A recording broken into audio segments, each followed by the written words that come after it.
Permisi,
assalamualaikum.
Assalamualaikum.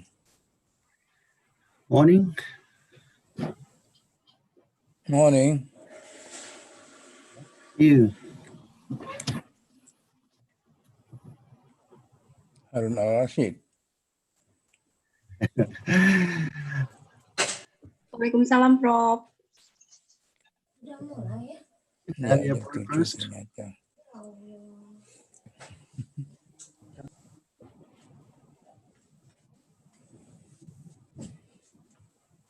Ntar sarapannya energen aja dulu sebentar. Habis setengah jam minum energen dulu. Baru nanti sarapan ya. Sampai jam berapa? Nggak tahu juga, susah.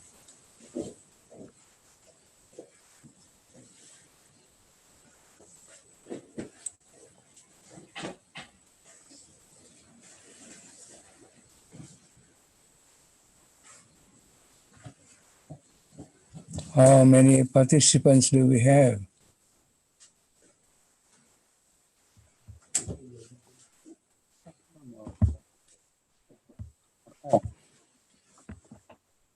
Hello, good morning. Morning. Morning, Lily. Morning. Welcome. I will introduce our professor, Professor H.S. Hamid Hassan, MA, PhD. Please say hello to our professor, Dr. Liu Feng. Thank you. Thank you. Hello, Dr. Rifai.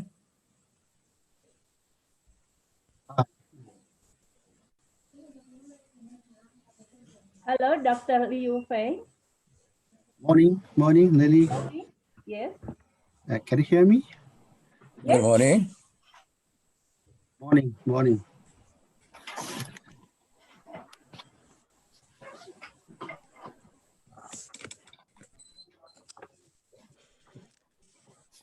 Your sound not so clear.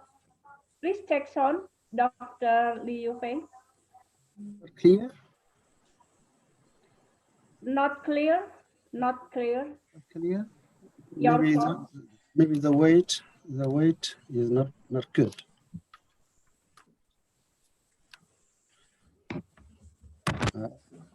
I try to operate it.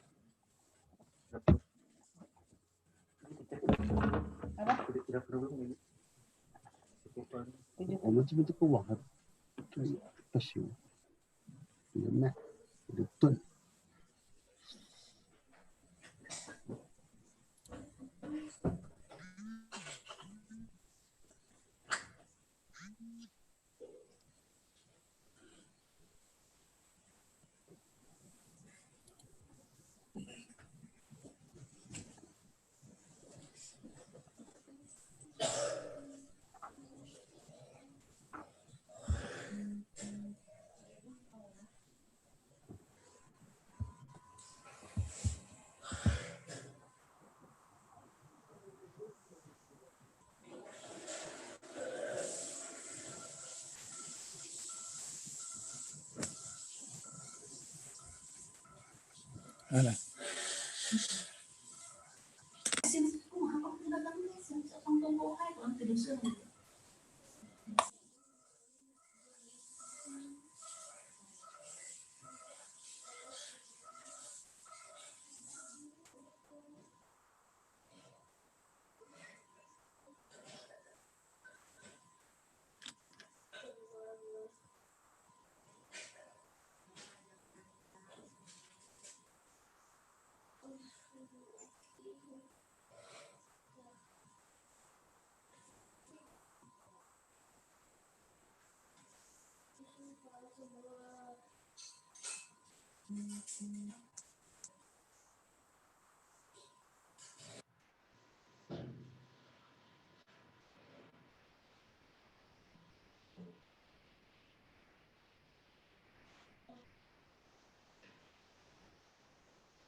What are I waiting for?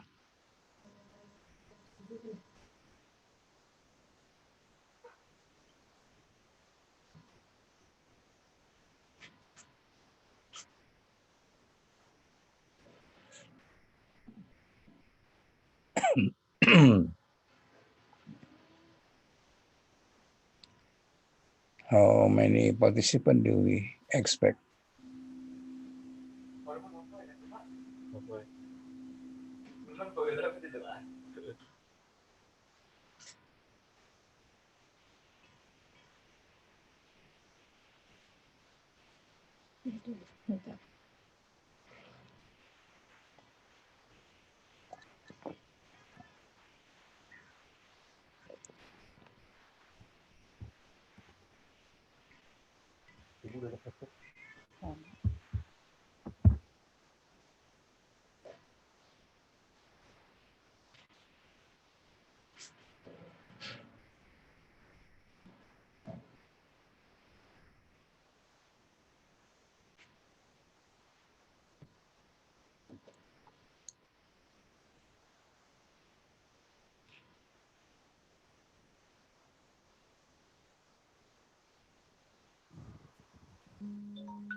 Is okay?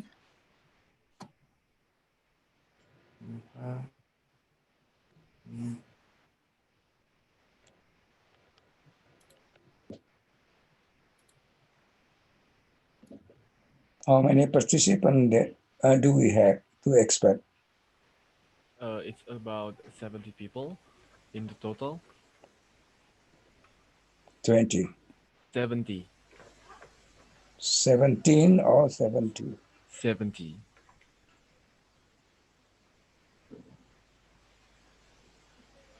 Okay. We would like to welcome to Mr. Professor Dr. Asbol Mail from Brunei Darussalam.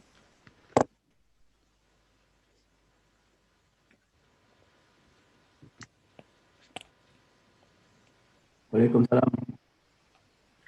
Assalamualaikum, Mr. Asbol.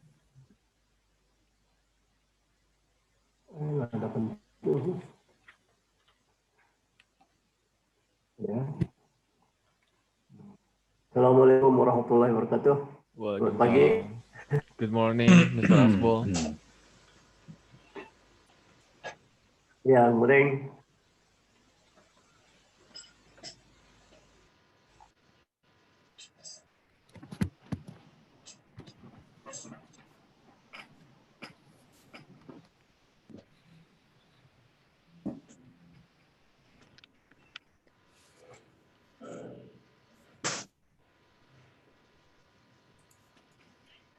Ini seorang ini tidak cuti. Seorang suhu. 这个就是印尼那个巴黎海洋。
For the speakers and the participant, for the speaker, especially if you want to take a break first or having a breakfast, you maybe go on because for from 7 to 8 a.m. is for only register of participants. So if you want to go take a break, you go ahead and surely make join to meeting again at 8 a.m.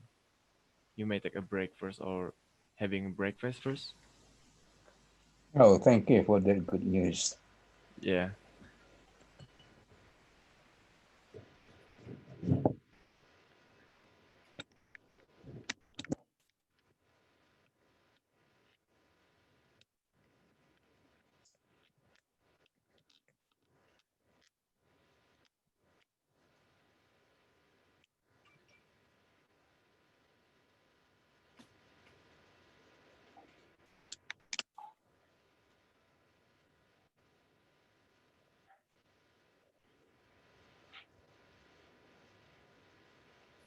Okay, for a moment I will leave and then I will join you later on, close to 8 o'clock, okay?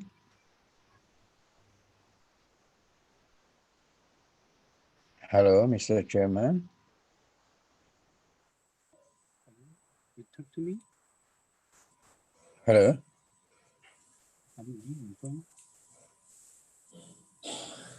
Hello. All right. Okay. Okay, Prof. Hamid, you can take a break. Okay. I will leave for a moment because an hour is a very, very long time, okay? And then I'll join you later about 7:45, okay? Okay. Okay. Okay. Thank you.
Then we will start.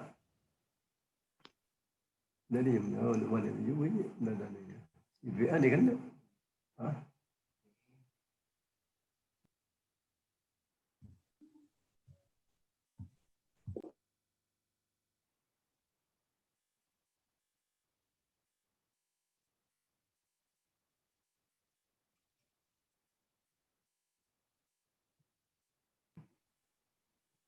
Mr. Chairman, where? Where? Dia juga tanya. Hari topik dia tanya siapa?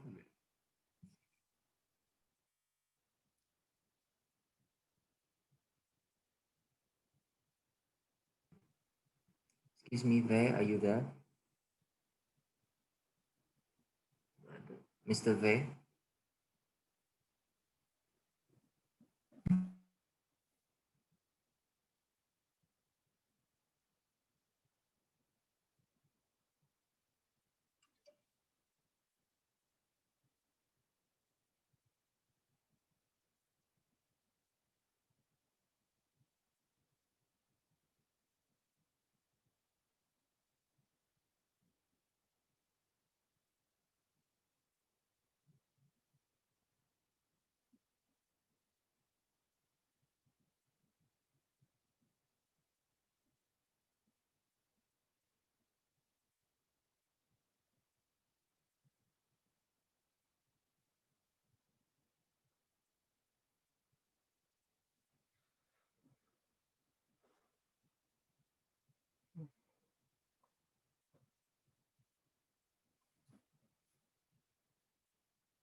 把它删的太长了。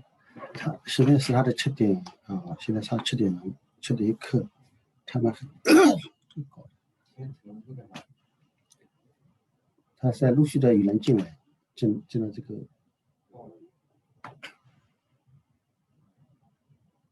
他的8点钟就是我9点钟他才那个。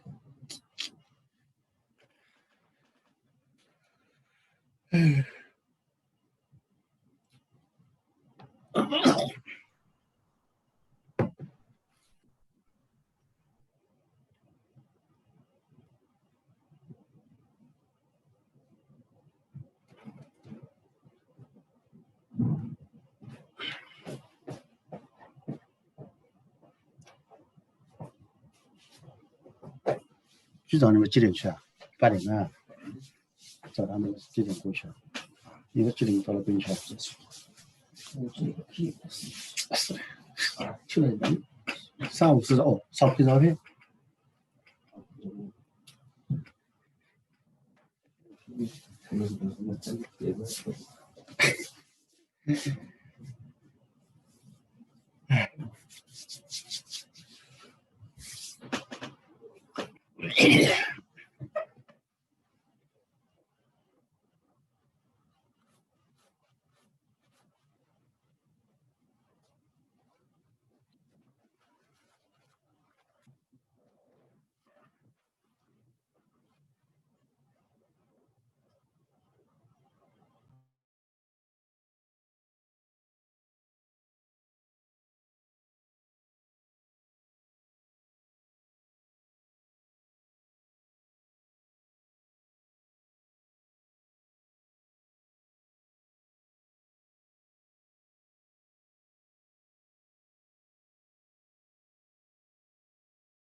Testing,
testing.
Oh.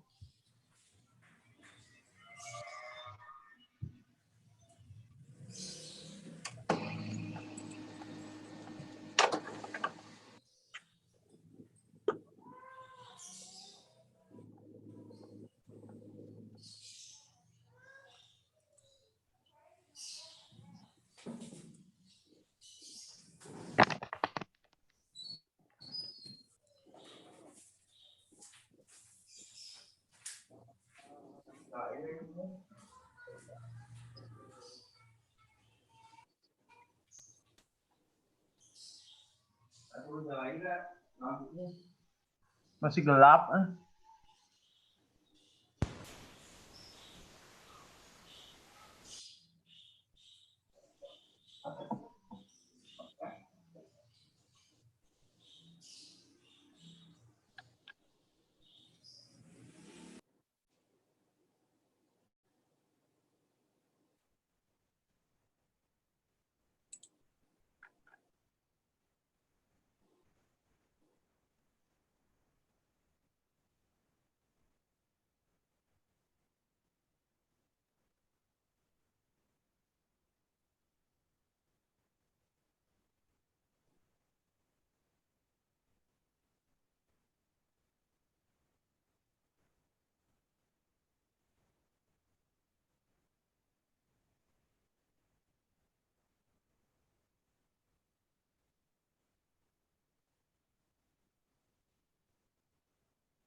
Ya selamat aja. Iya, semuanya selamat aja, aku udah tahu.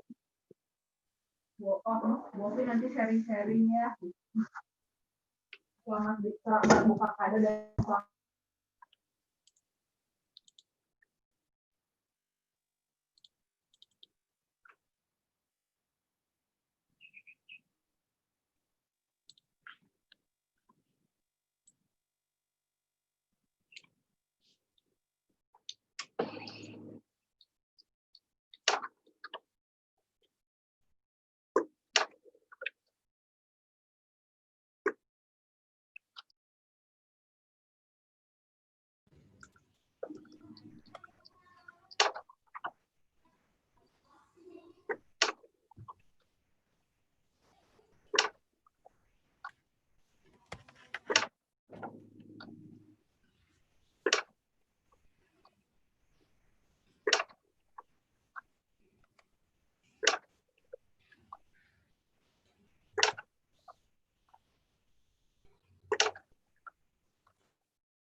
Kemarin daftarnya pas tanggal 17.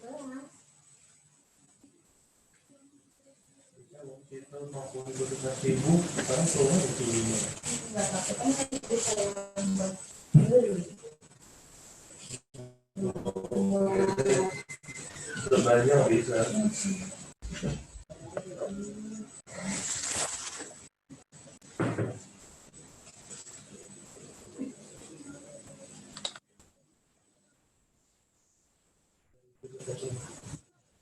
Dan training kalau ada juga untuk training. Saya training. Ada training ya training. Jadi training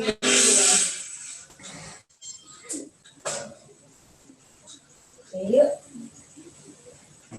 Oh, iya. Lihat deh. Dia.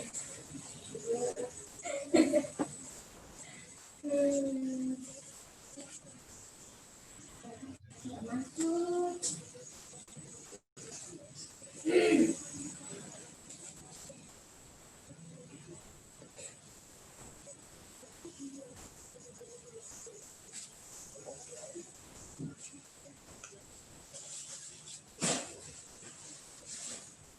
All the participants, the seminar will begin at 15 minutes left, so you want to be prepared and be ready. Thank you.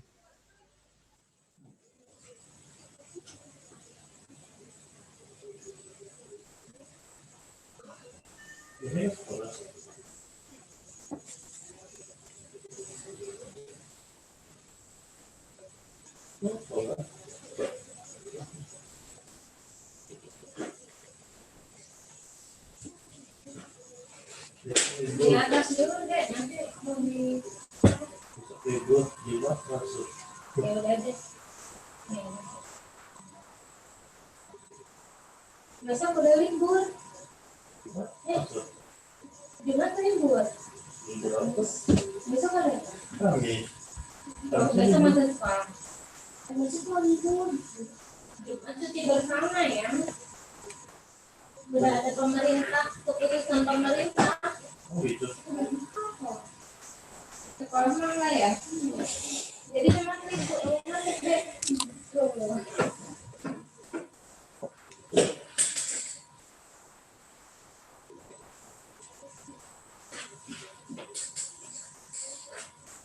Ada yang sekolah kan online ya, jadi nggak masalah.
Iya. Tahu dulu kalau itu tanam dulu.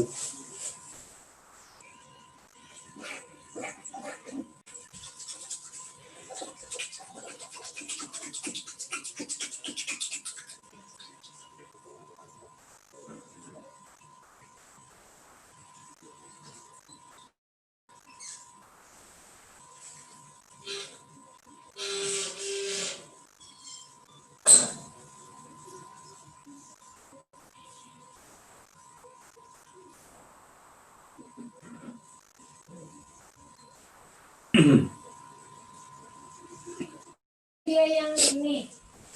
Nah ini, bukan.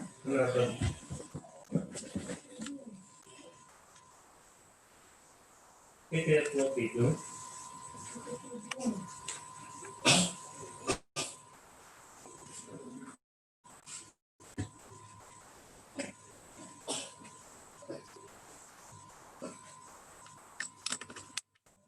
Hidung.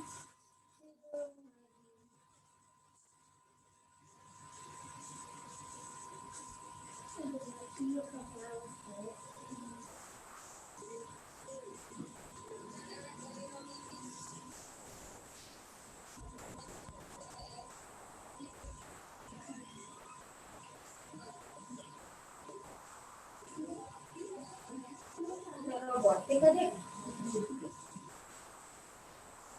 Ini harus disapu lagi pakai pelan ini teh. Orangnya malah turun. Attention to all participants. This seminar will begin in 7 minutes. So I hope you are be ready at 8 a.m. to be begin. So I'd like to say to good morning to the speaker from Malaysia, Professor Madya Dr. Muhammad Mazwan Awang, University Kebangsaan Malaysia. Good morning, Professor Mazwan. Yeah, good morning. Good morning. Can you hear me? Yeah, we can. I can hear you. Okay. So the participant will have to be ready for about 5 minutes left.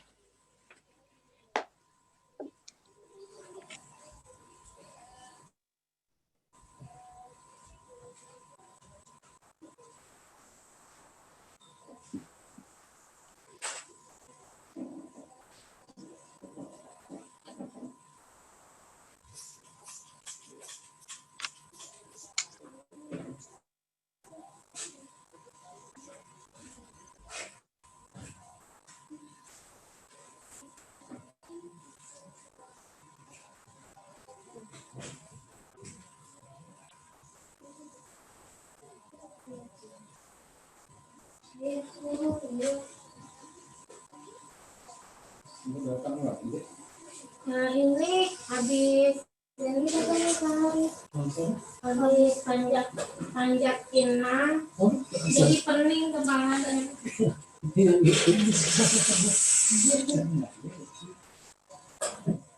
Enggak ada itunya kemarin udah cerita ponakannya nikah. Ngomongnya dengan teriak loh. Oh iya. Sama kali ada di kantor tiap tiap hari tiap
Assalamualaikum warahmatullahi wabarakatuh.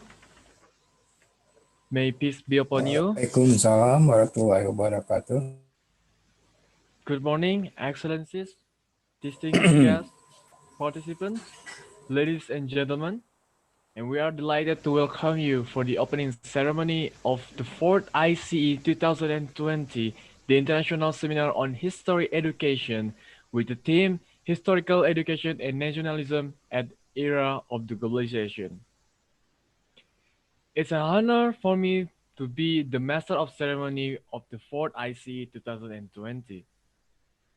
Hello everyone, my name is Malizar Azhar Mubarak and I will be your MC for the next agenda and the rest of the seminar. It's an honor for me to introduce and welcome the guests for the 4. The chief executive is Dr. Lely Ulifar, MPD, and the speaker from Universitas Pendidikan Indonesia, Professor Haji Said Hamid Hassan, MA PhD, and from the Universitas Kebangsaan Malaysia is Professor Madya Dr. Muhammad Mahwan Awang, Mazwan Awang, and from Yangzhou Polytechnic College is Associate Professor Dr. Lee Yufeng, and last but not least, from Universitas Brunei Darussalam, Professor Dr. Haji Awang Asbul bin Haji Mail.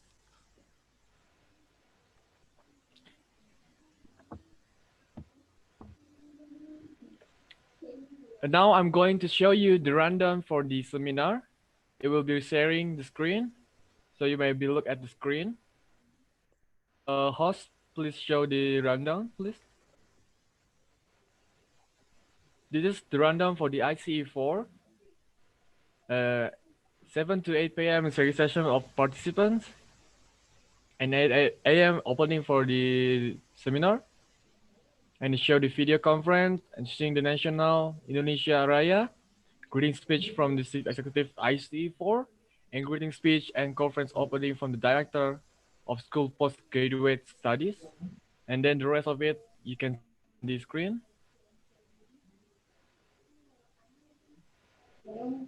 All right. Next one, we want to show you the video conference of the promotion of ICE4. So you may take a the screen again. Host.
All right. Next agenda is we would like to invite you and sing while saluting to Indonesia National Anthem Indonesia Raya. Host, can you play the video? I want to all of you to salute while singing to Indonesia Raya.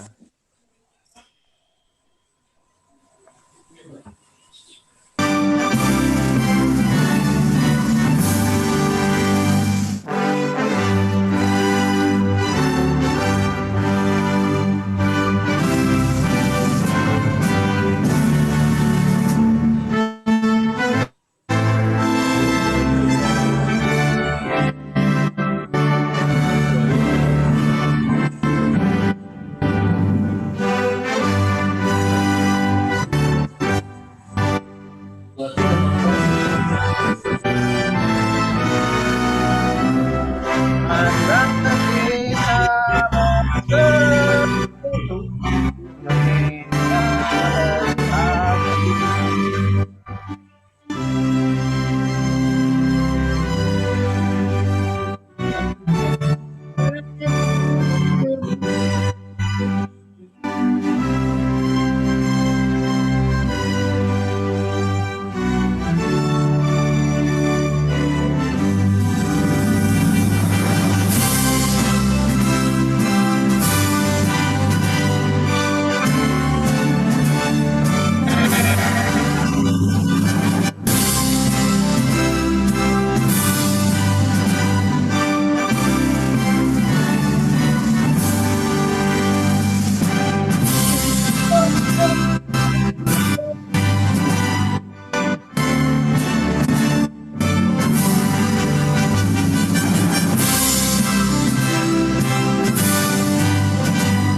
Thank you for your brief and intention. You may be seated again, Professor Said. And next agenda, it will be greeting speech from the Chief Executive of ICE4, Dr. Reddy Lifar. We'd like to invite you to greeting speech. The stage is yours. Thank you. Bismillahirrahmanirrahim. Assalamualaikum warahmatullahi wabarakatuh. Waalaikumsalam warahmatullahi wabarakatuh. Good morning, ladies and gentlemen. The Honorable keynote speakers, Prof. H.S. Hamid Hasan MA, PhD, from Universitas Pendidikan Indonesia. Welcome. Professor Madya Dr. Muhammad Mahzan from University Kebangsaan Malaysia. Welcome. Professor Madya Dr. Asbal bin Haji Mail from University Brunei Darussalam and Associate Professor Dr. Li Yufeng from the School of International Exchange Yangzhou Polytechnic College, China, and also beloved seminar participants. On this occasion, I'm the chairman of this seminar, would like to say thank you for your vision in the place. Praise to be Allah that the participants join in this seminar is about 78 people, consists of students of history education, study program of University Pendidikan Indonesia, School of Postgraduate Studies, both magister and doctoral program.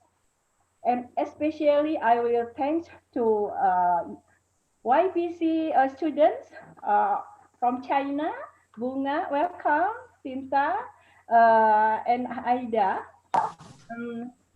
The seminar theme is historical education and nationalism in the era globalization. Is a feature program of history education study program in University Pendidikan Indonesia School of Postgraduate Studies, which is held in cooperation with UKM of Malaysia, UBD of Brunei Darussalam, and YPC of China, with full support from Universitas Pendidikan Indonesia. So the purpose of this seminar is to exchange ideas related to concepts, theories, and practices about historical and humanitarian aspects, as well as how they relate to education.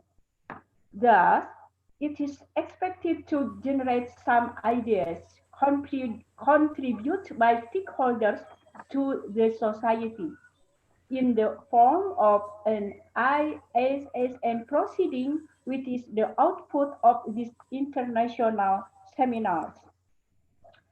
Furthermore, the participants will attend a parallel room that present about 25 speakers. So this report we compare. May Allah give His blessing so that this event runs smoothly until afternoon. Amin. Assalamualaikum warahmatullahi wabarakatuh. Thank you. Waalaikumsalam warahmatullahi wabarakatuh. Thank you for the chief of executive ICE4, Dr. Lilivar, MPD. Sincerely, our apologize for the director of School of Postgraduate Studies and the head of director of School of Postgraduate Studies because could not attend this seminar because there was a doctoral trial, but they are convey greeting to us to have a bless from God and Allah Subhanahu wa Taala. And the next agenda will be guide and lead by our moderator. Is it Yasmin India Khairunisa? It will be guide and lead to the next agenda. Please welcome our moderator, Yasmin. Thank you very much, Mr. Mahlijar Mubarak, for the opportunity, and of course, for the distinguished keynote speaker. And my last but least gratitude is given to the chief of this conference, Mrs. Lali Yurlival, of course. And hello, good morning, ladies and gentlemen. My name is Yasmin India Hairunisa, and I am here as the moderator in this conference. It is such a pleasure to be here to lead the discussion.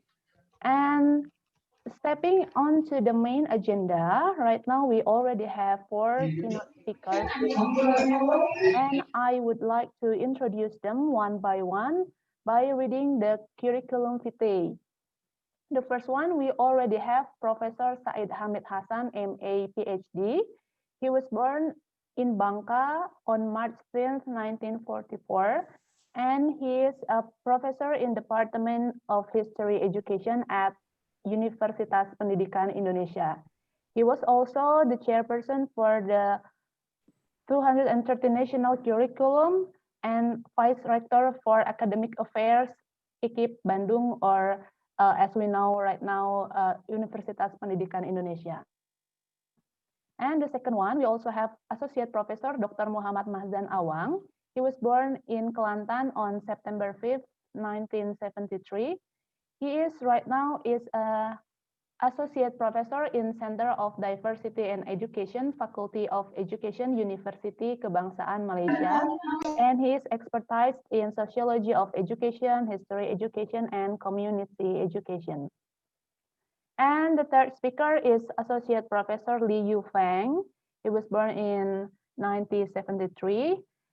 He is majoring Ancient Chinese Literature, and right now he is a Vice Dean of the School of International Exchange, Yangzhou Polytechnic College, China.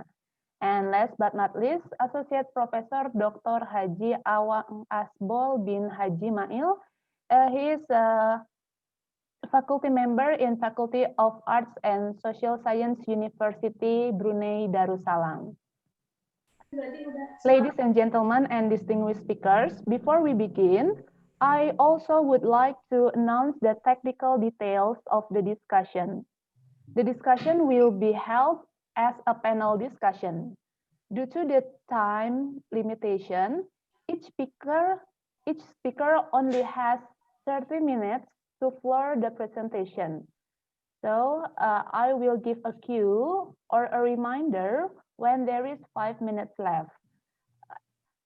If the given time of the 30 minutes has been over, unfortunately, I may ask the speaker to close the presentation. And after the panelists explain the presentation, there will be also question and answer session for approximately an hour. So I hope it is clear for all of us. And right now, without any longer, I would like to invite Professor Said Hamid Hassan, MA, PhD, as the first speaker. The presentation titled Nationalism and the Teaching of History will last for 30 minutes. And please welcome Professor Said Hamid Hassan.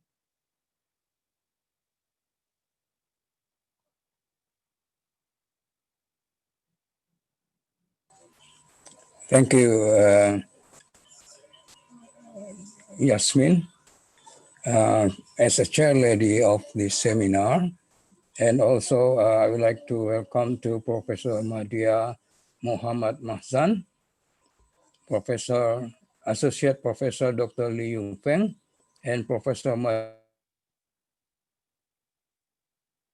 Haji Awang, all there. And it is my pleasure to meet you all and also to all participants of this seminar. I would like to say selamat pagi, assalamualaikum. Waalaikumsalam warahmatullahi wabarakatuh. Waalaikumsalam warahmatullahi wabarakatuh. Okay, thank you. And who will run the what?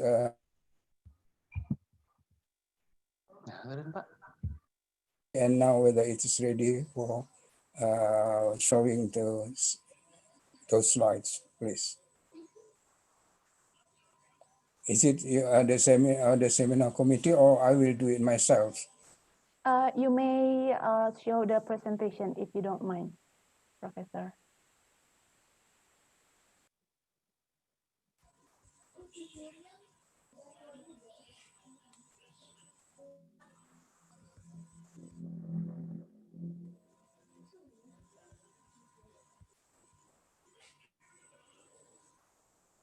Ladies and gentlemen, my presentation is about nationalism and the teaching of history. This is the case of Indonesia.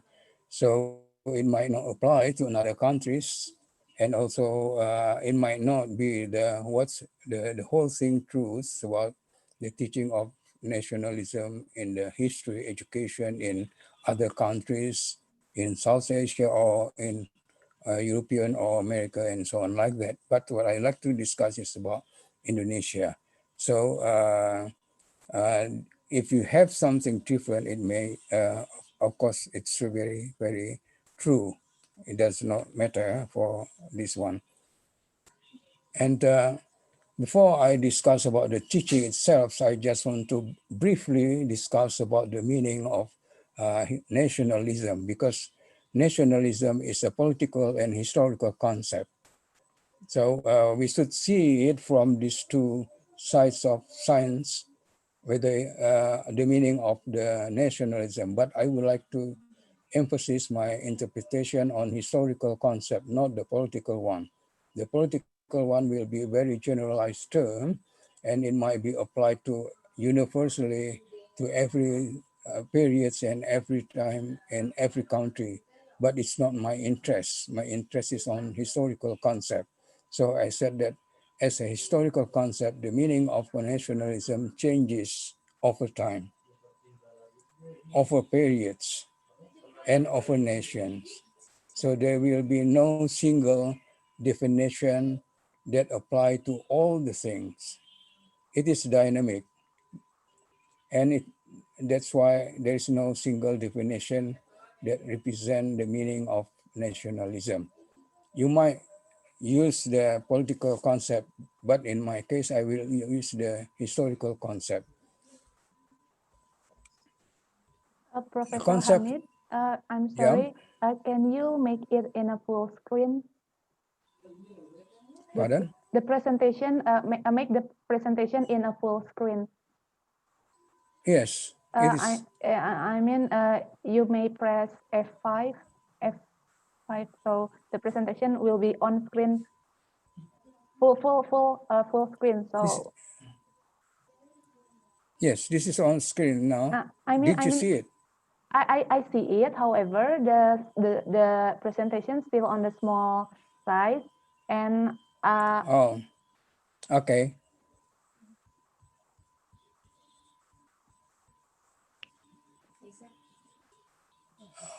Full screen. F5 aja Pak. Bentar. Ini sebelahnya, kayaknya belum mati ya. No.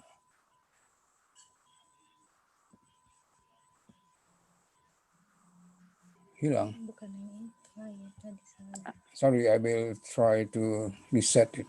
Okay. Okay. You can try press F5 in your keyboard. Ya bisa. F5. Kontrol F.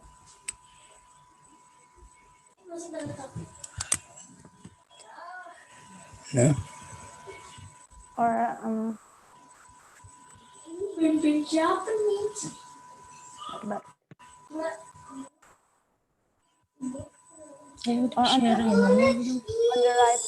on the right bottom, sir. Excuse me. On the right bottom, there is a button.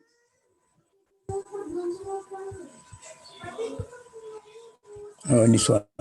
Ke bawah, Pak. Okay. Yep. Yep. Okay. All right. Thank you.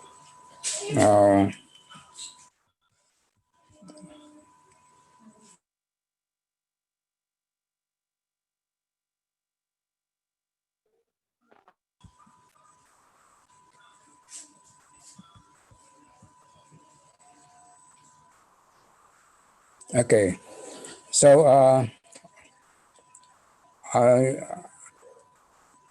I try to what explain again what I mean by nationalism. So It means that for me, nationalism is a historical concept, okay? And as historical concept, there is no single definition applied to nationalism. The meaning of nationalism changes over time, depends on the period, and also depends on the nation. So it's not, there is no single definition of what's you call it, nationalism, okay? And okay.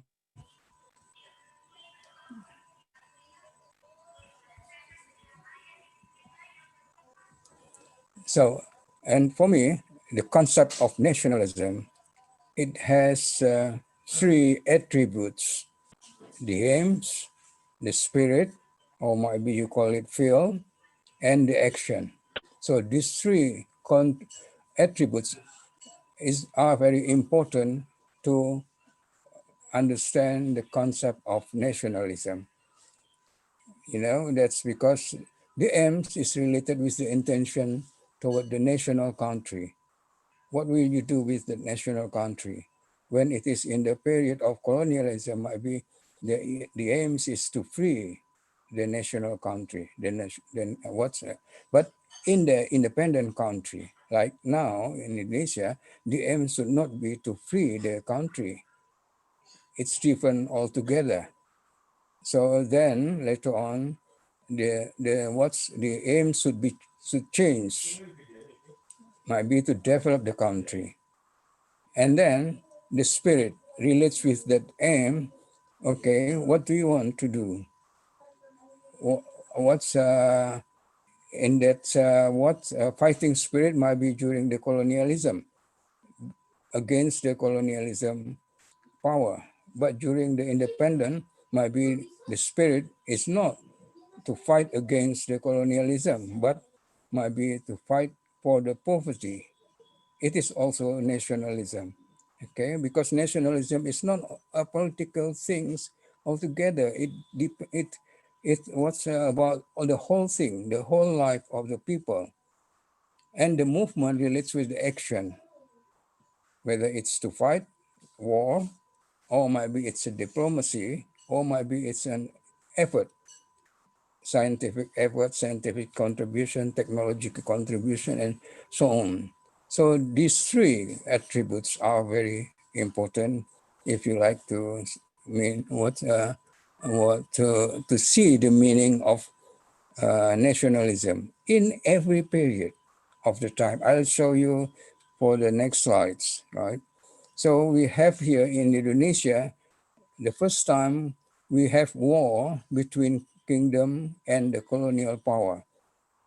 You have war of Aceh, you have war and Makassar, you have war, anything in this country, what we call it now Indonesia. The independent of the kingdom try to establish, and they fought against the colonial power at that time. Okay, so war is the only way. And the intention, the aims is to free the country, to defend the country. And then when we have national awakening in our movement, in our history, the aims is to develop the country as an independent country, right? But there is no Indonesia actually at the time. It was not clear whether that's for Indonesia or for what. If you look at Budi Utomo, they will not say about Indonesia, but they will say about how to educate the people of Indonesia, okay? And that's why organizational movement. So it's different between the war and organizational movement. And then we have what? We have national, what youth, the oath of the youth, okay? And that's when we have established the meaning of Indonesia. We declared, the youth declared that we have only one nation, which is Indonesia. We have only one country, which is Indonesia. And we have only one national language, which is Bahasa Indonesia. So that's it is, the aim of that one is how to unite all the country in one movement. What is Indonesia? This is very important point for Indonesian nationalism. And the meaning of nationalism at the time is different between before and also after that one. And then we have the proclamation. Okay, and during the after the proclamation that we have our independence war, and in that independence war we use war as a as a movement to free to defend the country which was declared independent. So it's different. While proclamation we have the aim to free the country. You see this one, those three concept what relates to every movement, every period, every time of that nationalism. And after independence, we have our what's in the country, our government, national government, and in that one we have 1945 Constitution, which says that indeed independence is the right of every nation, and it is therefore any form of colonialism should be abolished, as it is against humanity and social justice. And you see, there is aims there. It's not for all Indonesia to free itself from colonialism, but any form of colonialism should be abolished because it is against humanity. And that will be the basis for new nationalism for Indonesia. But during the from 45 to 1950, we used war when we use also diplomacy as a tool, as a movement for our nationalism. The intention, the aim is to defend our freedom, is to defend our independence. Okay, so it's different form altogether from the period before. So you cannot say that then nationalism is against the colonialism anymore, but to defend the country from colonialism. Okay, so that's the point for that one. And then you can see here, after we got our independence, it's not that nationalism ceased, stops. We still need nationalism up to date, up to present time. And at the time we have a problem with our territory integrity, because at the time that we have our sea, internal sea between the islands was not recognized as a territory of Indonesia.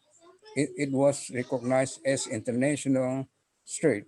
So everyone, every nation can sail during between the island. So it's not good. That's why in 1957, we have Juanda Declaration stating that all those internal islands in the archipelago, within that archipelago, is a part of our territory. So it's not only the island, but also the sea. And this is a very important declaration. And then it is said that our 12 miles after the line, that's still our economic zone. Okay, and of course this one will have a very basic and important impact for our entity. And then we have internal conflict, like PRRI, PROMESTA, RMS, and so on like that. So we still have for the unity for the country. And then we have constitutional problem. And then we have some amendment of the 1945 Constitution. And then we still have a problem of poverty. I'm sorry, it is a wrong spelling, poverty. I mean poverty, not property. Okay, but you can relate that one with poverty, because as we have now, that only might be less than 3% of Indonesian people who owns many island, many land of their country. And then we still have problems with education, and also the last one is national development.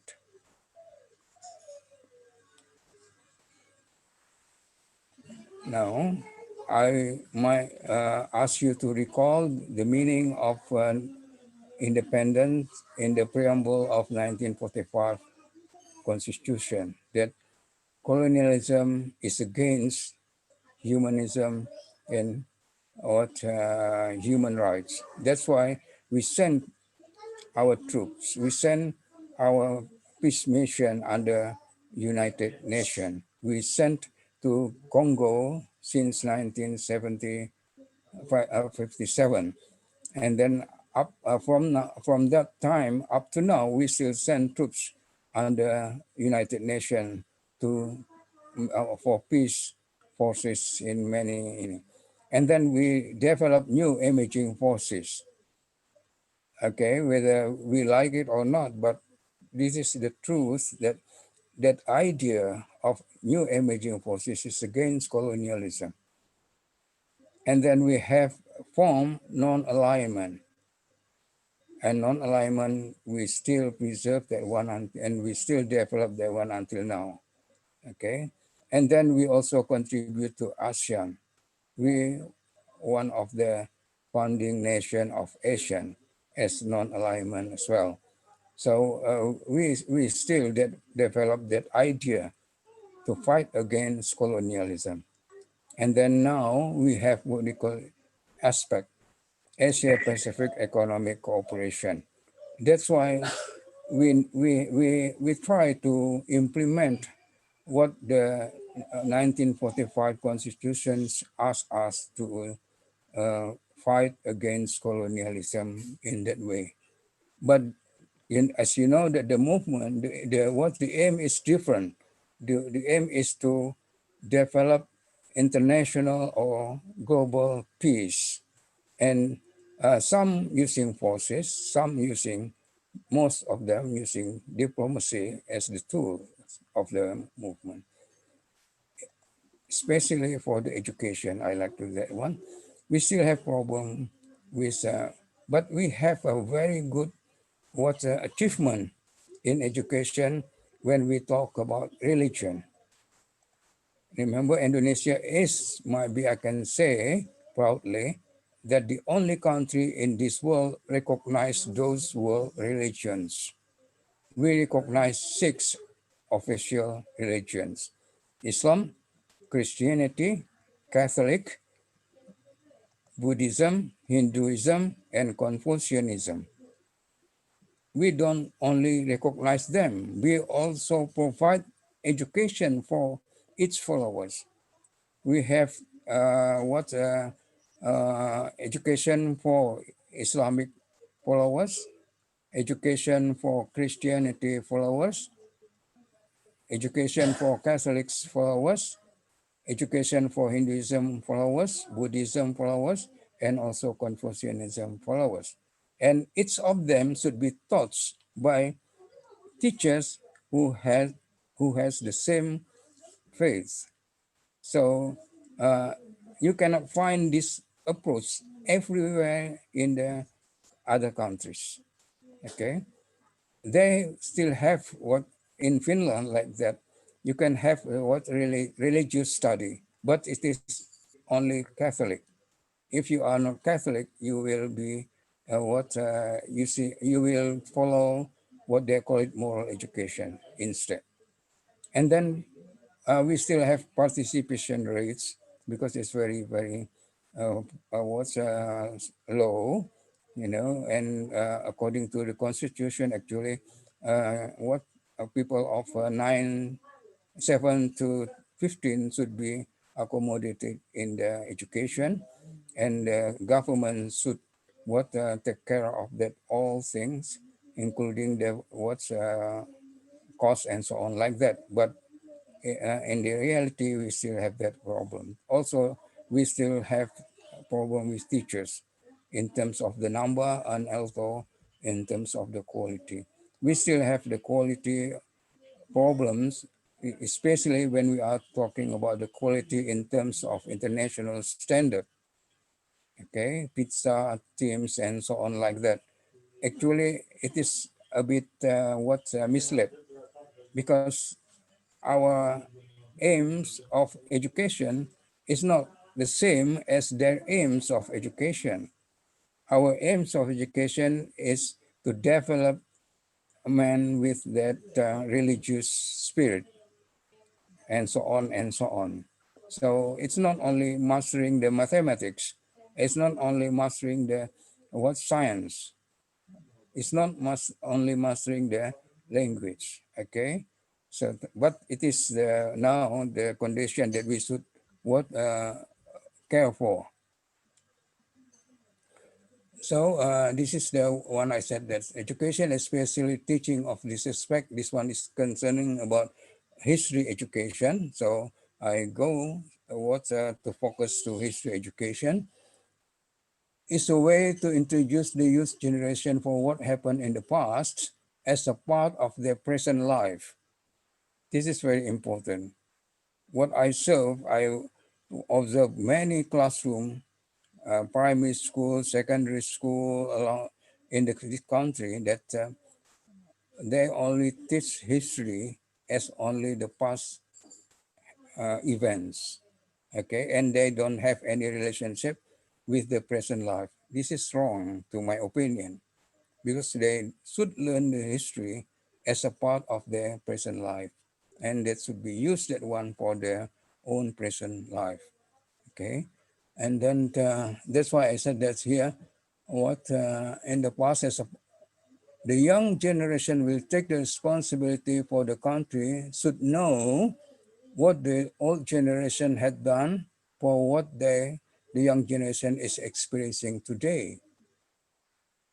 What you have now is not only for the present time invention, but it is a part of the old what hereditary from the old generation. And in turn, they will hand it over to the next generation. So it's a continuation. And the life itself is not unique. The life itself is not end when you said that, oh, yesterday, that's only yesterday. And then now it has no connection, no relationship with that yesterday. No, it is not the case. Okay. So uh, the teaching of history actually is not based on the reality of life. The existing way of history teach historical event and historical period chronologically as something final. This is what I am against for. Okay. The teaching of nationalism is also taught as an historical event within a period of national awakening. After that, as if we don't need any nationalism anymore. That's it's wrong. That is the might be, I can say, the sin of the teaching history. Okay. Critical interpretation of the period of national awakening started in 1908, then ended when Indonesia got its independence, continuing in a period of independence war 1945-1950. National movement is a period to signify the emergence of national awakenings, which lasted from 1900 to 1942. Only that. This is a period, and then when a new period starts, the old period ended. This is historically right, but educationally wrong. Okay, so that's why the teaching history teach his event as something final in the past and no relationship with their present life. As a consequence, students memorize those events and periods, and this becomes their burden, their intellectual burden.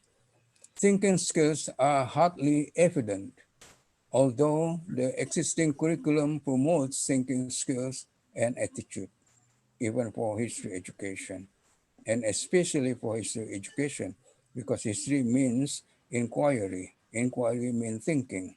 Okay, so it's all against the principle of education. History teaching, as I observe the impact of the way history is taught, students do not feel that what they are doing now are parts of the past, and enriched by the present ongoing changes, while it is the fact. It is they inherited it from the past and enriched by the ongoing changes nowadays. Okay, nationalism is always viewed as action against the government, although it is a national government. So when they are taught, they are what the students are taught, nationalism is against the government. In that way, colonial government and people or the student does not and do not change their view.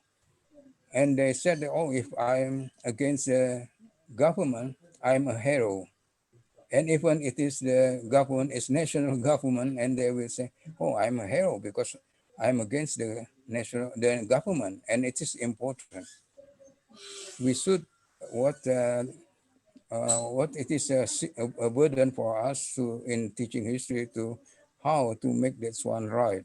Okay, and then students do not learn how to appreciate the past action except for the test, and do not know how those people and leaders thought about their problems and why they selected those actions. Actually, the historical event is the way people see their own problems and the way people solve their problem at the time.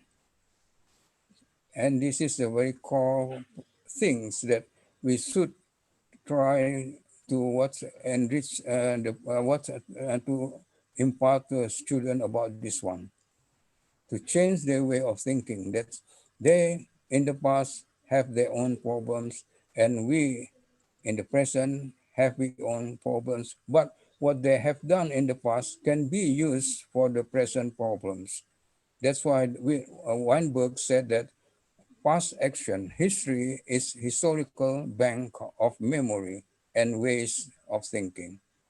Okay, but unfortunately we don't use that one as a bank. We use that one as just a bank of memory.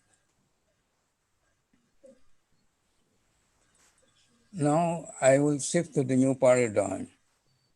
So we should change the practice, the existing practice of teaching history to the one that I said I call a new paradigm. Okay. Pardon me, Professor. I would like to remind you the time is 5 minutes left. Thank you. Okay. Thank you. A new paradigm. This is the last slides. One shift between learning historical facts and periods to learning of thinking by using historical concepts, especially and that concept used to study historical narratives. Okay, so the thinking is important.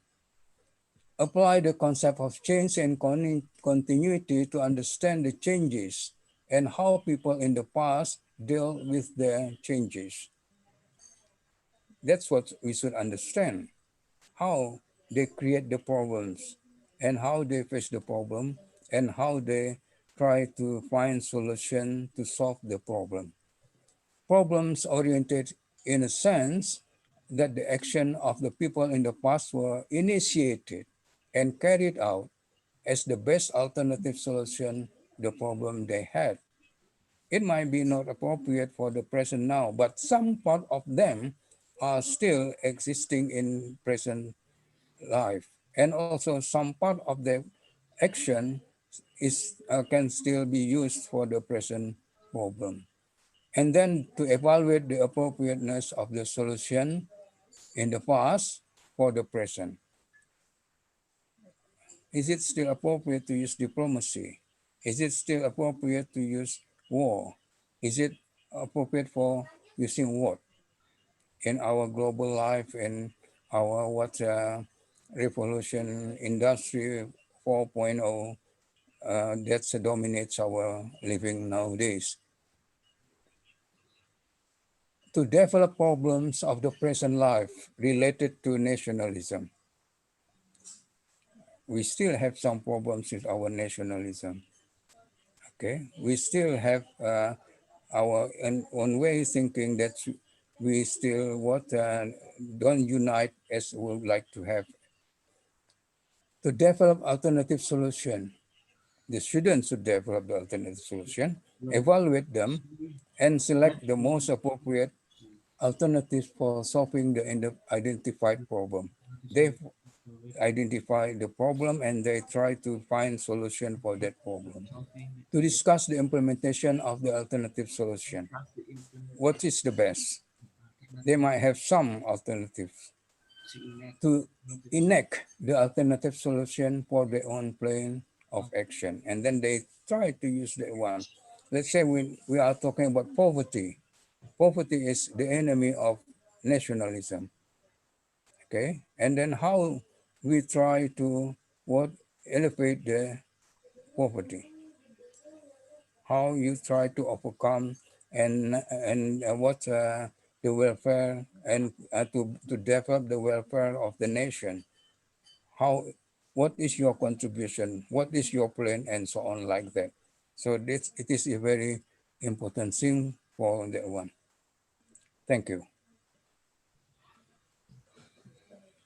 Thank you Thank you very for much, your Professor attention. Said Hamid Hassan, for the explanation. It is very interesting to find that nationalism can be changed over time and there is no single definition of it. However, there are three main points of the nationalism: aim, spirit, and action. And in history education, nationalism is not just about the learning material, but more than that, teachers should make nationalism as a continuation by relating it to the present context and encouraging students to evaluate the appropriateness of past solutions to be done in the present.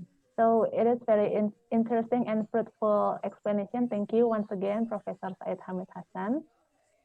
And I would like right now to please Associate Professor Dr. Muhammad Mazan Awang to present the unresolved issue in history education presentation. The time is still 30 minutes for Professor Mazan Awang, and you may have the floor, Professor.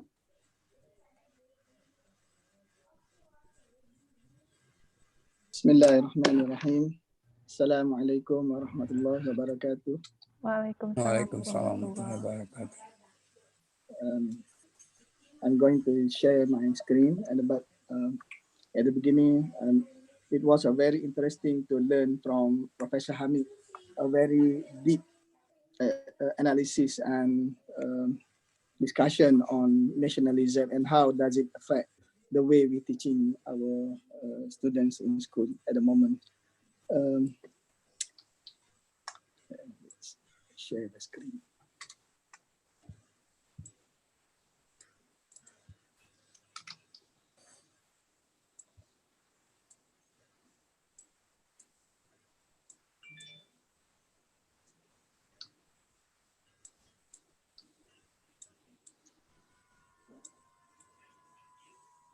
Okay, I just want to check because last time when I'm presenting my paper, there is no slide appear on your screen. Can you see my screen now, everyone? Oh, we haven't seen your screen. Yeah. Right.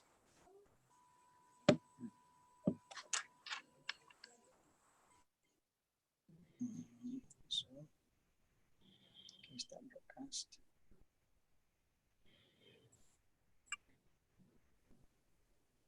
Is it okay now? Yes. Okay. Okay. Thank you very much. I would like to thanks for the organizer inviting me to present my ideas on history education. Actually, this year quite not so sad, but we are so feel not really happy because usually I will visit and went to UPI at least once a year. But this year, I'm not able to see all my friends there, Bu Yuli and my team in Universitas Pendidikan Indonesia. And also usually I also quite often went overseas to China and everywhere. But now during pandemic, we cannot do that. So my topic today is unresolved issues in history education. For the organizer, if you have problem with my slides, some slides is disappear, just let me know, because it happened last time when the organizer did not remind me, and they did not tell me, and then the presentations gone was quite was not very happy for me. Unresolved issues in history education. So I'm starting with the main issue. We always talk about the economic values of history education. Nowadays, when we ask young students, young people, they are not really happy to study in history because they say that difficult for them to find a job. But actually, history education is not about for people who getting jobs. But history education aims at developing good human with values and everything. But career opportunities for history educations, exactly. If we ask 100 history education holders, they are quite difficult to get jobs because they don't know where to go and what to do with history education's degrees. When we search internet, there are so many jobs available for history education holders. But most of the jobs are based on education, like say research analysis, history education teachers, history education school teachers. Some data shows that history education holders can involve in human resource management, but again, history education will see the the um, the problems because many universities offer human resource degrees as well. So history education holders face very difficult to find jobs at the moment, especially in this current situation. And then what make historical learning relevant in the IR4 era? Now, when we talk about history education, people will ask, how does it relates to industrial revolution, fourth industrial revolution? How makes history education can be relevant in this current world? And then actually many philosophers ask students what history education offers for learners. Actually, we know that history education is very important, very important. All the countries need to have this department because history provides lots of local knowledge and lots of our heritage, lots of information. So we can use lots of historical facts to defend our country, and then we can history education also is very important for students to learn it because it's developed their moral values and everything. We know the importance of history education, but again, people ask, what can we do with this degree? So this is something that need to be resolved. But until now, this issue is still debating, and it still becomes an unresolved issue. So I'm going to show you the importance of history education to recap for all of us to make sure that we understand how history education is very important.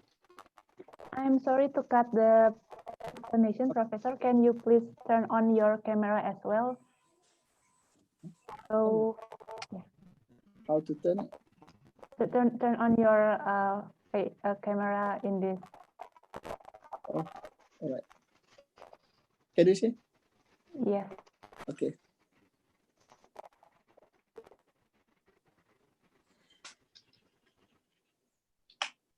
Is it? Can you see it now? Yes, we can see it. However, I would like to ask you to show your video in this Zoom, not just like that. Thank you. Okay. But when I share it, share content, how to share? Cannot share. That is okay. Thank you. Huh? Zoom, all right. Bila sharing screen start. Share screen. But not share. Not share. Not share PowerPoint.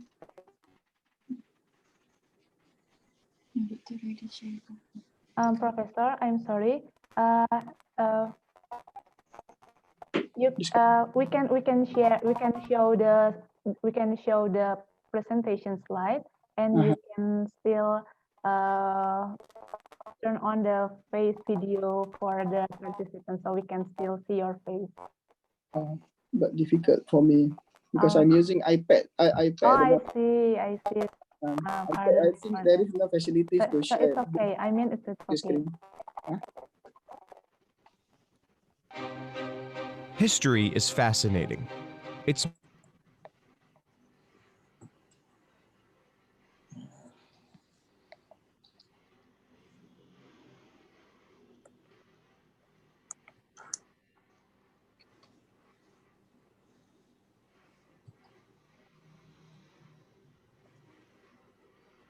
We can just continue then, Professor. Okay. history than ever before. History is fascinating. It's more than just dates and facts about long ago events. And in today, history is fascinating. It's more than just dates and facts about long ago events. And in today's ever-changing world, it's more important to study history than ever before. But before we talk about why, we need to ask, what is history? No, it's not the study of the evolution of dinosaurs, that's paleontology, or how glaciers created mountains and valleys, we call that geology. Yes, these events happened in the past, but history involves the study of humans and their actions. It's understanding how past events impacted our world.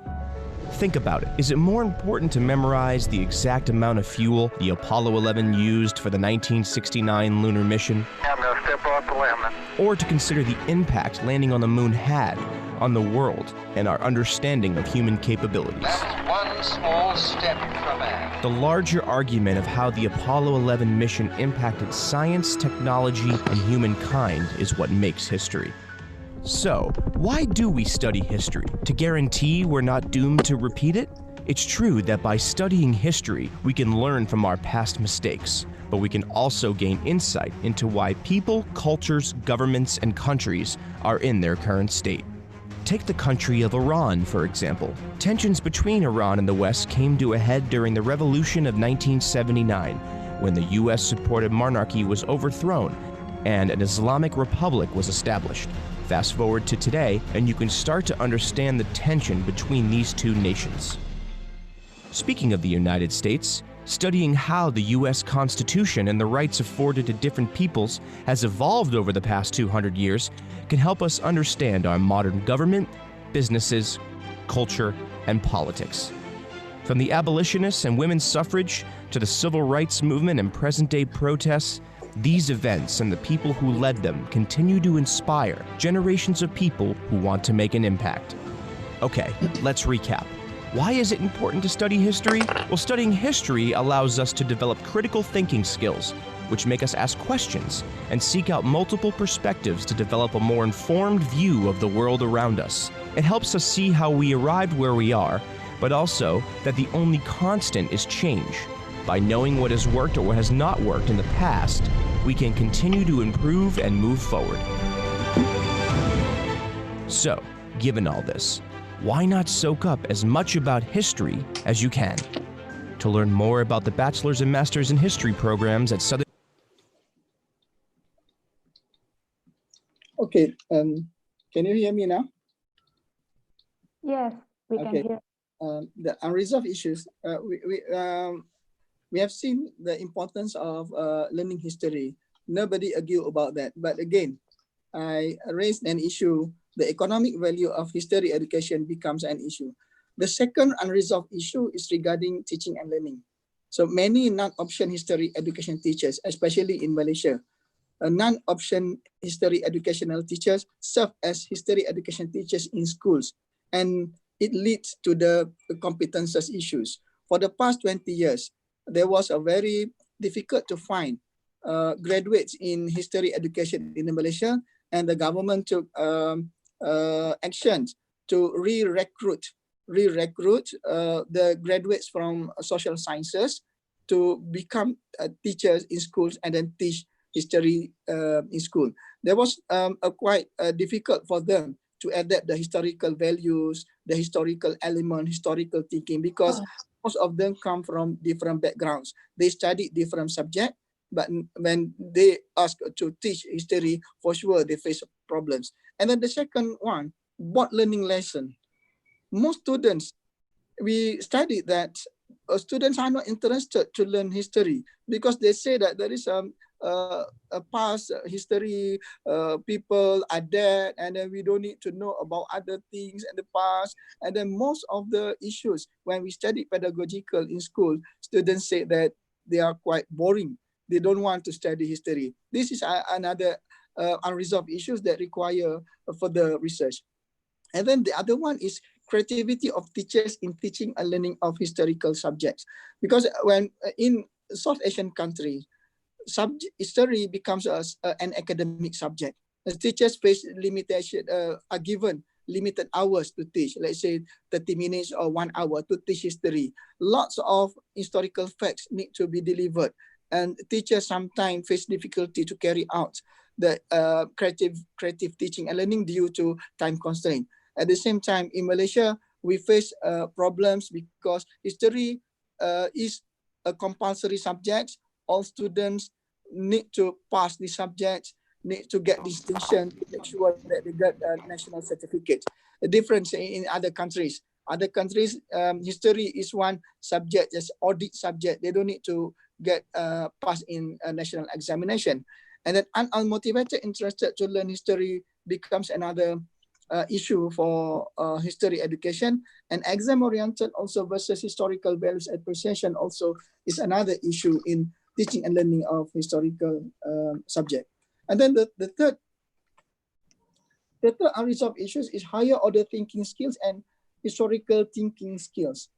History subject is very unique because the only subject I think that has a specific thinking skill is historical thinking skills. Students are supposed to learn how to think historical significance, to establish historical significance, and then to use primary source evidence, identify continuity and change, analyze cause and consequences, take historical perspectives, and understand the ethical dimensions of historical interpretations. But when we talk to curriculum practitioners, they always talk about higher order thinking skills. How to pair with historical thinking skills. We teach students to think historically, but the curriculum said that you need to use historical higher order thinking skill. So this is another issue that require further discussion and further analysis, further investigation to make sure that when we teach student history, we teach history to students, they need to practice historical thinking skills rather than higher order thinking skills. We know that historical thinking skill actually is all of the elements are higher order thinking skills. So I'm going to show you a bit content of historical thinking skills in terms of chronological. I'm using a video created in Indonesia. This video shows how Indonesia evolved from the before independence and at the current. So everyone enjoy it.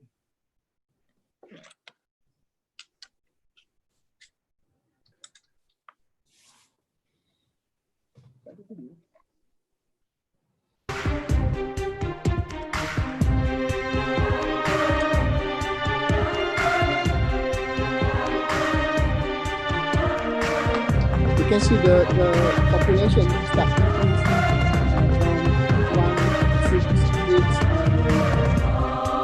before 200 centuries. Now appear government names kembali ke Langkah Sultan Brunei, where is Brunei Langkah Sultan Kampan in Malaysia at the moment, and kembali in Indonesia in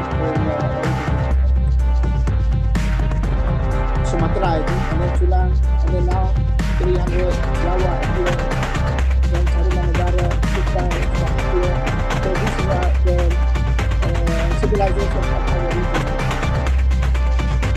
And then Pampan started. Pampan was the old name for Terengganu and part of Pahang in Malaysia, Langkasuka in Kedah now, Hunan in Thailand at the moment. And then Jawa,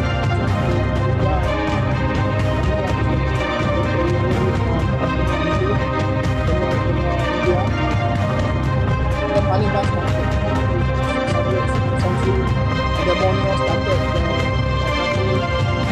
Pampan and Langkasuka remain at Pampan moved to Hunan, and then South Jaya becomes a very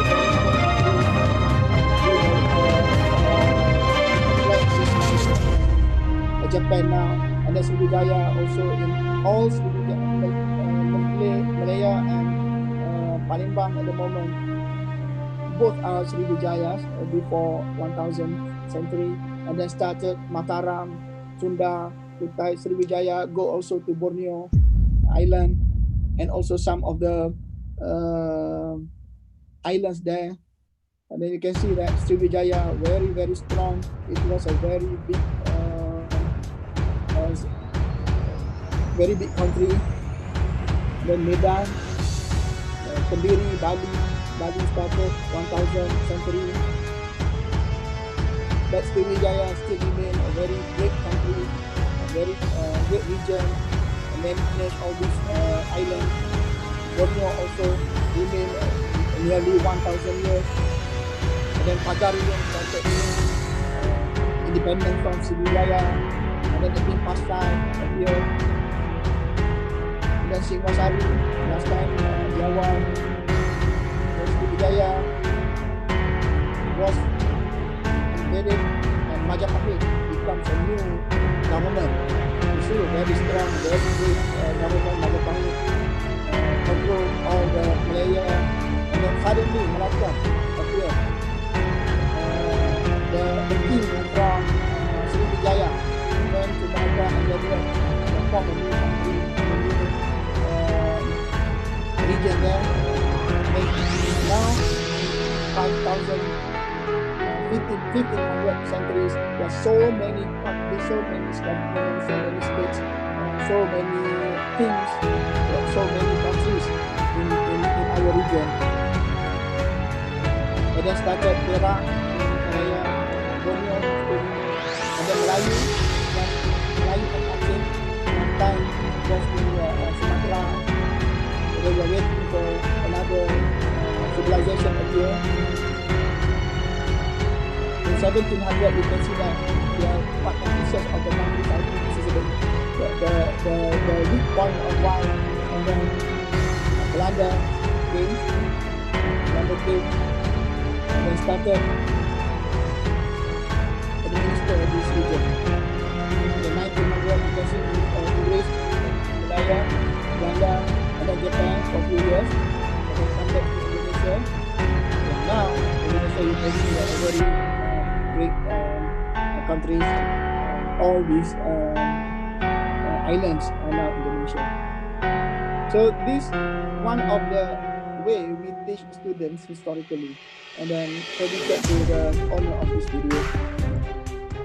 Okay, we see that we can teach students creatively by using our the ICT elements. So the next issue is global historical facts. Now, when we Google historical facts, you can see lots of historical facts available in internet. Are there? We are having problems. We don't know which one is correct, which one is fake. We don't know. Teachers versus Google. Students might be they more believe in Google rather than teachers, and social media, blogs, and then textbooks also versus online books, propaganda versus academic discourse. Sometimes more historical facts in the internet might be propaganda from other countries or other person. When we teach history, we need to make sure the the correct or the actual facts This is another unresolved issue require further investigation.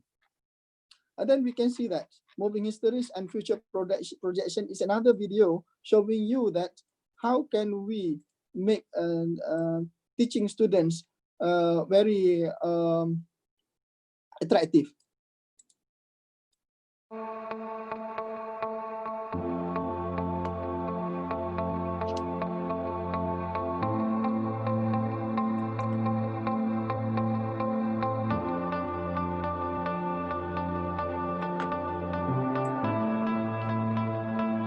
So when we teach students like this, students will know that what is happening in our country at the moment is not only because of our actions, but we actually part of the world situations. When the war occurred in our region, for sure, we also live in a very difficult.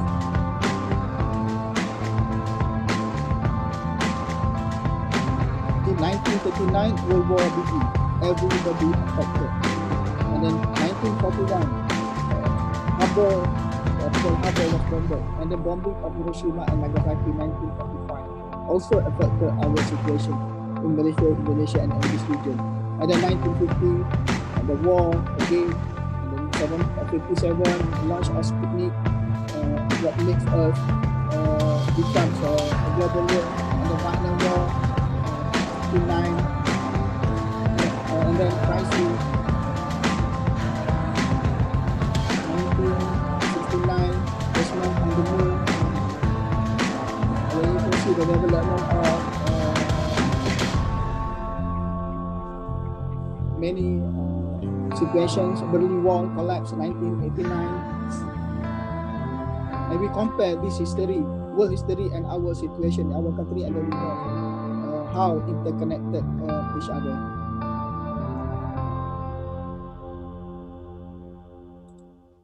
Okay, my reflections today is that we got so many unresolved issues in history educations, but how to help or how to make sure this issue will be resolved.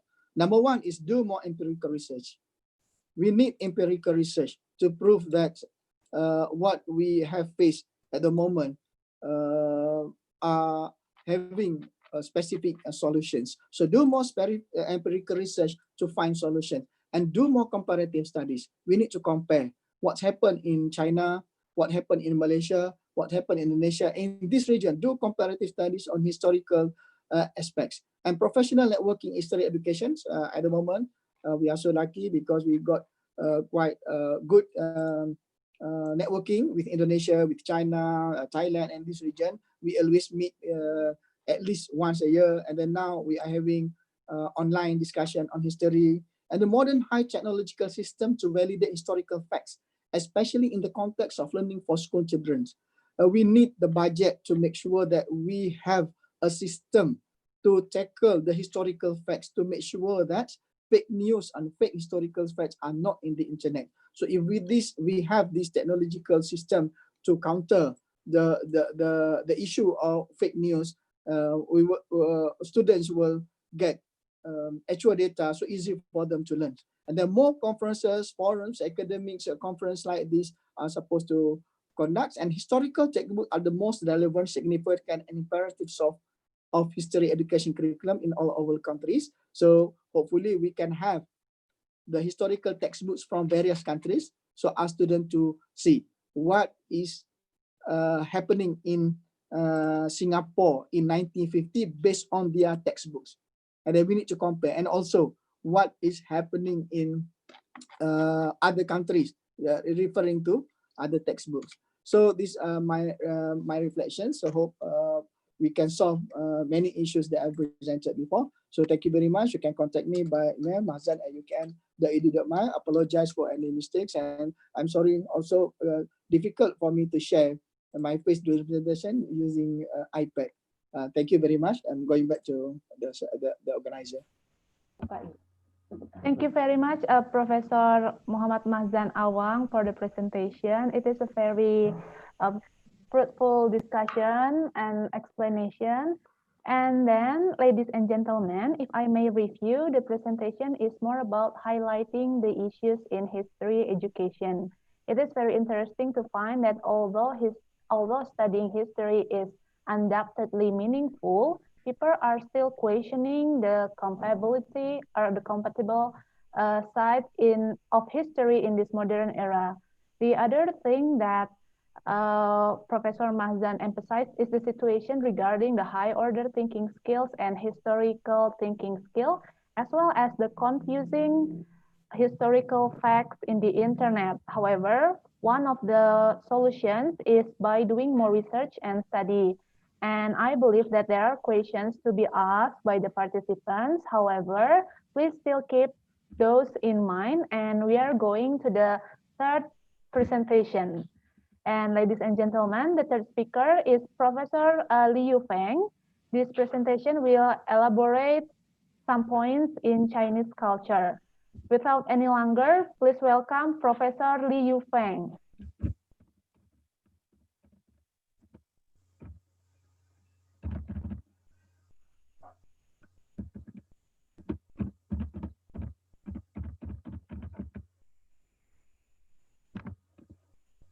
Good morning, Professor.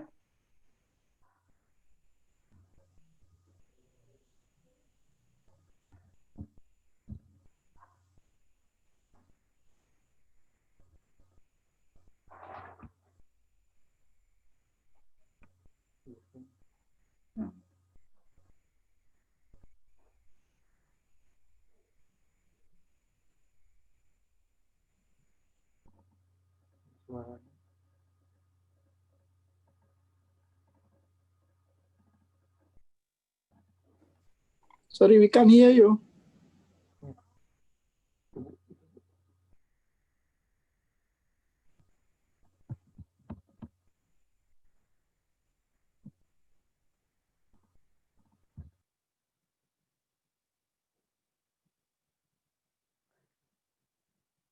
I'm sorry, Professor, we cannot hear you still.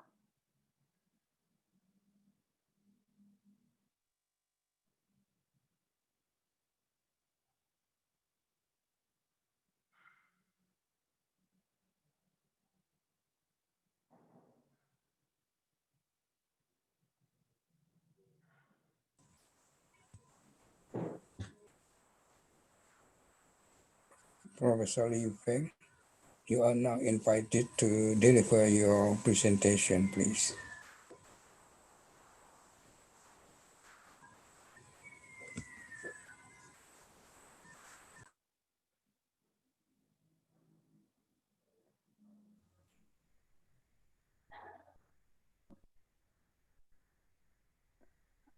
Ladies and gentlemen, I am sorry for the inconvenience. We still haven't get connected with Professor Liu Feng.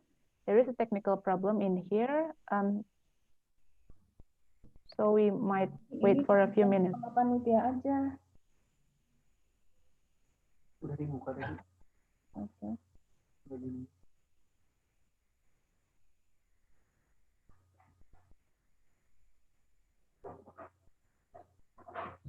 Allah Subhanahu wa Ta'ala dilaksanakan ijab kabul. Eta takdir yang dilungsurkeun.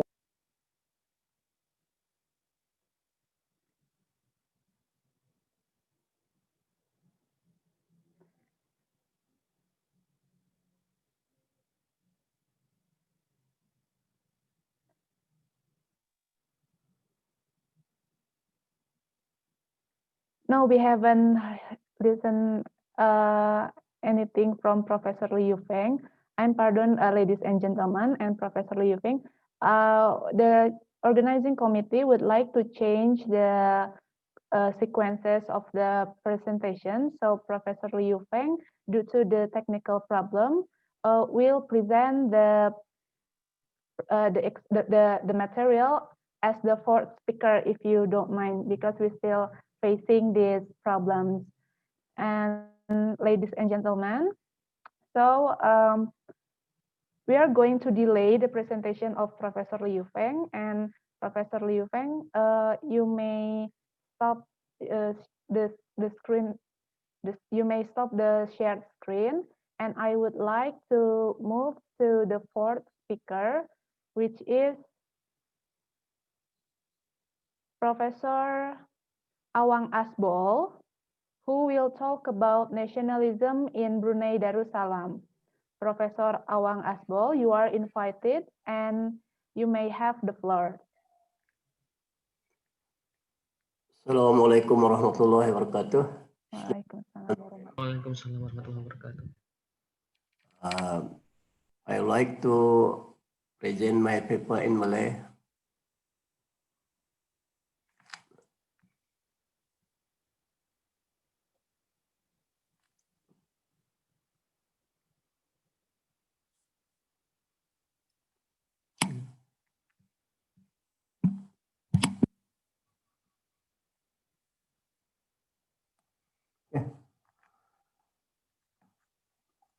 Assalamualaikum warahmatullahi wabarakatuh. Bismillahirrahmanirrahim.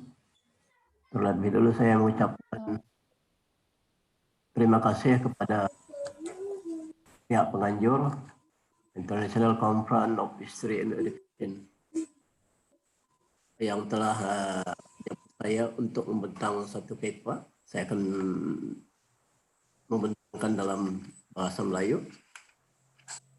Terlebih dahulu saya mengucapkan setinggi penghargaan pada rakan-rakan dalam pembentangan ini, yaitu Profesor Hamid Hasan, Profesor Dr. Muhammad Mahzan Awang, dan Profesor Lee Yuping.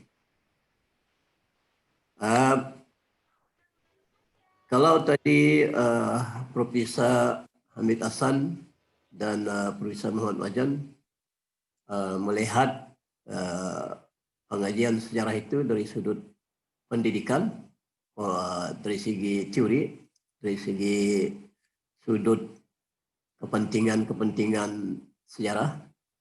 Jadi saya di sini, saya sebagai salah seorang pensarah mengkaji sejarah tulen ataupun kandungan sejarah, bukan yang berkaitan dengan kaidah ataupun tentang pendidikan sejarah. Jadi kita akan berkongsi sama mengenai dengan sebahagian daripada sejarah politik Brunei, yaitu nasionalisme di negara Brunei Darussalam, tinjauan dari sejarah. Jadi nasionalisme adalah sebahagian daripada bidang-bidang sejarah di negara Brunei Darussalam yang sering dikaji oleh para pengkaji. Sehinggalah sampai masa ini, sehingga kita mencapai kemerdekaan, perkembangan nasionalisme boleh dikatakan agak berkurangan berbanding pada tahun 1950-an sehingga 60-an. Jadi atas kerja saya ini akan melihat tentang perkembangan nasionalisme dari tahun 1930-an hingga 1960-an. Jadi kalau kita melihat perkembangan nasionalisme sebuah negara itu sering dikaitkan dengan peranan rakyat dalam langkah mencapai kemerdekaan daripada penjajahan. Itu yang seperti telah dijelaskan oleh Bapak Profesor Hamid Hasan. Dulu kita selalu melihat nasionalisme ini adalah satu gerakan atau tindakan cuba membebaskan negara kita itu daripada penjajahan. Dan biasanya dalam tindakan-tindakan ini ialah melibatkan rakyat, terutama golongan-golongan elit, golongan pelajar. Tetapi bagi negara Brunei Darussalam, saya melihat bahwa raja juga sebenarnya mainkan peranan dalam hubungan nasionalisme. Di mana kita boleh melihat peranan baginda itu nanti dari segi kuasa politik baginda sebagai ketua negara dan hubungannya dengan pihak British. Itu yang saya rasa jarang dilihat oleh pengkaji-pengkaji perkembangan nasionalisme di negara Brunei Darussalam. Kalau kita melihat nasionalisme memang sudah lama berkembang di Eropah pada abad ke-18, ke-20. Kemudian ia telah mempengaruhi Asia Tenggara pada abad ke-20 apabila penduduk di rantau ini berjuang untuk membebaskan diri daripada penjajahan. Seperti yang dijelaskan oleh tadi Profesor Mazlan, kita Brunei Malaysia dikuasai oleh British, sementara Indonesia dikuasai oleh Belanda. Dan apa yang kita lihat di negara Brunei Darussalam, kebangkitan nasionalisme ini sebelum dan selepas Perang Dunia Kedua banyak dipengaruhi oleh kemunculan pendidikan formal. Jadi kita di Brunei sebelum ada pendidikan formal ini, dengan tertubuhnya sekolah Melayu pada tahun 1914, lebih kepada pendidikan tradisional. Kita dengan tumpuan utama ialah pendidikan Islam di masjid, di surau dan balai. Balai itu sama seperti pesantren dan pondok seperti yang berlaku di Semenanjung Tanah Melayu dan Indonesia.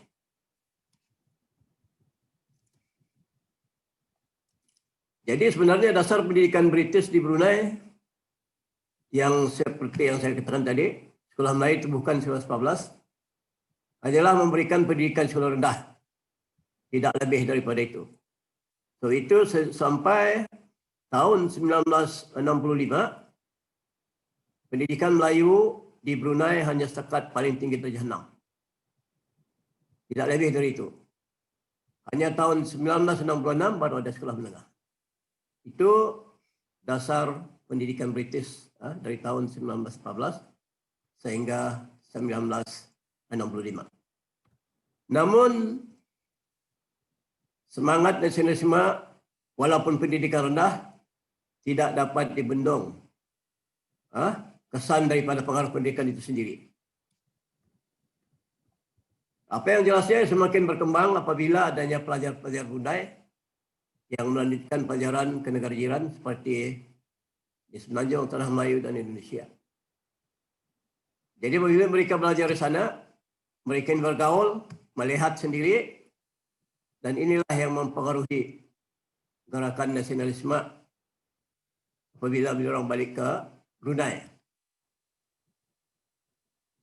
Dan pendidikan formal telah mendedahkan pelajar Brunei kepada kesedaran rasa kekitaan, bangga terhadap kebudayaan, bahasa dan sastra mereka. Itu yang dibawa ataupun pengaruh baik di Semenanjung Tanah Melayu atau Melaya maupun di Indonesia. Jadi pada masa itu memang belum ada muncul pemikiran untuk membentuk sebuah negara bangsa. Sebagaimana yang dikehendaki dalam ciri-ciri sebagai kebangkitan nasionalisme. Tetapi harus kita lihat bahwa ilmu-ilmu nanti akan melahirkan bibit-bibit semangat kebangsaan seterusnya selepas itu nanti. Jadi peringkat awal kesadaran nasionalisme Brunei diluahkan menerusi persatuan sosial atau pertumbuhan-pertumbuhan pekerjaan yang tidak ada unsur politik. Seperti Persatuan Sahabat Pina Melaya dan Persatuan Belia Belait yang wujud sebelum Perang Dunia Kedua.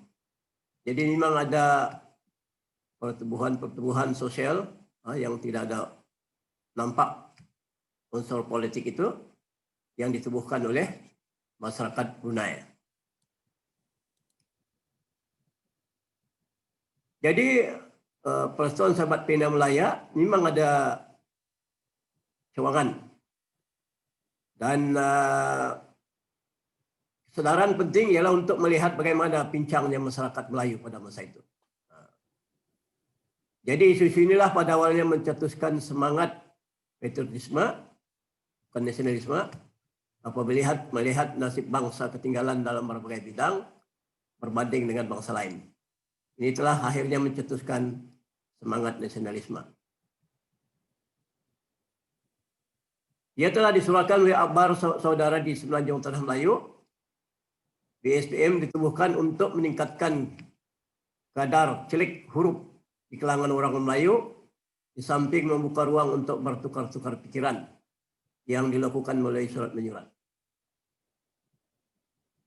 Dalam situasi demikianlah, maka masyarakat Brunei terutama golongan guru-guru yang sudah pandai membaca dan menulis dapat mengikuti perkembangan sosial, ekonomi dan politik tanah Melayu, Singapura dan Indonesia juga pada masa itu.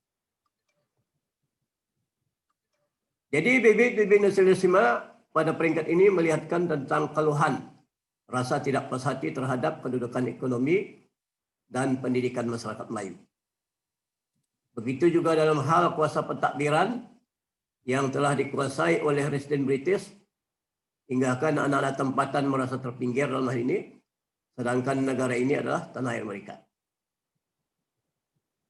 Jadi kita harus melihat juga bahawa Presiden British mula dilantik di negara Brunei Darussalam ialah pada tahun 1906 untuk membantu pentadbiran Sultan Hasim pada masa itu.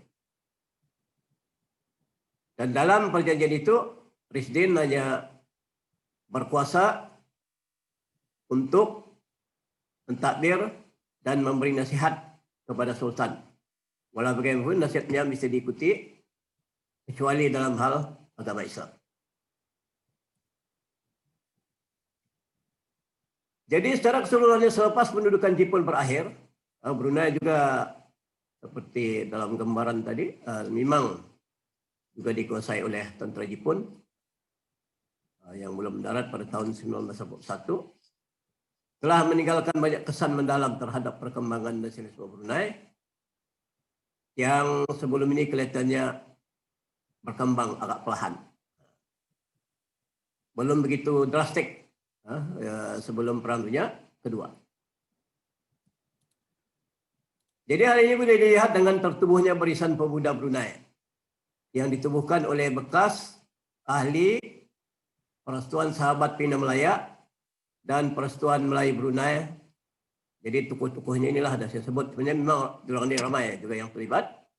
Marsal Maun, Basir Taha, Haji Muhammad Manggul, T.M. Yusuf, Jamil Umar dan Iche Saleh. Ini kebanyakannya diorang ini adalah golongan guru yang hanya mempunyai pelajaran paling tinggi darjah 6. Ini semua golongan guru yang pada masa itu menumbuhkan barisan pemuda. Jadi barisan pemuda adalah organisasi Bumi Putra Brunei yang pertama kali muncul pada April 1946 bagi menyatukan tenaga cendekiawan nasionalis untuk membela nusa dan bangsa. Ia juga sebagai platform politik bagi menyuarakan idea-idea kemerdekaan. Bagaimanapun ia tidak bertahan lama kerana pucuk pimpinannya adalah kaki tangan kerjaan.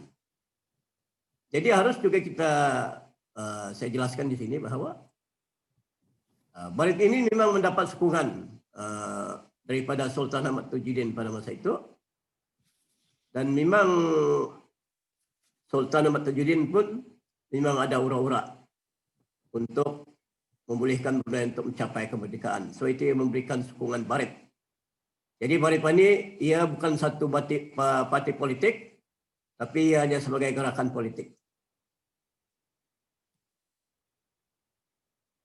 Jadi selepas kehilangan barit, tidak lagi wujud persatuan politik di Brunei sehinggalah tertubuhnya Partai Rakyat Brunei yang diasaskan oleh M. Ajahri pada tahun 1956.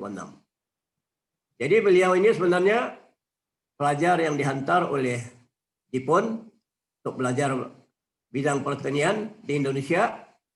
Jadi semasa belajar di Indonesia inilah beliau telah terpengaruh dengan gerakan nasionalisme di sana. Jadi apabila dia balik ke Brunei, beliau telah mengadakan berbagai ceramah politik untuk menghidupkan kembali semangat nasionalisme di Brunei. Jadi pada masa itu, pentadbiran Muslim British tidak melihatkan peluang-peluang atau ada satu peraturan yang membenarkan rakyat Brunei untuk bergerak dalam bidang politik yang dalam bentuk parti-parti. Jadi masalah belum ada. Jadi oleh sebab itulah Ajahri telah membentuk Brunei Film Production Company pada 28 Oktober 1952. Ini dia buat hanyalah sebagai helah saja sebenarnya. Sebagai helah untuk mewujudkan parti politik. Walau bagaimanapun, helah ini telah dapat dihidu oleh Presiden British pada ketika itu. Lantas ia ingin meluluskan pendaftaran Propiko ini. Jadi penyokong Azhari marah lalu menganjurkan satu demonstrasi menentang keputusan Presiden. Jadi pada Januari tahun 1953, Azhari dan pengikut-pengikutnya sekitar 400 orang telah berarak menuju ke pejabat Presiden. Rasdin menolak untuk menemui dan berbincang dengan mereka. Lantas berlaku kekacauan hingga tidak dapat dikawal. Jadi ini kita lihat satu gerakan awal yang ditunjukkan oleh sebahagian daripada rakyat Brunei yang diketahui oleh Azhari yang boleh dianggap sebagai golongan terpelajar. Jadi Presiden mengerahkan polis untuk menyuraikan demonstrasi ini dan menangkap pemimpinnya kerana mengadakan perhimpunan haram. Azhari dan 7 yang lain telah ditangkap dan peristiwa ini saya melihat sebagai detik-detik kesinambungan nasionalisme di Brunei. Ia dijadikan asas oleh Azhari sebagai langkah ke arah penubuhan Parti Rakyat Brunei bagi membolehkan beliau bergerak dalam politik secara sah. Jadi kemunculan PRB sebagai sebuah parti politik pertama yang didaftarkan di negara Darussalam merupakan, saya melihat ini bukan yang awal, tetapi dia lebih kepada kesinambungan perkembangan dari nasionalisme Brunei daripada yang sebelumnya. Dan apabila dia muncul, saya melihat dia lebih aktif dan dia berkembang lebih drastik apabila ia mendapat sambutan rakyat. Jadi kita melihat nasionalisme Brunei itu dia lebih kepada perkembangannya itu lebih ke depan berbanding dengan sebelum ini. Kerana kita lihat rakyat pada masa itu pun juga memberikan sokongan kepada Partai Rakyat Brunei. Jadi dasar parti ini memang dia menentang penjajahan dan memperjuangkan kemerdekaan bukan saja bagi Brunei, tapi keseluruhan Kepulauan Melayu. Berdaulat dengan cara berperlembagaan. Jadi PRB juga ingin mempertahankan kedudukan sistem beraja. Dia memang mempertahankan juga sistem beraja. Parti ini juga mau mewujudkan negara Melayu yang berdaulat lagi demokratik.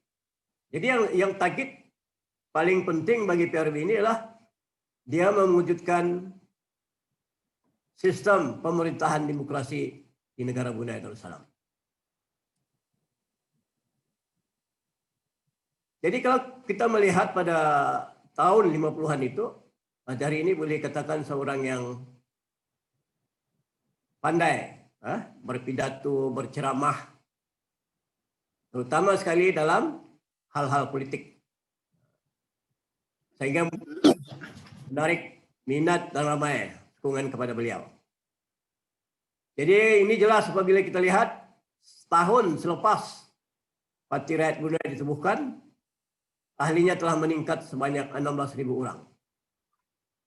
Dan yang juga menarik, dia tidak hanya melibatkan masyarakat Melayu, bahkan kaum lain, dan tidak terbatas hanya di Brunei, tetapi juga melibatkan Sabah dan Sarawak. Jadi itu perkembangan seperti nasionalisme seperti itu saya tidak heran kerana hubungan kekeluargaan orang-orang Brunei, Sabah dan Sarawak ini memang begitu erat. Itu banyak orang Brunei masih ada keluarga di Sabah, masih ada keluarga di Sarawak.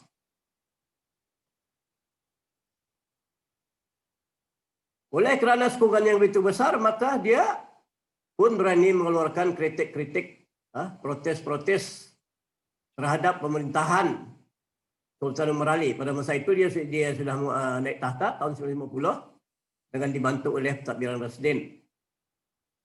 Tetapi Sultan Umar Ali Saifuddin, Sadul Khariwatin ini, dia sebenarnya bila dia naik tahta, dia mau memperkenalkan perlembagaan negeri Brunei yang baru. Dia telah cadangkan kepada pihak British supaya Brunei ada perlembagaan pada tahun 1953. Jadi,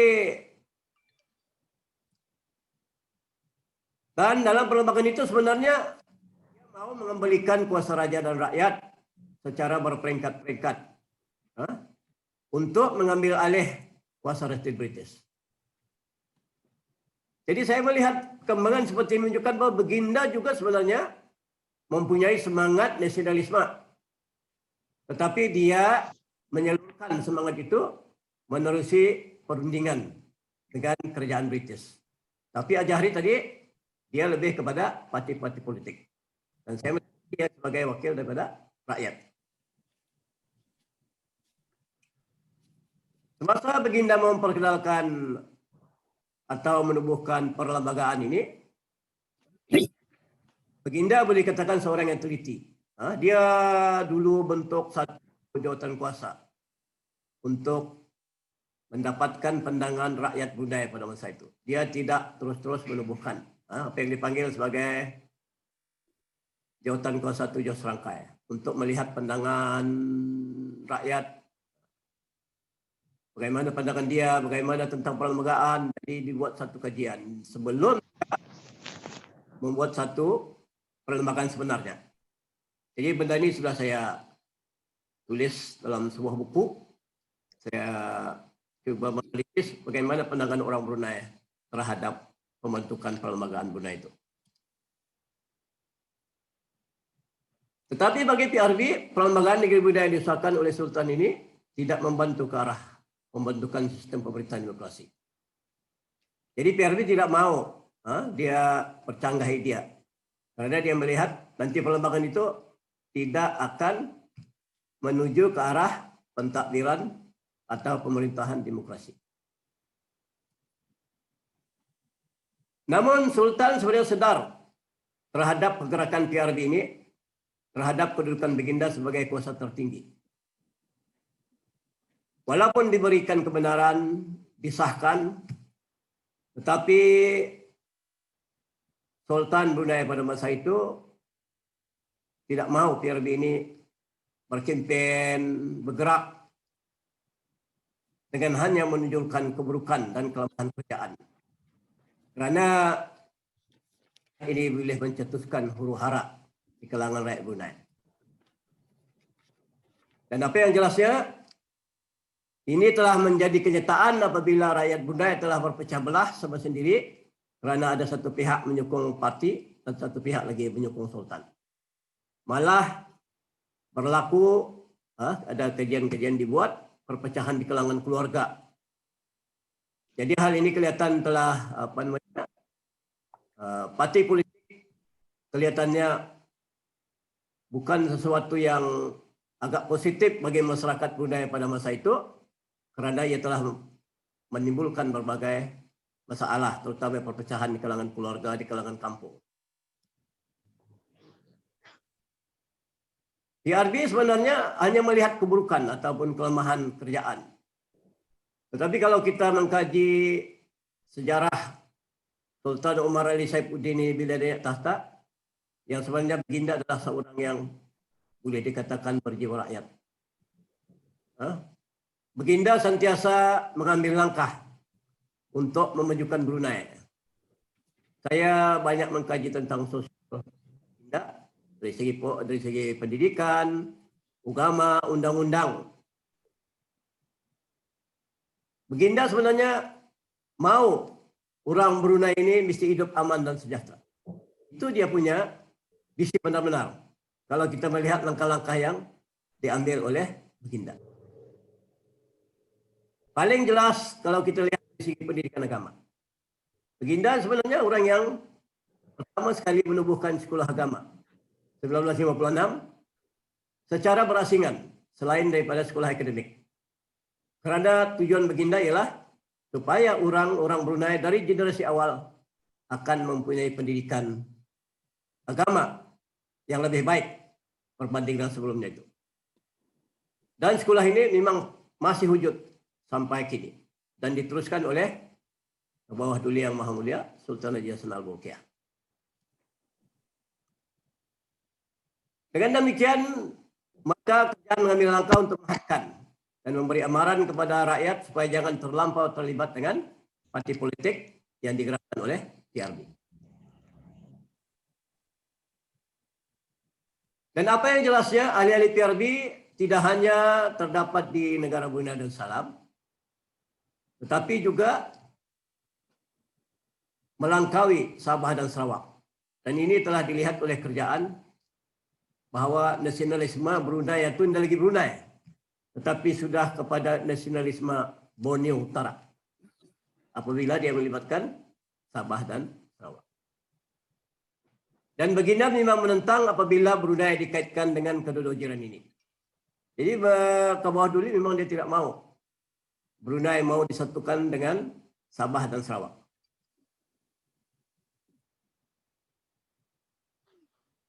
Dan apa yang jelaskan dari awal, Parti Rakyat Brunei ini memang jarang bekerja sama dengan kerajaan. Dia sering melihat kelemahan, mengkritik apa yang dibuat oleh pihak kerajaan. Terutama sekali dalam rancangan pembentukan perlembagaan baru negeri Brunei yang telah saya katakan tadi, yang dicadangkan itu. Dan mereka telah menuntut supaya 2/3 kursi dalam Majlis Masyarakat Negeri dalam pilihan raya nanti akan dipilih oleh rakyat secara bebas, bukan dilantik oleh Sultan. Sebab dalam Majlis Masyarakat Negeri Brunei biasanya ahli-ahli dilantik oleh Sultan. I'm sorry, Professor Asbol Mail. I would like to remind you the time is 5 minutes left. Thank you. Okay. Jadi kalau kita lihat Sultan Umar Ali memang seorang sultan yang bersemangat untuk menubuhkan perlembagaan pada tahun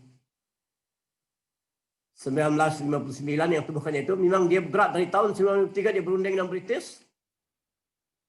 Dan pada tahun 57 dia berunding, PRB juga mau berunding. Tetapi apa yang jelas dalam perundingan itu, saya ringkaskan jelas. PRB mengantar rombongan, tapi mereka tidak dilayan.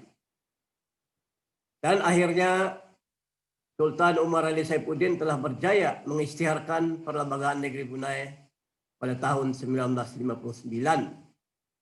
Ini saya melihat inilah satu kejayaan nasionalisme bagi Sultan, bagi Raja, kerana dengan adanya perlembagaan itu kuasa pentadbiran dalam negeri akan dikuasai oleh Sultan, hubungan luar dan pertahanan masih dipegang oleh pihak British. Jadi kalau kita lihat perkembangan nasionalisme selepas itu, kerana perlembagaan ini membenarkan ada pilihan raya, maka pada tahun 1962 ada satu pilihan raya diadakan, Majlis Daerah dan Majlis Negeri, dan didapati PRB menang dalam pilihan raya itu. Daripada 55 kursi, dia menang 54 kursi. Jadi menunjukkan bahawa rakyat menyokong PRB pada masa itu, terutama sekali dalam isu menentang kemasukan Brunei ke dalam gagasan Persekutuan Malaysia. Walau bagaimanapun, PRB nampaknya didalangi oleh tokoh-tokoh ekstrem, tokoh-tokoh yang mau gerakan mereka itu lebih bersifat radikal apabila mencetuskan revolusi 1962. Pada 8 Disember 1962 terjadi revolusi ingin menggulingkan ke bawah Duli.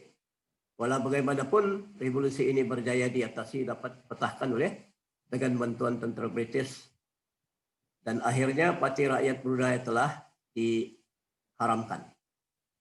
Jadi sejak PRB diharamkan, Selepas itu memang ada muncul beberapa parti politik. Kita lihat itu juga sebagai satu gerakan nasionalisme. Sehinggalah sampai kemerdekaan ini, selepas kemerdekaan memang ada beberapa buah parti politik. Tetapi kalau saya melihat dia memang kurang mendapat sambutan di kalangan rakyat Brunei. Orang Brunei macam seolah-olah sudah kecewa dengan sistem berparti. Apabila didapati mereka banyak janji-janji kosong, cakap tidak serupa bikin apabila sudah dapat kuasa. Jadi orang Brunei sekarang ini lebih selesa berada di bawah pemerintahan sistem beraja yang kita banyak kemudahan-kemudahan dibagikan, terutama dari segi pendidikan, perubatan diberi secara percuma, kemudian diberi lagi subsidi barang-barang asas untuk keperluan rakyat Brunei. Jadi saya melihatlah sehingga tahun abad 21 ini pun perkembangan nasionalisme bagi di kalangan rakyat nampaknya belum begitu menonjol. Sekian, wabillahi taufik wal hidayah. Assalamualaikum warahmatullahi wabarakatuh. Waalaikumsalam warahmatullahi wabarakatuh. Thank you very much, Professor Asbau Mail, for the presentation. It is very interesting for the participants to know about the rise of the nationalism in Brunei Darussalam, and we can see also that there is a intellectual group at the beginning that taking part of the Brunei's nationalism. However, we still not really see it as the most powerful aspect on these days, as Professor Asbo Mail said before. I believe that there are several questions as well for Professor Asbo Mail, but please still keep it.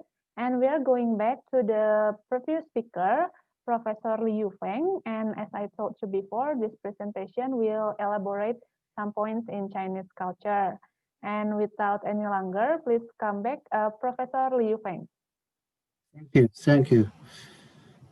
I'll try to share my screen first. If it cannot be done, I change. Yeah, okay.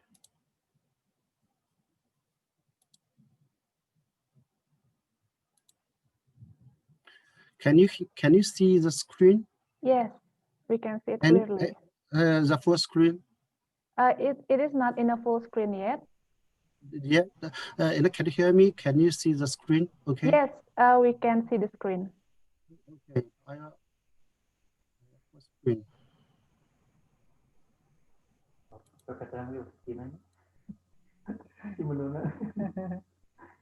Oh, jadi nggak akan bisa kurang gitu.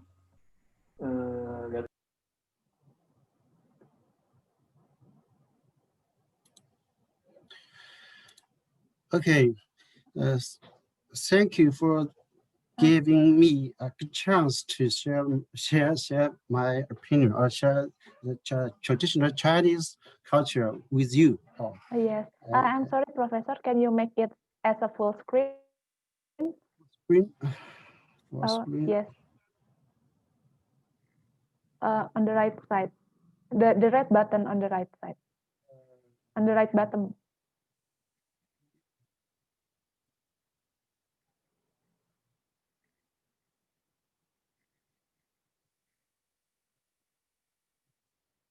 Screen, where to? On the red button on the bottom right side. Yes, that one. Not on the left side. The red one. Yes, that one. The red one. This one? Red. The red button. Which one? Which button? The red. Yes, that one. Red yes. one. Yes. Okay. Okay, thank you. Okay. Learning and studying history, or learning and studying the culture, traditional culture, can help people understand the present and grasp the future better by understanding culture or history. So studying and reading, learning and studying culture can guide the future of one's country, and it also can enhance national pride and cohesion. Also, it also can stimulate one's intelligence. And the last one, reading, learning and studying culture, traditional culture, can understand the truth of being a man and doing things. So let's together share Chinese traditional Chinese culture with me together. Yeah. Now let's begin. First one, Chinese dragon, just a dragon totem worship in China has been around for the last 8,000 years. The ancients in China considered the dragon alone a fetish that combines animals including the fish, snake, horse, and ox with cloud, sound, lightning, and other natural celestial phenomena. So the Chinese dragon was formed in accordance with the multicultural fusion process of the Chinese nation. To the Chinese, the dragon signifies innovation and cohesion. Means in Chinese 团结凝聚的这种精神，团结凝聚。Okay, part two. Chinese characters. Chinese characters were initially meant to be simple pictures used to help people remember things. Simple pictures. After a long period of development, it finally became a unique character system that embodies phonetic sound, image, idea, and rhyme at the same time. Chinese characters are usually round outside, and a square inside. In Chinese, 天圆地方, round outside and a square inside, which is rooted in ancient Chinese beliefs of the ocular sky and a rectangular earth. Okay, this part two, Chinese characters. And the third one, in Chinese, 天干地支. The Chinese era is a symbol that the Chinese calendar uses for recording and naming years. The 10 heavenly stems, 10天干, 10个天干, 2甲乙丙丁戊己庚辛壬癸. The 12 earthly branches are 子丑寅卯辰巳午未申酉戌亥. After observing the lunar months, the ancients found that the moon always waxes and wanes, roughly 12 times a year. Okay, and the 2 lunar months account for about 60 days. This is just 天干地支 in China. Okay, and then first one, Chinese Kung Fu is famous in the world. Chinese Kung Fu, Chinese, or we can call it Chinese martial arts, carries traditional Chinese culture in abundance. Chinese culture. It is traditional Chinese sport which applies the art of attack and defense in combat, and the motions engaged with a series of skills and tricks. The core idea of Chinese Kung Fu is derived from the Confucian theory of both the mean and harmony. Confucian theory. And cultivating qi means nourishing one's spirit. It also includes thoughts of Taoism and Buddhism. Okay, next one. Pep cutting. Pep cutting is most popular traditional folk arts in China, and has a long history, more than 1,500 years. It was widespread during the Ming Dynasty and the Qing dynasties. In China,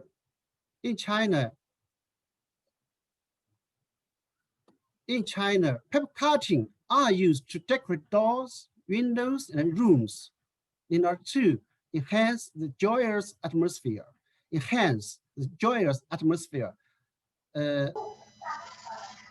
Wedding celebrations or festivals. The color most frequently used in paper cutting is red. So the picture of the first one is red. You can see it just now, which symbolize health and prosperity. Red means or symbolize. Chinese paper cutting is very popular.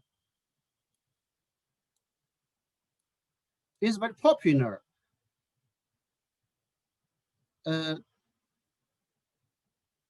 Around the world, and it's often given as a present to foreign friends. In Yangzhou, pep cutting is also famous. Maybe some of you, when you come to Yangzhou, we'll give pep cutting as present to you, and welcome to Yangzhou and to share with it. Okay.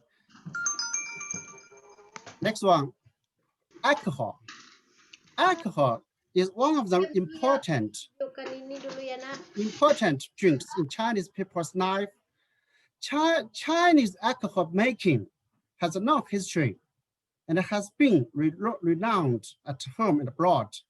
In China, no alcohol is more representative than Chinese liquor.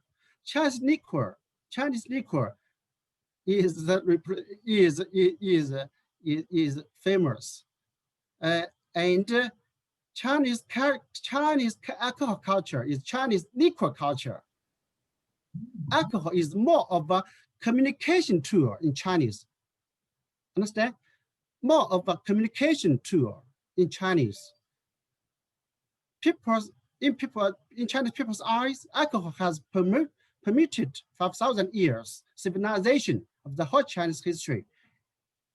It has a long history with China, 5,000 years. So, which plays an important role in every aspect of Chinese people's life. So when you come to China, when you come to Yangzhou, we'll invite you and to drink together. Okay. And the next one, porcelain. Another word, just China, is one of China's most important handcrafts. Chinese porcelain has a history of more than 3,500 years.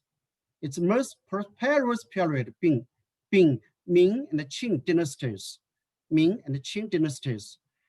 As symbols of high-end works of art, authentic porcelains are often of extremely high artistic and economic value, and therefore they're often regarded as precious collections by many people in the world. And they're often used as presents for expressing friendship between Chinese and foreign people. Okay, and next one, another traditional culture, kite. Kite is one of the Chinese traditional folk arts. The Chinese kite came into being in the spring and autumn period, just about 2,000 years ago. And since then, it has a history of over 2,000 years. Kites were used for military purpose initially, like measuring distances, testing or wind directions, and communications. Later, it is integrated with fairy tales, night characters such as flowers, birds, and beasts. In some spring days, people usually go for company outings to fly kites. The Chinese kite has also been loved by people from all over the world, for it was introduced into the globe at no time. Okay, number 9. Chinese cuisine. Chinese cuisine is famous. is also famous in the world. It is an important part of Chinese culture in the aspect of cooking and leisure. This unique art owes itself to the long history, vast territory, and the hospitable tradition of China. Hospitable tradition. Chinese food is famous for its perfect combination of color, aroma, taste, and appearance. In Chinese, 颜色、香味、味道和形状 color, aroma, taste, and appearance. Among the best-known schools of cuisine are the Cantonese. Understand? Cantonese. Cantonese cuisine, Guangdong菜. The Shandong cuisine of the north. The Huaiyang cuisine. Huaiyang cuisine just in Yangzhou. Huaiyang cuisine just in Yangzhou of the east. And the Sichuan cuisine of the west. The light flavor of the south, the salty flavor of the north, the sweet flavor of the east, and the spicy hot flavor of the west. Okay, just Chinese cuisine. So we can share. We can share it with when you come here. We drink alcohol and taste the Chinese cuisine, and we can to buy some kite and some China policy. Yeah. Number 10, silk. Chinese silk. Silk. Chinese is a term of silk. Now I'm in Suzhou, China, Jiangsu province. Now I'm in Suzhou. Suzhou is the original origin of silk. One of the origin of silk. As early as the Song and Zhou dynasties, the Chinese people's silk weaving techniques had reached an extremely high level. During the Western Han dynasty, Zhang Qian, an outstanding diplomat, traveled along Central Asia and connected China with the Persian Gulf and the Mediterranean, opening up a new era of Sino-foreign trade. Also with Indonesia, in Ming dynasty, Zheng He,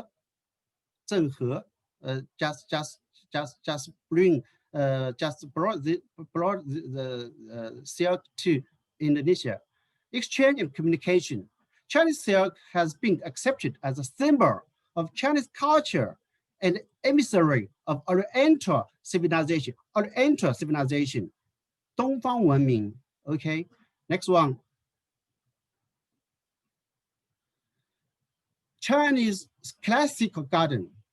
In Yangzhou, Geyuan Garden, Heyuan Garden in Yangzhou, and Slim West Lake.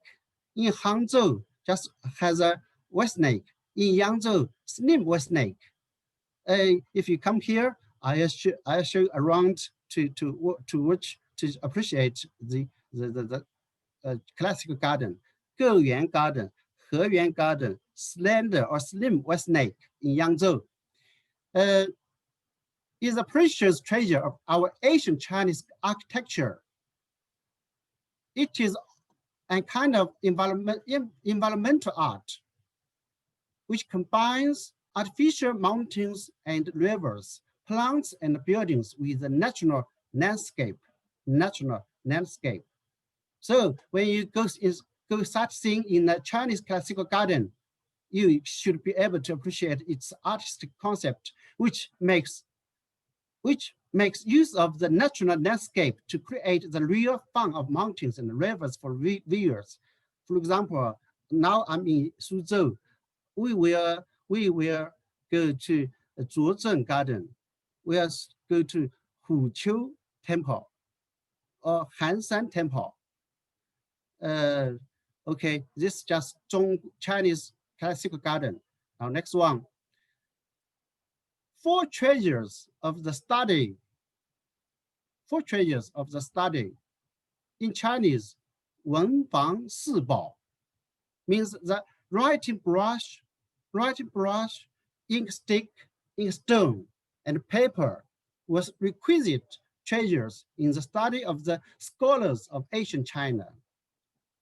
So they are referred to as the 4 treasures of the study. In Chinese, 文房四宝. The last one, the last sentence, the 4 treasures of the study have written the whole Chinese civilization. Written the whole Chinese civilization. It's a highly appreciation, yeah. And number 13, Chinese Weiqi, Chinese chess, Chinese Weiqi, international chess.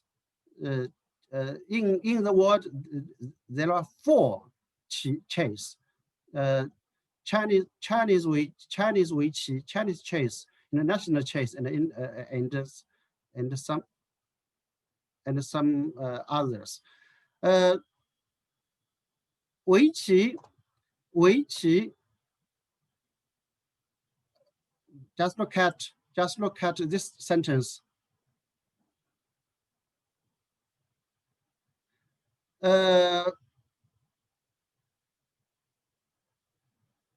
It is actually a competition between 2 players, and it tests their wisdom, courage, and patience, which symbolize heaven and earth.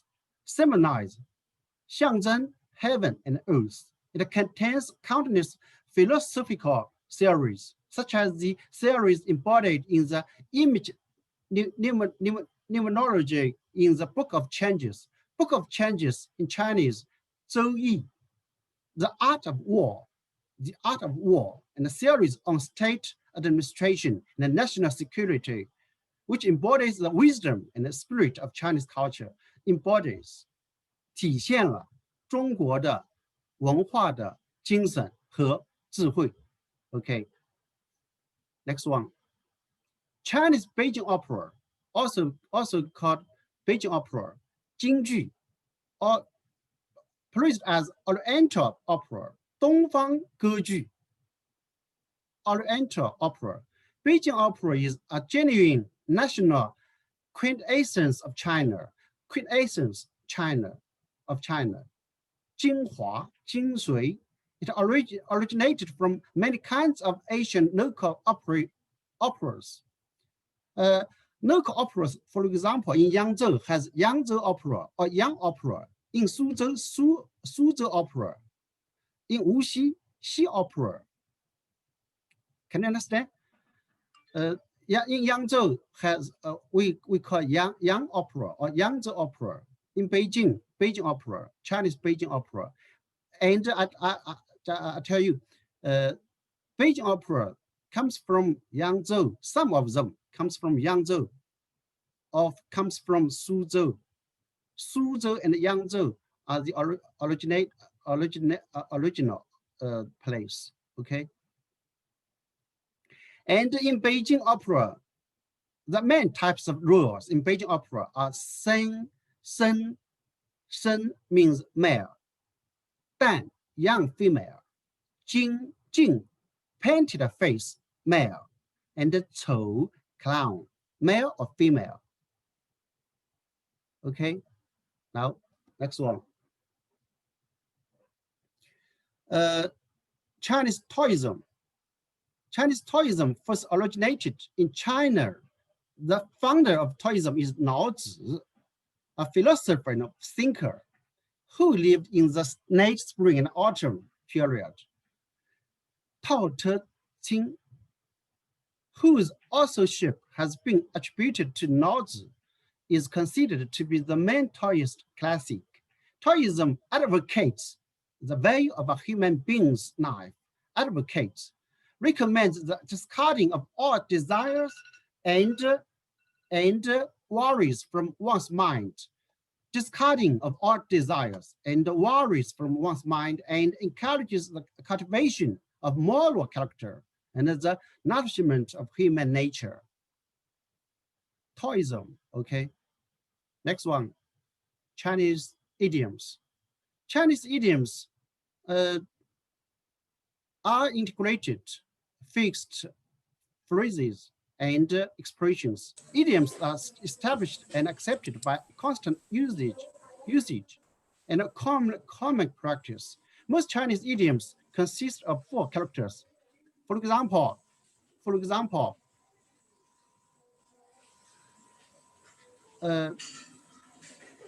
厚积薄发 means 自强不息 means make unremitting efforts to improve oneself.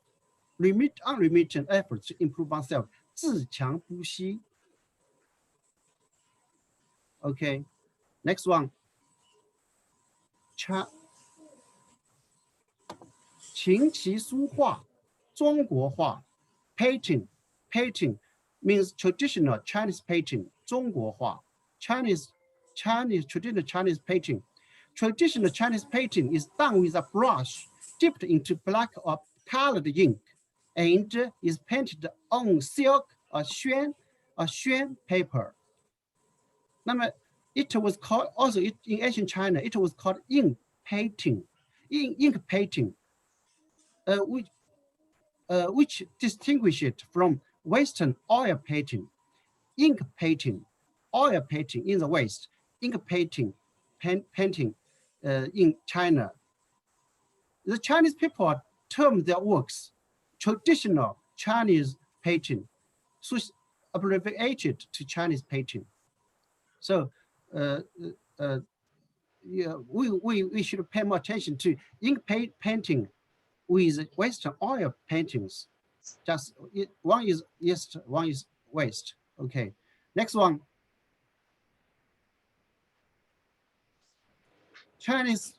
Traditional Chinese festivals, such as Spring Festival, such as Double Ninth Festival, Mid Autumn Festival, and Dragon Boat Festival, etc.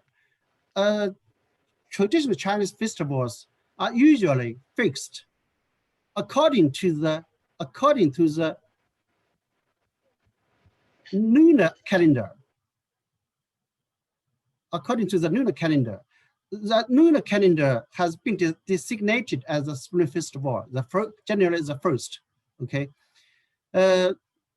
Some other significant Chinese festivals include the Lantern Festival, Pure Bright Festival, and so on. Each festival has its own unique origin and custom. They embody China's cohesion and vitality. Okay. Number 19. Chinese tea. Chinese tea, also traditional drink for Chinese people. In China, there are 7 things we should use every day. Just fuel,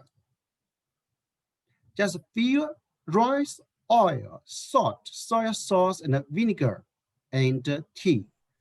In Chinese, 柴米油盐酱醋茶, just fuel, rice, oil, salt, soy sauce, and vinegar.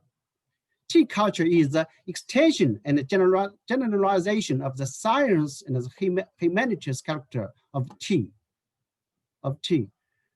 So it aims to help people cultivate both mind and body, comprehend the truth, and elevate the realm of life through the art of drinking tea. So drinking tea is popular in China, especially in Guangdong.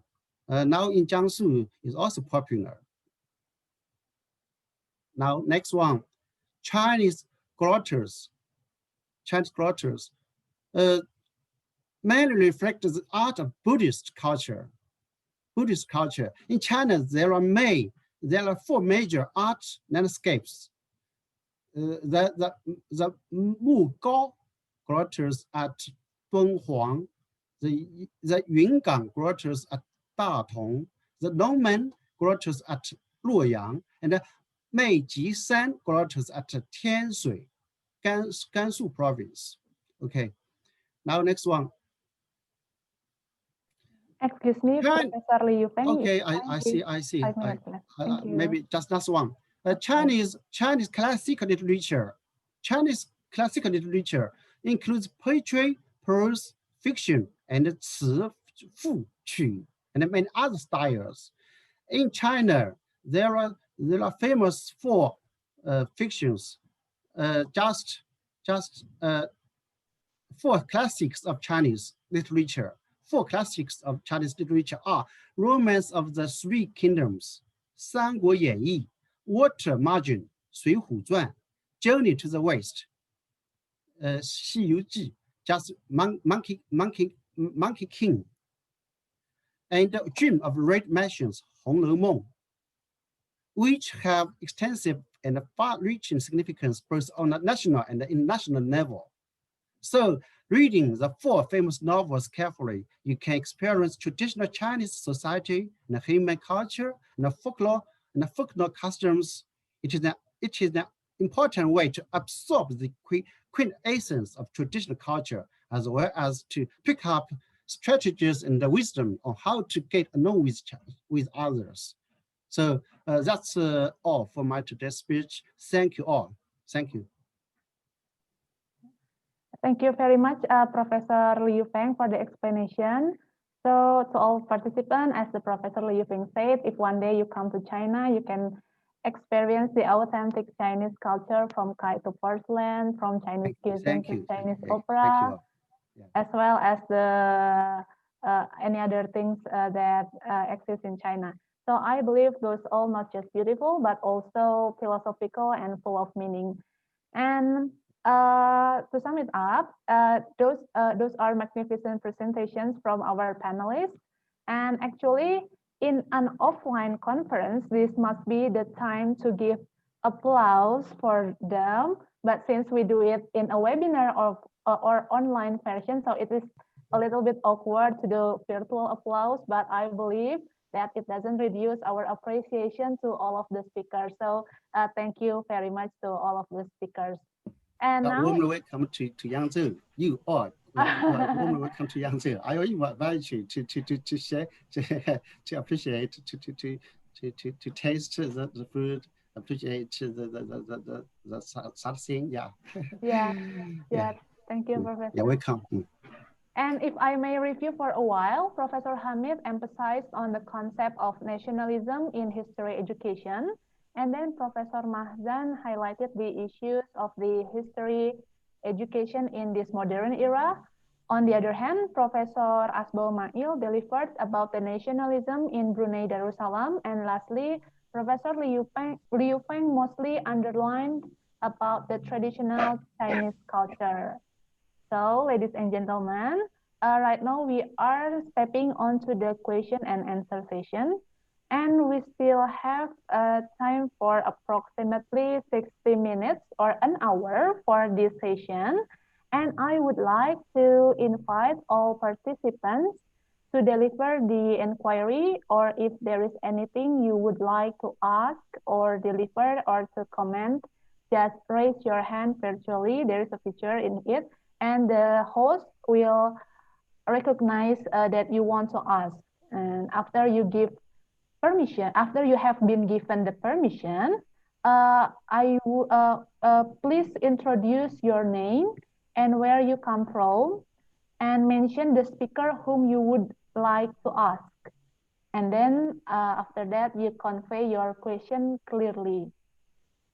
So please do raise your hand if there is any questions for any other participant, I mean for any other speakers. Yes, and we already have Iis, Husnul.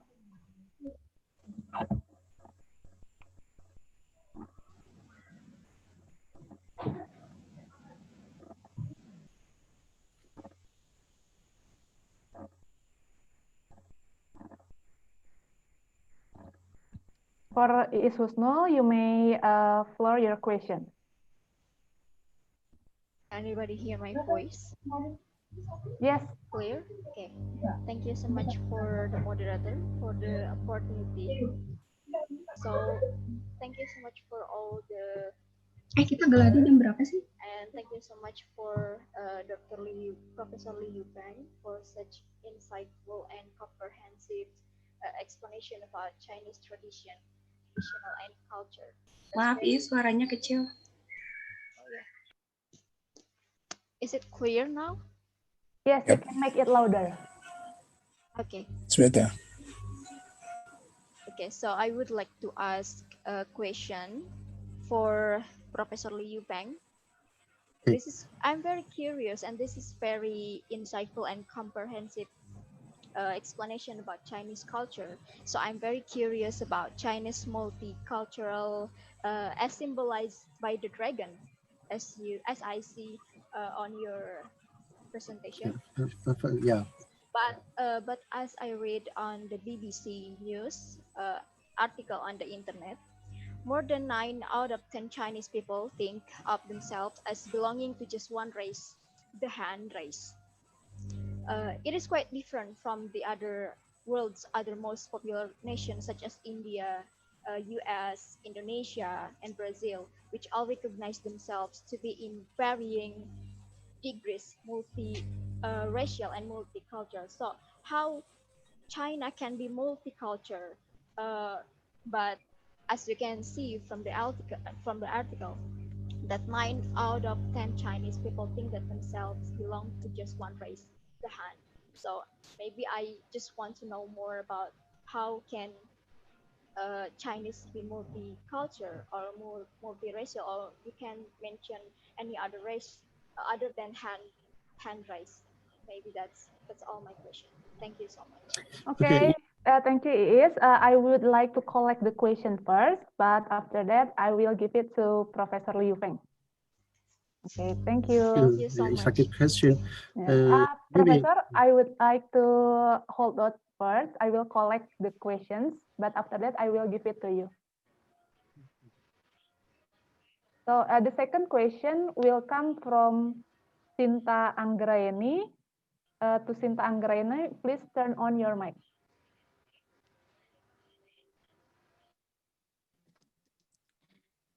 Can you hear me? Yes, it is clear. Okay. First, I want to, first, my name is Sinta Anggraeni, and I'm a student of journalism major in Yangzhou Polytechnic College, Yangzhou. I have two questions for Li Lao Shi and Professor Said Hamid Hassan. The first is, Lao Shi, when I visit to Yangzhou Museum, I saw the many Zhongguo Hanzi history, and then the Chinese traditional picture, but yeah, I can't understand what's the meaning of that, because at the time I still can't read the Chinese character. If Lao Shi don't mind, can you explain to us for the Chinese Hanzi history? And then for the Chinese Hanzi. 对 Chinese Hanzi. Hanzi Chinese character, yeah. 对 Hanzi, 对. And then the second one to Mr. Said Hamid Hassan. The you explained to us that about nationalism and the teaching of history. But we know the recently problem of Indonesian student that we know that studying history is a boring to us, for to be honest. And then I asked you how to build student character. I think because this is a history lesson is boring, and then boring is not good for us, because we know that if we want to understand our history, Indonesian history, we should learn this. But here, how to build student character by teaching history, by learning history of Indonesia. I think that's all. Thank you. Thank you, Sinta, Thank for you. your questions. And now we are going to Nuzon Sugito.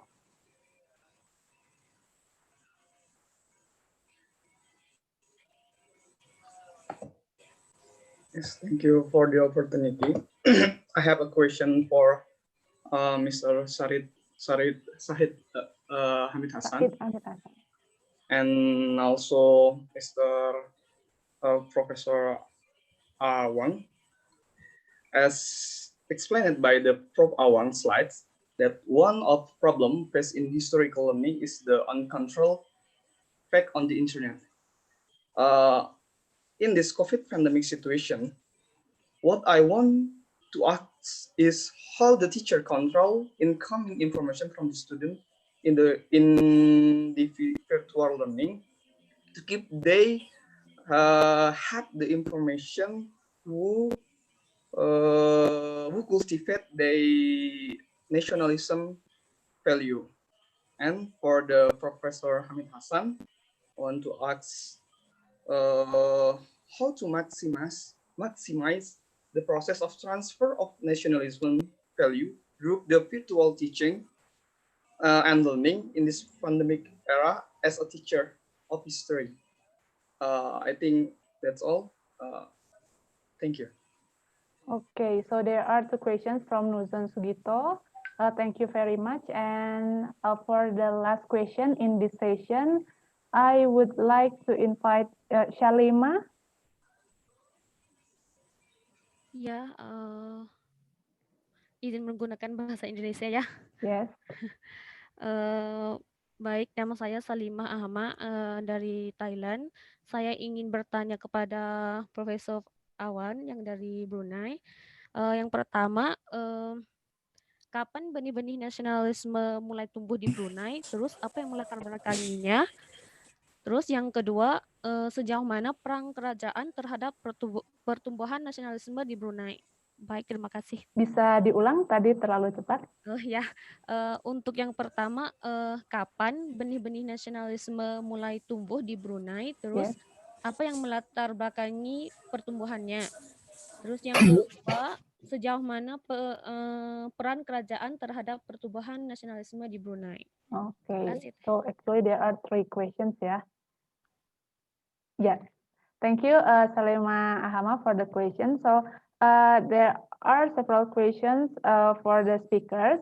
I would like to invite Professor Liu Feng to answer the question from Iis Husnul and Sinta Anggraeni. Iis Husnul asked about is China really multicultural, because she read that 9 out of 10 people in China think that they are Han. And a question from Sinta is, when she visited Yangzhou Museum, she didn't really understand about Yangtze history. Can you please explain about that? Thank you. I try my best to answer the questions. Yeah. The first question, just for example, dragon, just a symbol of China. Yeah. Maybe, for example, dragon in China, just how to say, dragon China, dragon signifies innovation and cohesion in China, but in the West, dragon is not a good animal. It's bad animal. He can when it opens his mouth, the fire will come from his mouth. So bad animal in the West, but good animal, or a good thing in China. Another example, for example, elephant in Thailand. In Thailand culture, maybe elephant is not useful. But in China, elephant in China means lovely, means how to say, beautiful. In China, you 北象 white elephant, 北象 noodle. You and 北象 white elephant battery. It is useful. It is famous in China. But if these goods are bought are sold into Thailand, maybe nobody would buy it. Why? Because in Thailand, elephant is useless, not useful. So different culture has different meaning, even if it's the same thing or same animal. So if you want to know something about the different countries' culture or things, you should first study hard and grasp your country's culture first, and then to compare it with others, the same thing or the similar things. So through the comparative action or research, you could or you can get something or understand more from it. So maybe Chinese has a long history, so there are many traditional culture which embodies meaningful things in it. But so if you want to get more, another way is just come to China and learn it yourself.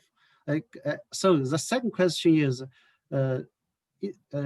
just the girl came to Yangtze and to go to the museum, Yangtze Museum, and some of the things she cannot understand, couldn't understand.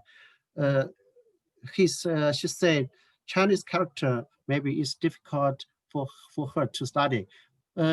Chinese character maybe when you study when you are young to study maybe it's difficult, but little by little the Chinese character, if you master or grasp some of the basic principles, then you will find it is very important or very interesting. For example, the vertical one,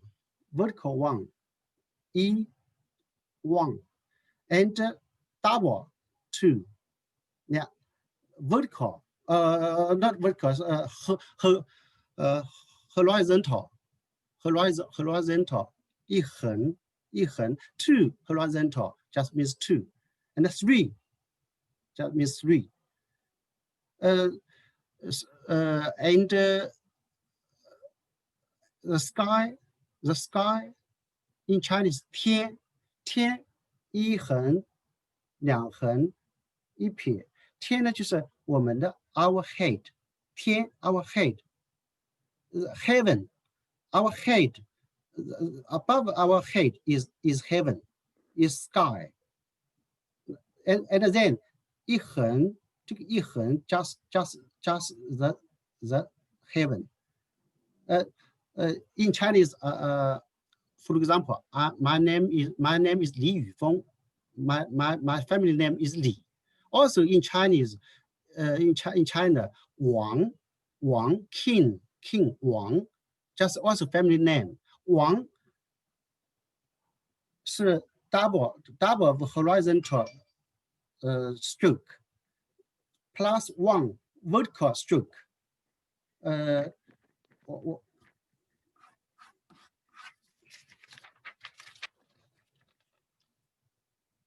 you see? Just king in Chinese Wang, the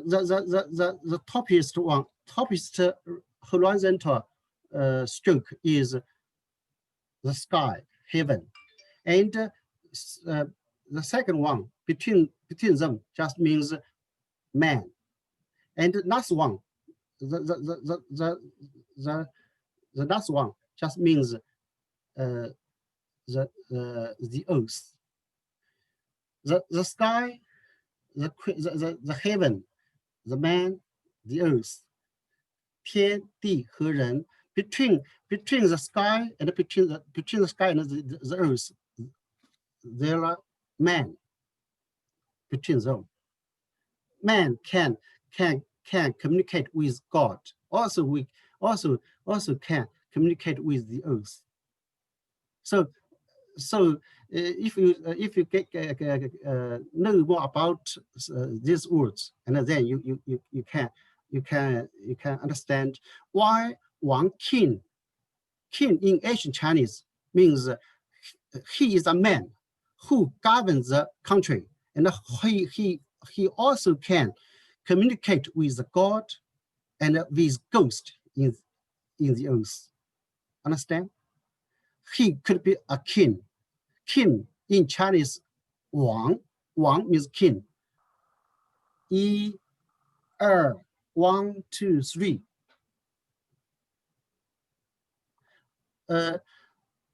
Another 扬州的州，扬州的州。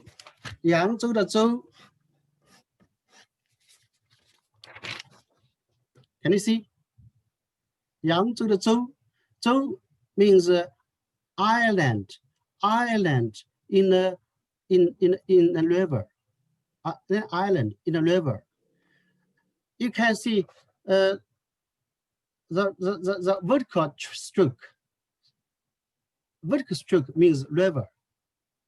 This point means island.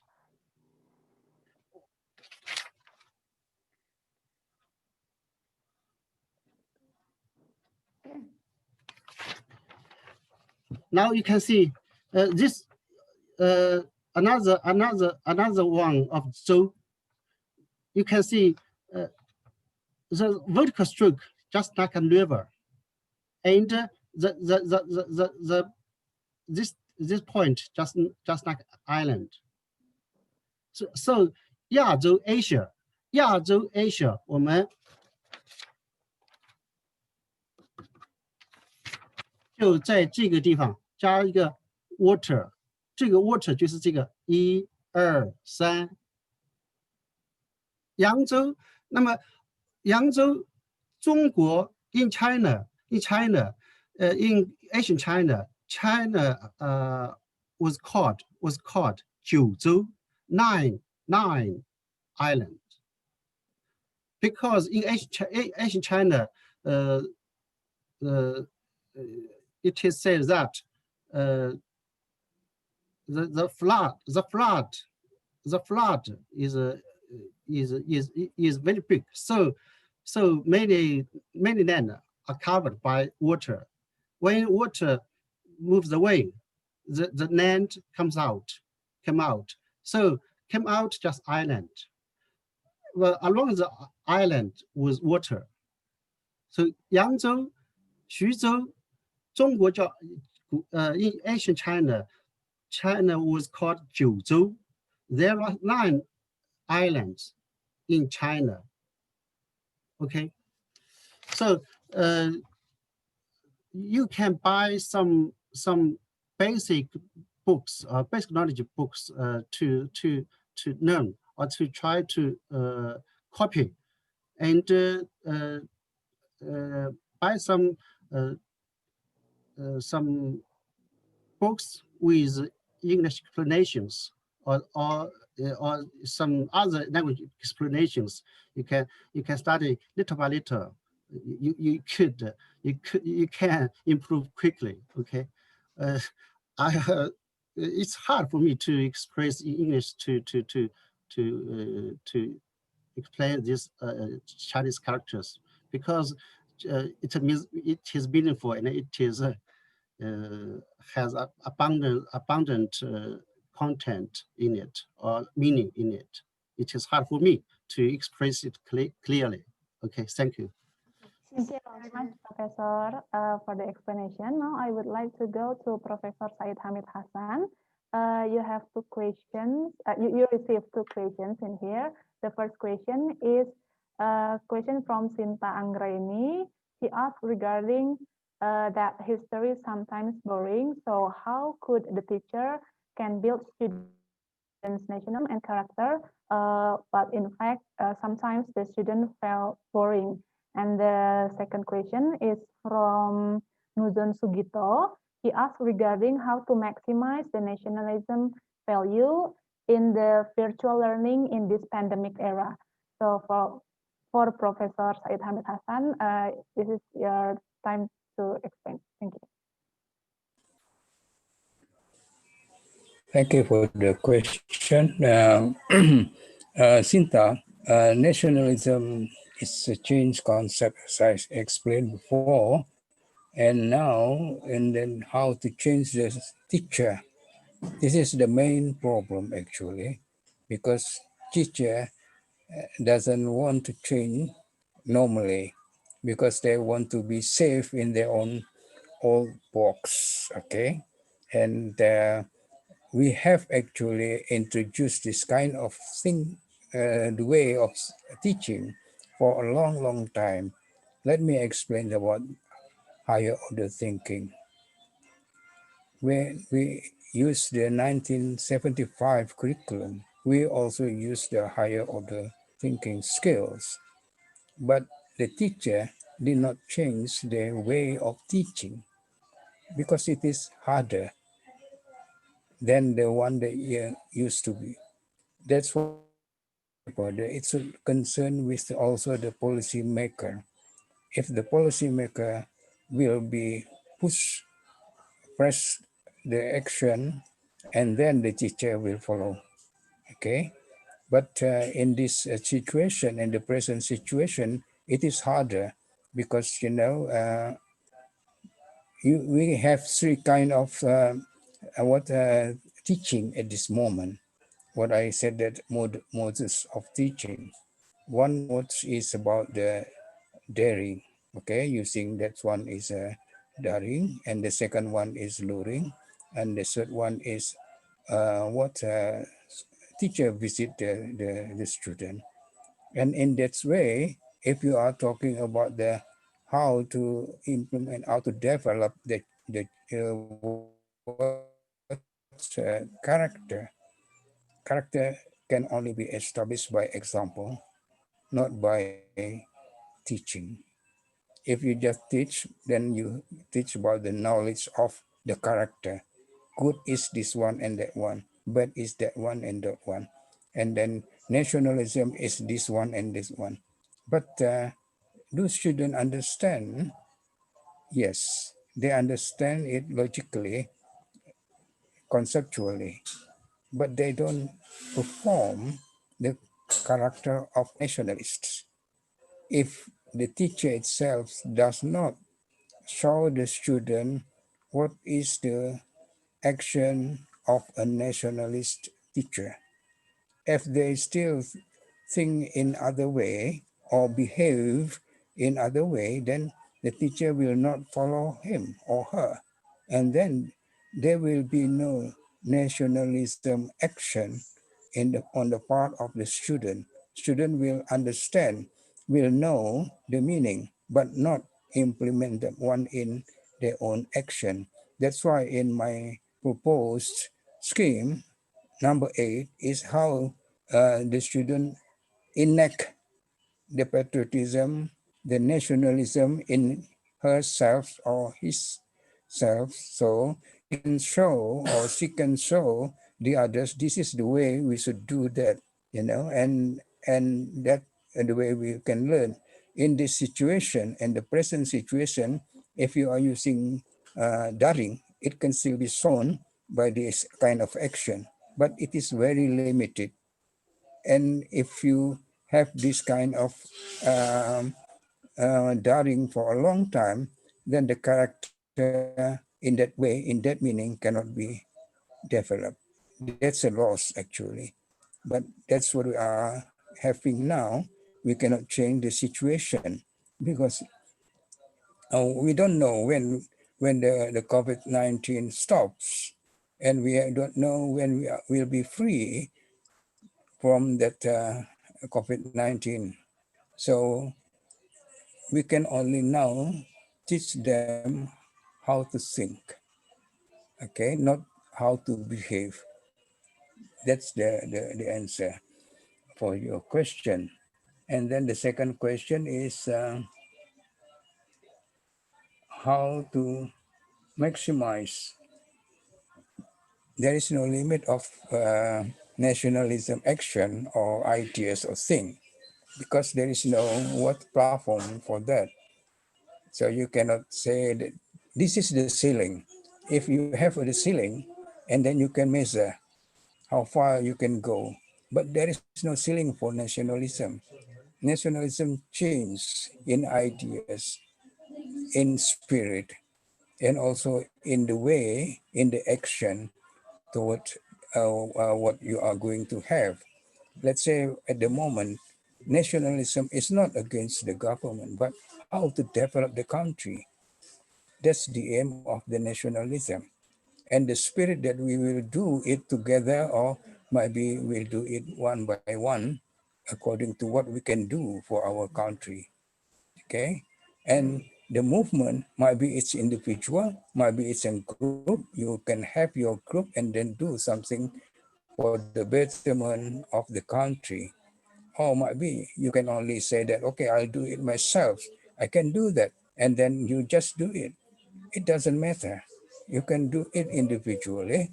You can do it in group. You can do it in more groups, more persons, something like that. Might be in a classroom. So these three attributes are important there because they are contributing to the understanding of nationalism. The present day nationalism is a very powerful energy as before actually to build the country. If you look at the Korea, South Korea began their development by teaching nationalism. If you go to Finlandia, nationalism is also the basis of the curriculum. So nationalism is everywhere. Japan, America itself, you can see every day. You can see you can watch film from United States, and they try to say that we are a big country, okay, and we have contributing about democracy. Now we also have that one. We have that 1955 Afro-Asia Conference, and that we contribute to the nation in Africa the freedom. And also, as we heard before from Prof. Awang from Brunei, that also Brunei has been affected by our nationalism. That's a kind of contribution, and it should be our pride. But now, do we have the pride? If you are talking about the generation, and then you can see the present generation, the young generation at present, can we identify any nationalism spirit, any nationalism action? It is nice to study actually, because we cannot imply the nationalism meaning from my generation to the young generation, because in my generation we fought against colonialism.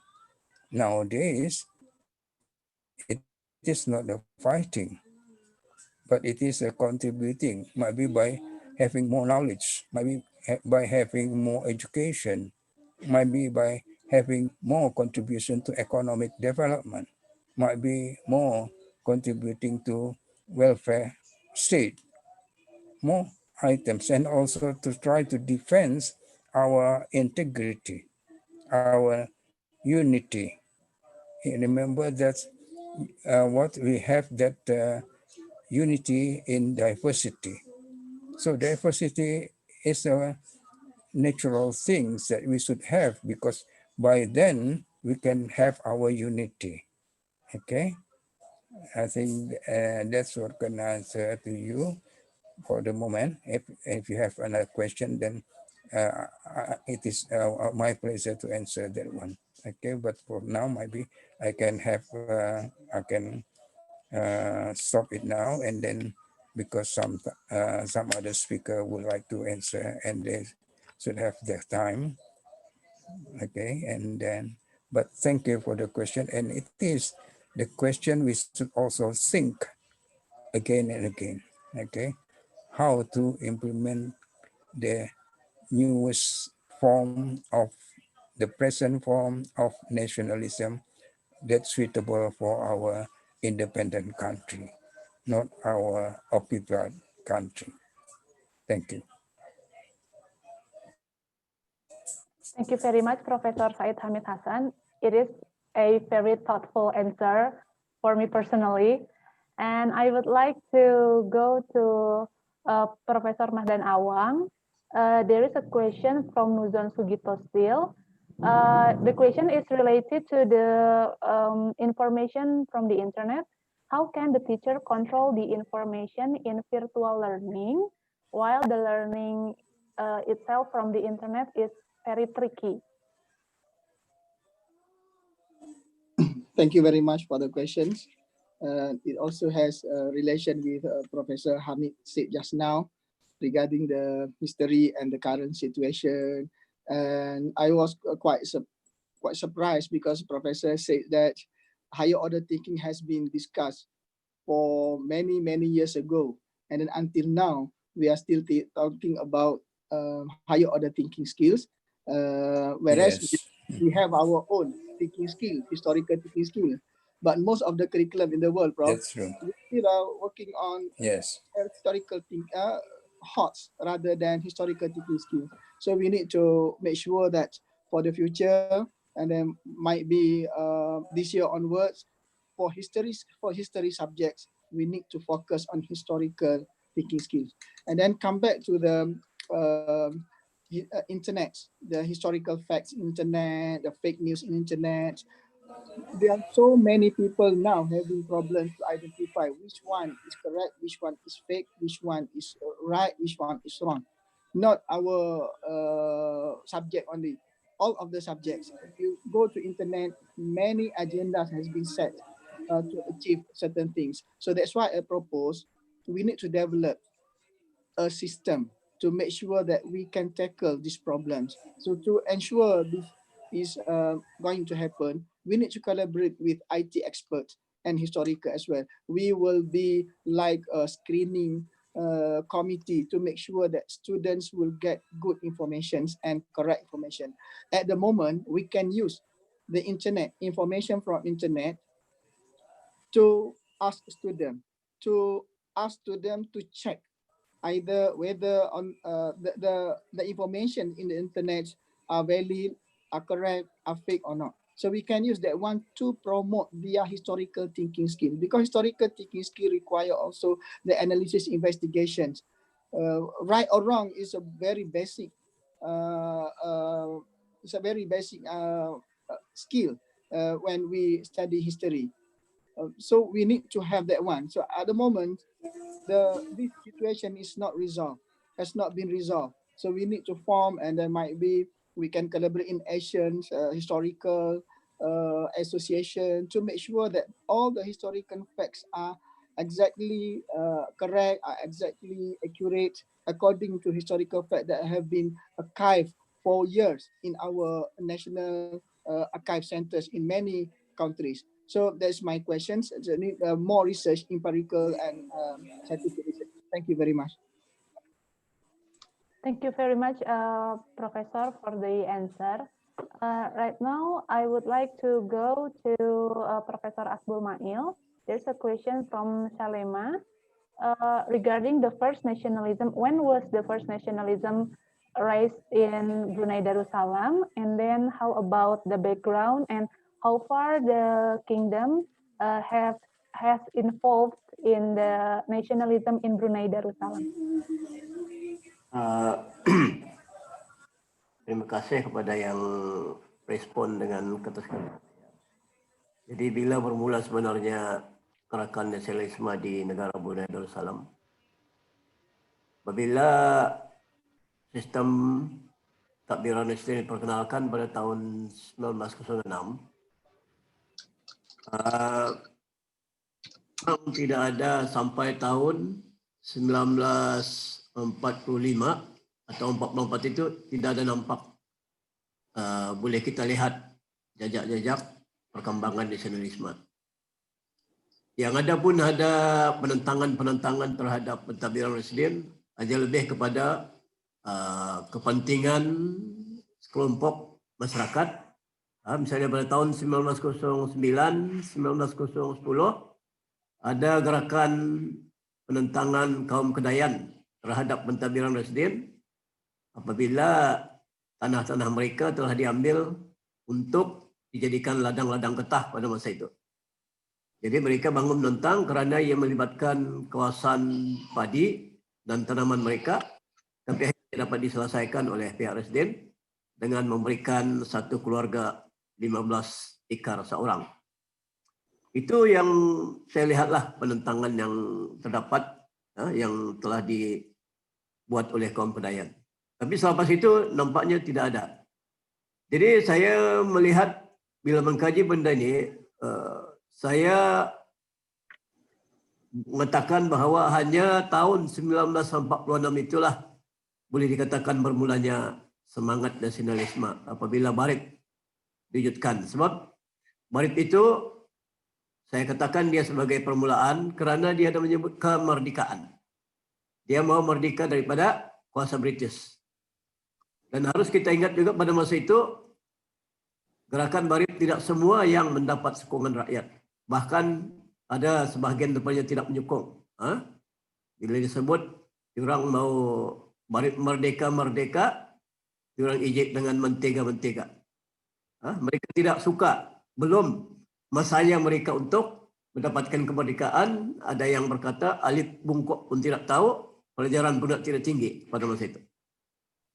Jadi itu saya melihat bermulanya gerakan nasionalisme pada tahun 1946 bukannya bermulanya dengan Parti Rakyat Brunei itu sendiri.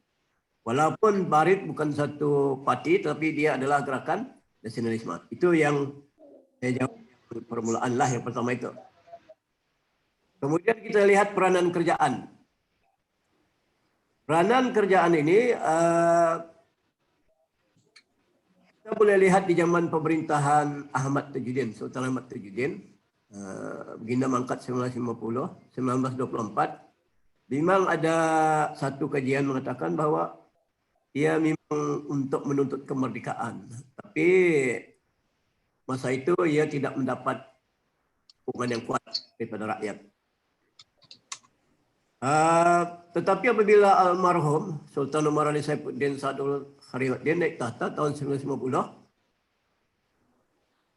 British sebenarnya ada menawarkan untuk Brunei mencapai kemerdekaan, tetapi ia mahu kemerdekaan itu bila dicapai istilah memperkenalkan pemerintahan sistem demokrasi.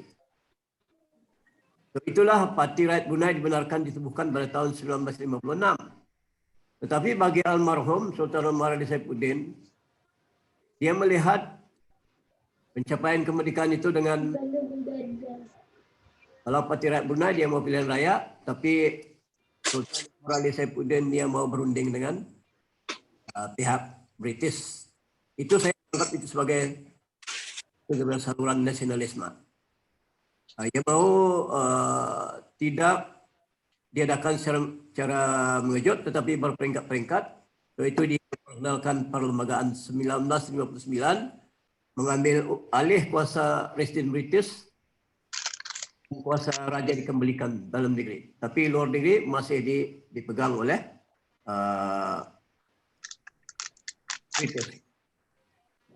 Kemudian kalau kita lihat selepas itu, selepas Parti Rakyat diharamkan, memang ada pihak kerajaan membenarkan parti-parti politik ditubuhkan. Pemberontakan memang ada beberapa buah parti ditubuhkan, tapi malahan selepas merdeka 1984 ada parti-parti yang telah dibenarkan tapi juga tidak mendapat sambutan daripada rakyat Brunei. Jadi selepas merdeka ini kalau kita lihat perkembangan nasionalisme bukan hasil gerakan rakyat, tetapi dikendalikan oleh kerajaan itu sendiri.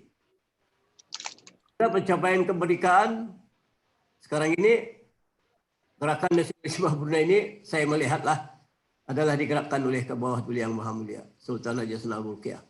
Jadi hal ini jelas kalau kita lihat dia mau negara ini, negara Brunei Darussalam ini berpegang kepada falsafah konsep Melayu Islam Raja.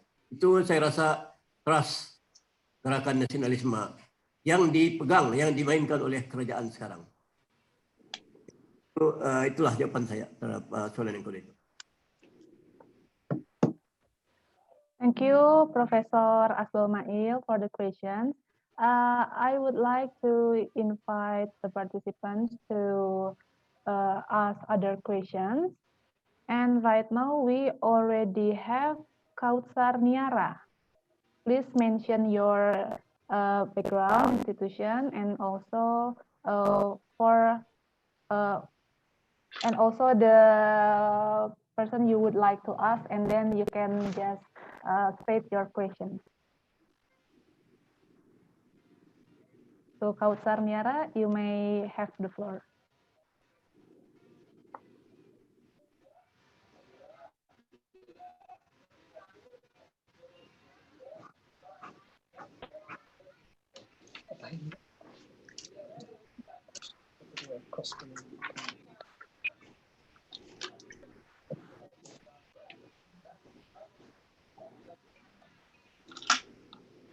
Oh, we cannot hear your voice, Kautsar Niara.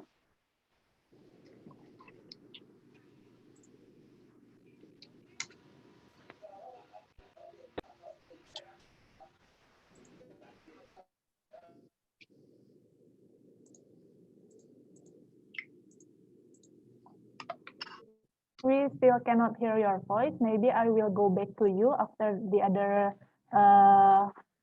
participants. So I would like to go to Aida. Please, Aida, mention your background and then to whom you would like to ask the question, and then state your question clearly. To Aida, you may have the floor.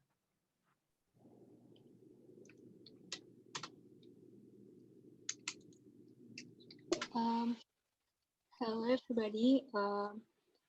Let me introduce myself. My name is Aida Sulaiman. You can call me Aida.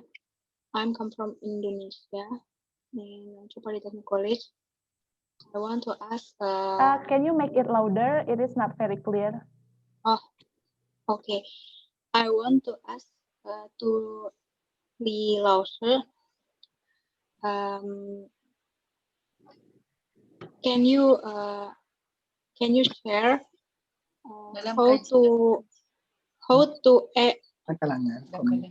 hello? Yes. Oh yeah. Can you share with us about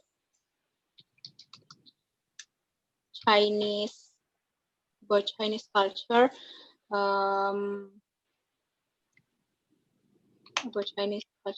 make young generation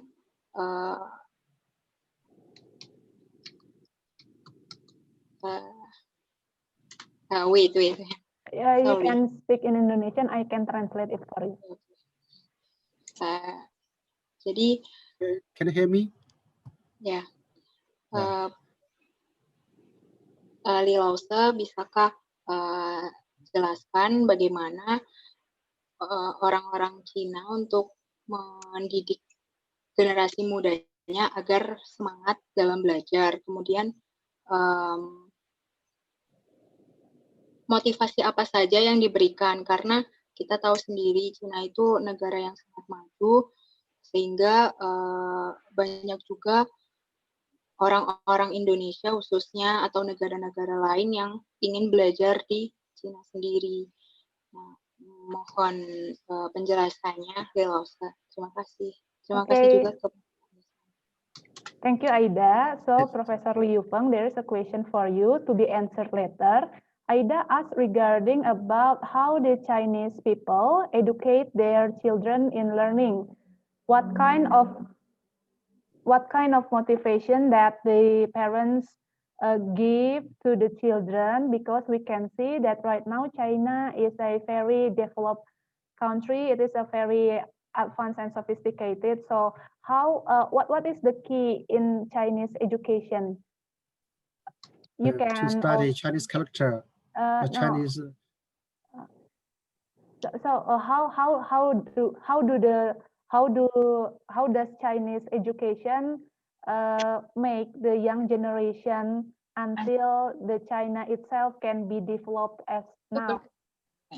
What kind of motivation that the parents or the older generation give to the children until Chinese people can be advanced just like now? So it is a question for Professor Liu Feng to be answered later. Right now, I will go to Bunga Chandra. Bunga Chandra, you may turn on the mic.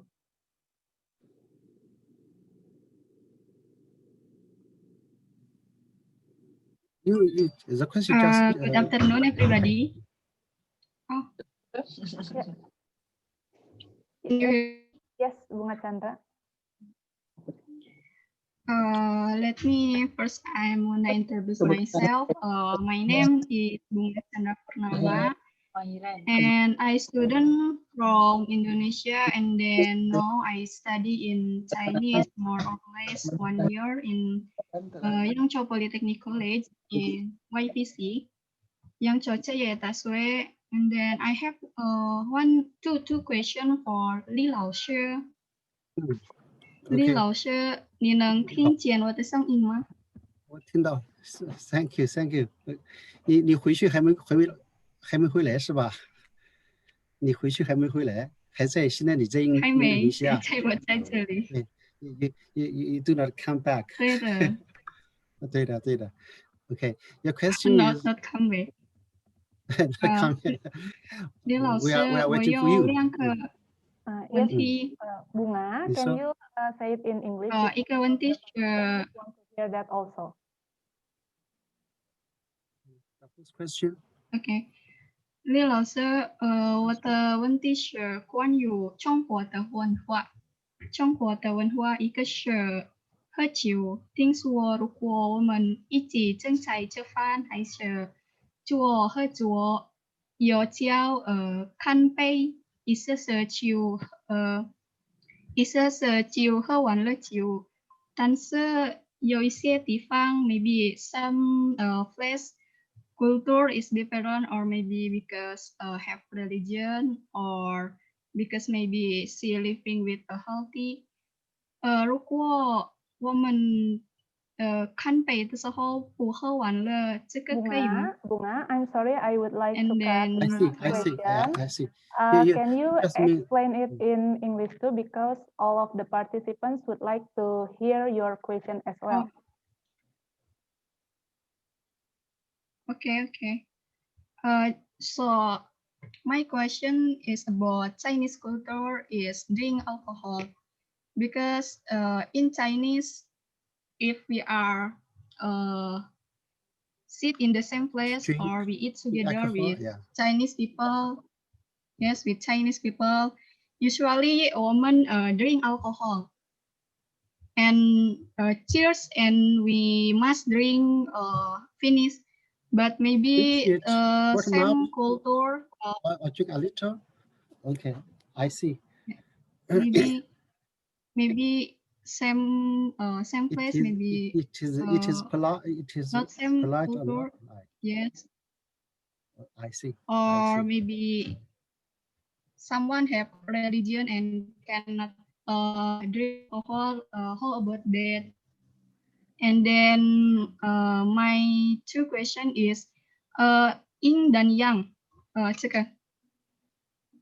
Can look this yin dan yang. Chinese people very interest for this, but I maybe Li Lao Sư, you can just a red paper. tell Red paper. This. This Yes. just red paper. This is right. Red paper. The picture on it, I cannot see it clear. Just okay.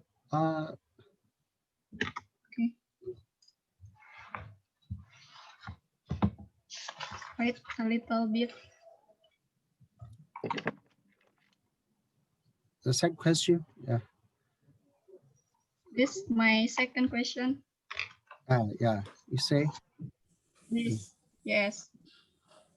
I don't. Yin yang. Yin yang. Yes, yin yang. Sure, 老师，对的。You go. Yin yang philosophy. Philosophy for this concept Miss. in the Chinese. In Chinese, yin yang. How to explain? Maybe you can tell us. Yes, the question is about Bunga asked regarding the yin yang symbol or the yin yang philosophy in China.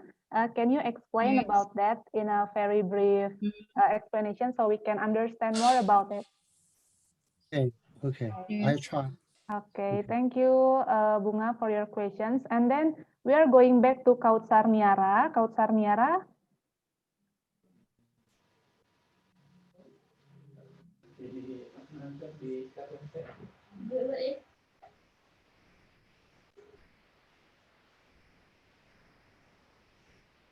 Are you connected? I'm sorry, we still haven't listened to your voice, so we cannot continue this time. I will go back to check you for the last time after I go to Asmahani.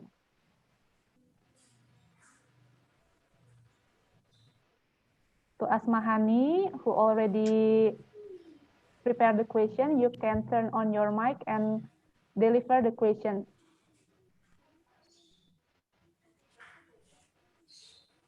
Question. Your question is.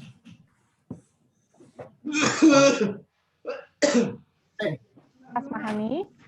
Your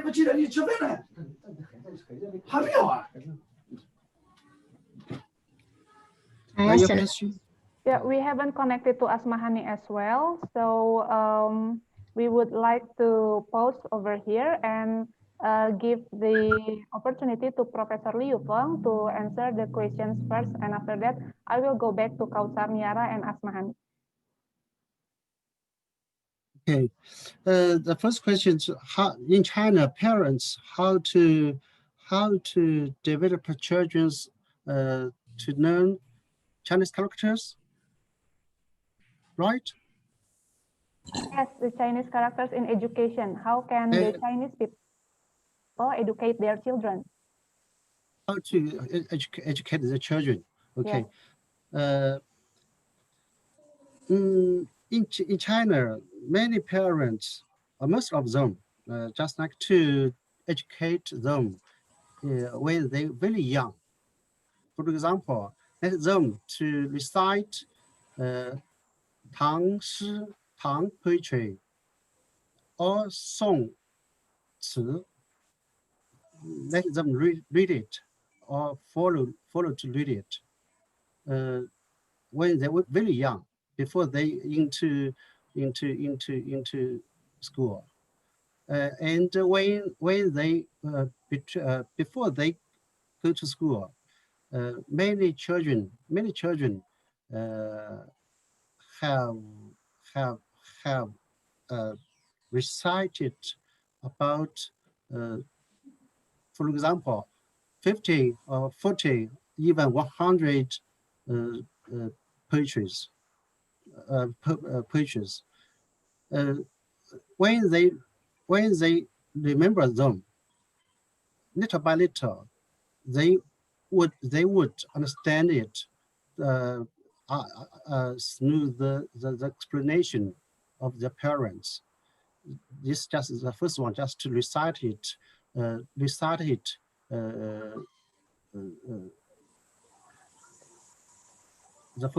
first step. And the second step, just to let children to copy the Chinese character, copy just to copy or to write it with the parents to give their orders or keep them hand by hand. I mean, just the parents would need children to copy the Chinese character one by one, and after them can write it, they would tell them the meaning of the word. First they do not tell the meaning of the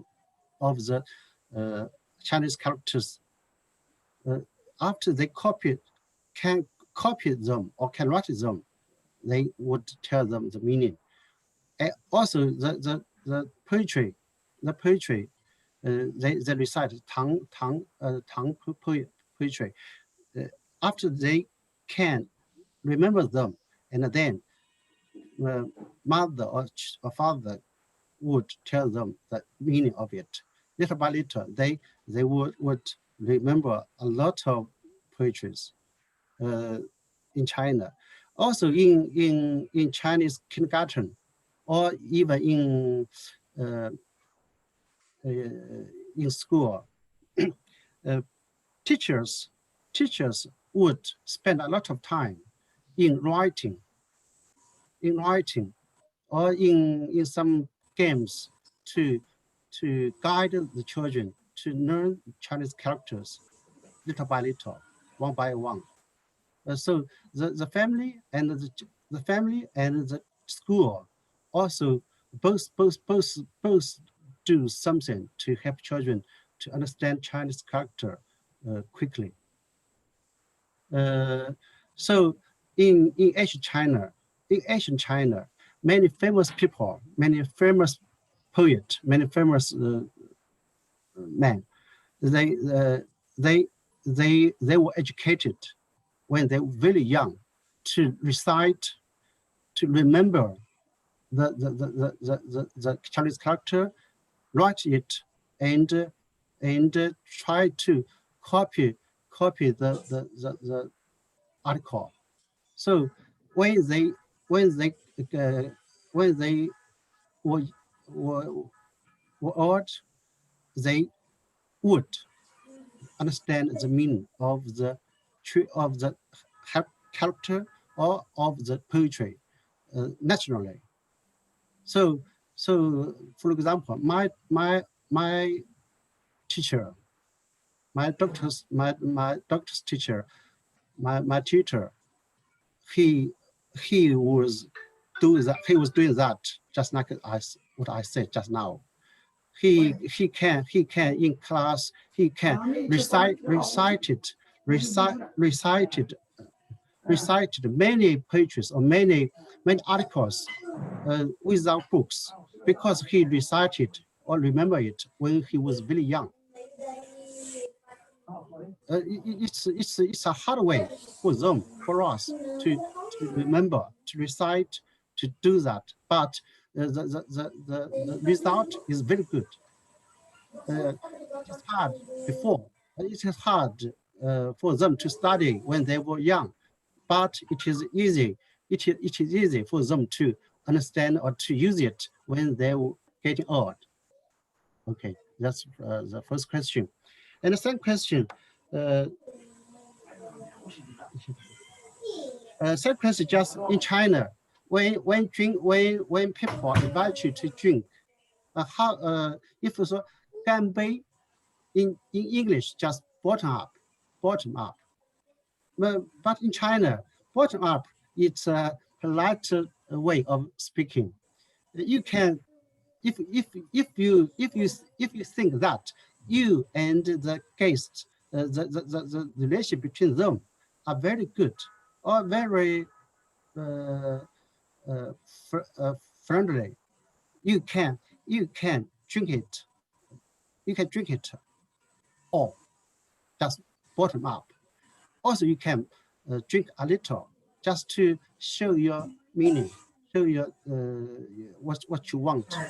I think in the West, in West countries, when they say cheers, just like drink a little.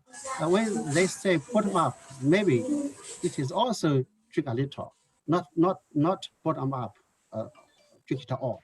So in China, in Yangzhou, when you come here, we say let's bottom up.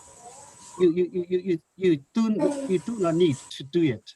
But when you find that, when you think that the relationship between us is very good, you can both drink it all. Okay. Uh, and the third one, just the student studying in our school, she took a red paper just now, red paper. Just take out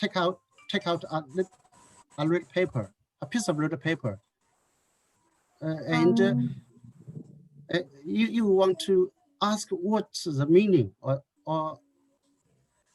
of the something yin else. yang, yin yang. Yin yang. I see. Yin yang. For example, I'm a man. I'm male. You're a girl. You're female. Male, female. It equals to man, yang. Yang means in Chinese yin and yang. They are two opposite principles in nature. For example, 太阳, sun in Chinese means yang, 太阳, sun, the sun. The moon means yin. And between the sun and the moon, between them should be a balance, should a balance between them. Get balance. If for example, if in my body, if I'm yin and yang is not balanced in my body, so I would be ill. I would be ill. So Chinese herb medicine, 中国的草药，中国的 Chinese medicine， 中医就是通过自然这个 in nature 这种 yin and yang 一种get a balance, then you will be healthy. So yin and yang, the two opposite principles in nature. The former is yin is negative. Yin is negative, and yang just the opposite. So the yang just means positive, or 对应的就是 negative. In Korea, it's a flag. On the flag, on its national flag, is just one.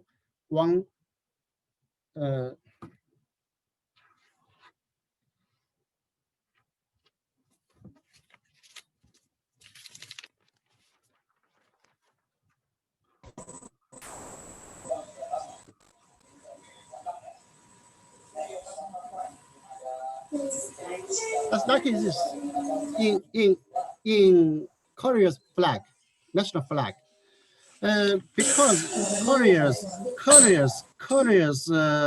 culture is greatly influenced by China, by Chinese culture.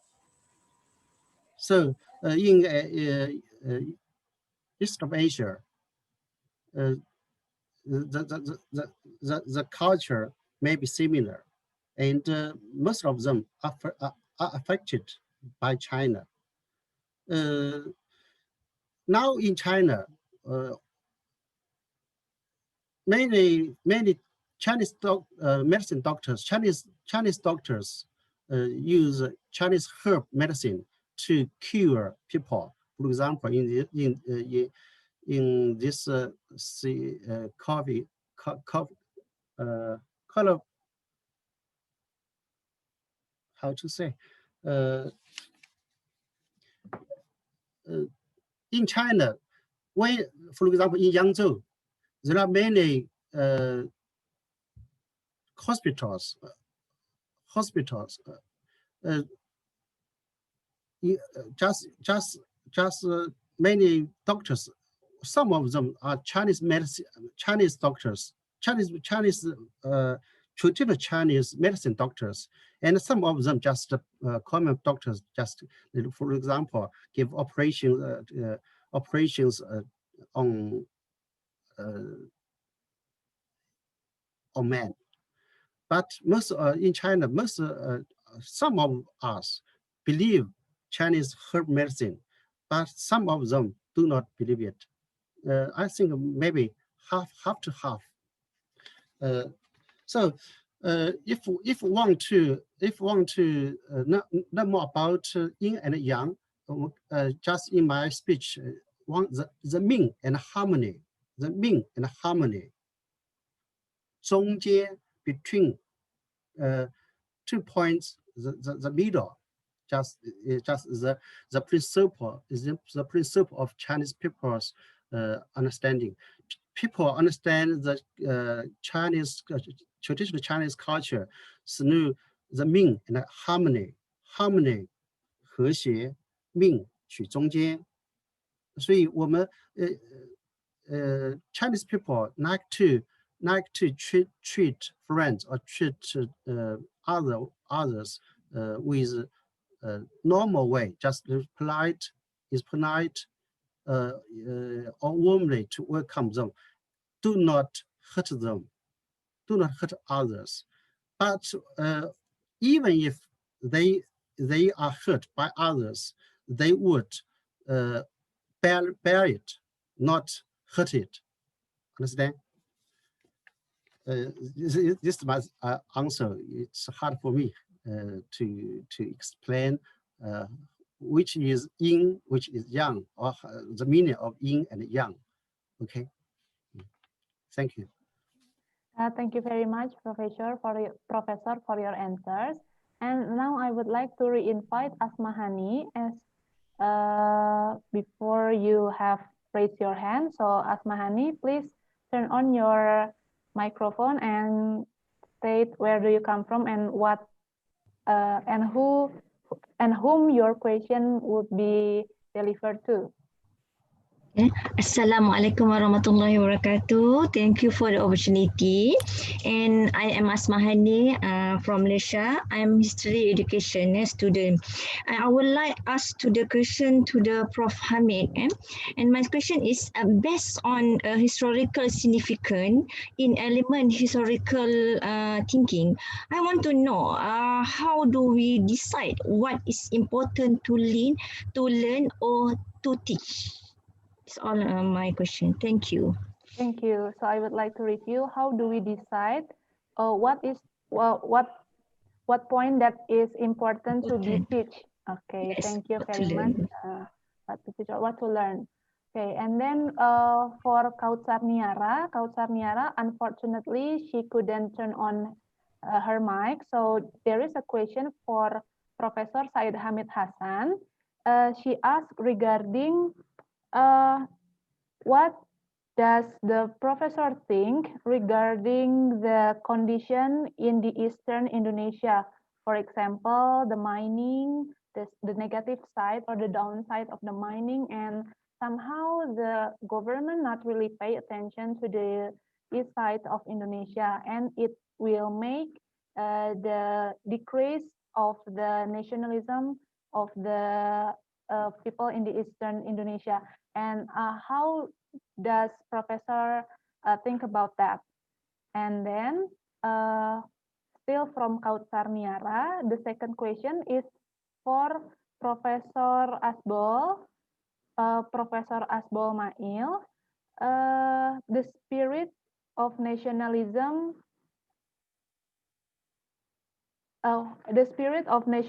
in Brunei is not the same from the past to nowadays. What are the factors that influence this changing of nationalism in Brunei Darussalam? So I think that's all. Two questions, two participants that will that have given the question for Professor Said Hamid Hassan and Professor Asbal Mail. And for Professor Said Hamid Hassan, you may have the floor.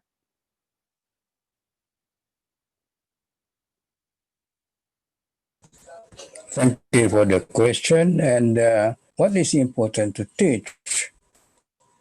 It is a hard question because you know that there are some criteria if you want to teach something and you want to select content to teach. One, whether it is important for the student. If it is the student, let's say nationalism, whether it is important to the student, of course it is important because nationalism lasts even to the next generation, to the next generation, to the next generation, and they should know about that one. And that's the first criteria. The second criteria, whether it is lasts for a long time. When only one thing happen and then you don't need that one to remember or to know about that, it means that the topic is not important. But let's say if you are talking about history and you are talking about, let's say, prehistoric time, prehistoric period, for the young children, let's say for the elementary school, year one and year two, it is not important for them because psychologically, educationally, they should know about the present time, about one is concrete for them, while prehistory is very, very abstract, very far away from them. And if they know nothing actually. So it is not important for them.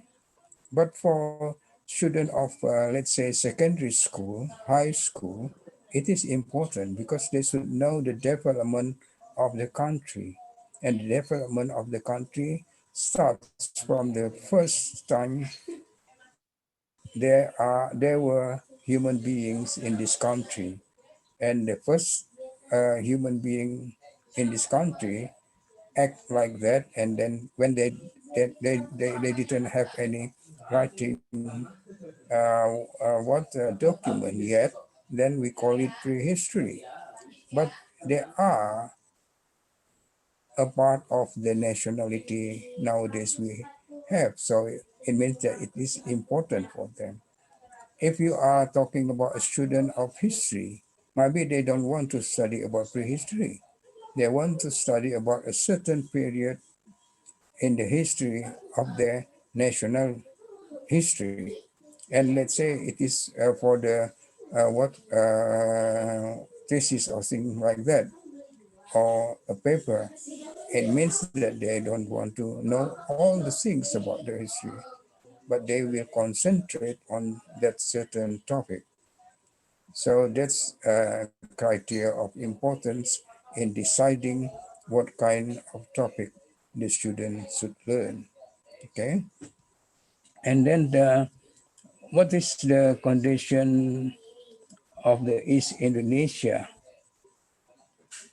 You know, as I said before in my presentation, there are still problems for our nationality, for nationalism itself. And one of the things is education, because we don't have enough schools, enough teacher, enough facilities for students from East Indonesia. But it is not only East Indonesia. In many writing, especially what written by foreigners, they will say about that one as if other part of Indonesia is not the same like that. It is the same. If you go to Java, the what's maybe main island of Indonesia, or maybe you can say the most advanced island in Indonesia in terms of education. But you go outside Bandung, you go to another remote area in this island, you will find the same condition with the East Indonesia. when I was in Tokyo, in Nagoya University, I was asked about the treatment of the minority. And I said, what do you mean by minority? Minority, if you what if you think minority is in terms of number, the Chinese is not a minority in Indonesia because the number is 3% of the population of Indonesia, while you can find Minangkabau is about only 2% of the population of Indonesia. Minahasa is only 1% of the population of Indonesia. And they also have some problems, you know. So it depends on the way you conceive the problem. And about that East Indonesia, we know. I went there and I met some of the teachers there. We talk about the problems, but also you should know that the implementation of curriculum is the responsibility of the local government, not the central government. The development of curriculum is the responsibility of the central government, while the implementation of the curriculum is the responsibility of the local government. And it is clearly stated in Undang-Undang Pemerintahan, law about the government. So it means that the responsibility should be on the local government. If you want to know about that distribution of that mining, you will be surprised because you know that's a lot of money allocated for the region. A lot of money were allocated is allocated also to the chief the chief persons in there. But the distribution from the government, from the local government to the people, this is the problem. It means that you can see also the same situation in Java itself, in Bangka, when Bangka was also famous for its tin mining. But the distribution is not good for people of Bangka, but it goes to Jakarta, you know, and the situation now changes a bit, a better one, because, you know, if you look at the way the funding is allocated in for education, you can see that there is an improvement. But as I said, what I was taught that you cannot change it overnight. There is no overnight changing. You should go it slowly and slowly, but it is a hard process. Okay. That's for the what is the other thing. Do I have another one? For another one is for Professor Asbol. And the question for Professor Hamid has already been answered. Thank you very much, Professor Hamid. And then the last question is for Professor Asbol from. Thank you very much. Professor Asbol. There is changing in Brunei Darussalam nationalism from the past until nowadays. And what are the factors that make the changing in Brunei Darussalam nationalism? Please, Professor Asbol. Ya. Jadi kita nak melihat perbezaan perkembangan semangat nasionalisme pada masa yang lepas dan hingga sekarang. Saya melihat perkembangan nasionalisme masih digerakkan oleh dua golongan, satu golongan raja, satu lagi golongan rakyat. 50-an kita melihat gerakan yang dibawa oleh Parti Rakyat Brunei memang mendapat sambutan rakyat yang maukan kemerdekaan dalam bentuk pemerintahan demokrasi, manakala gerakan nasionalisme yang digerakkan oleh Sultan Omar Ali Saifuddin, Sadrul Khairuddin lebih melihat pada kemerdekaan secara berperingkat-peringkat. Jadi selepas Revolusi 1962, Parti Rakyat telah diharamkan. Jadi saya melihat masih ada dua golongan penggerak kepada semangat nasionalisme Brunei, yaitu golongan rakyat dan golongan raja. Cuma selepas revolusi itu, kita melihat sambutan rakyat Brunei terhadap gerakan nasionalisme berdasarkan parti-parti politik sudah tidak begitu menggelakkan. Sehingga perkara ini masih berlaku selepas kemerdekaan Brunei. Sebenarnya parti-parti rakyat, parti-parti politik masih dibenarkan oleh pihak kerajaan. Cuma masalahnya rakyat tidak begitu respon kesan daripada peristiwa revolusi 1962 itu.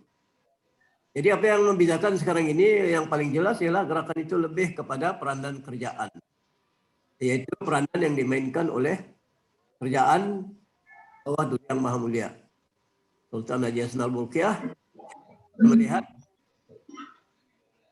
dalam kemerdekaan telah dikatakan bahwa Brunei akan memegang falsafah Melayu Islam Beraja. Jadi itulah pegangan kepada Brunei sebagai berbangsa dan bernegara. Melayu Islam Beraja itu akan dipegang sampai bila-bila.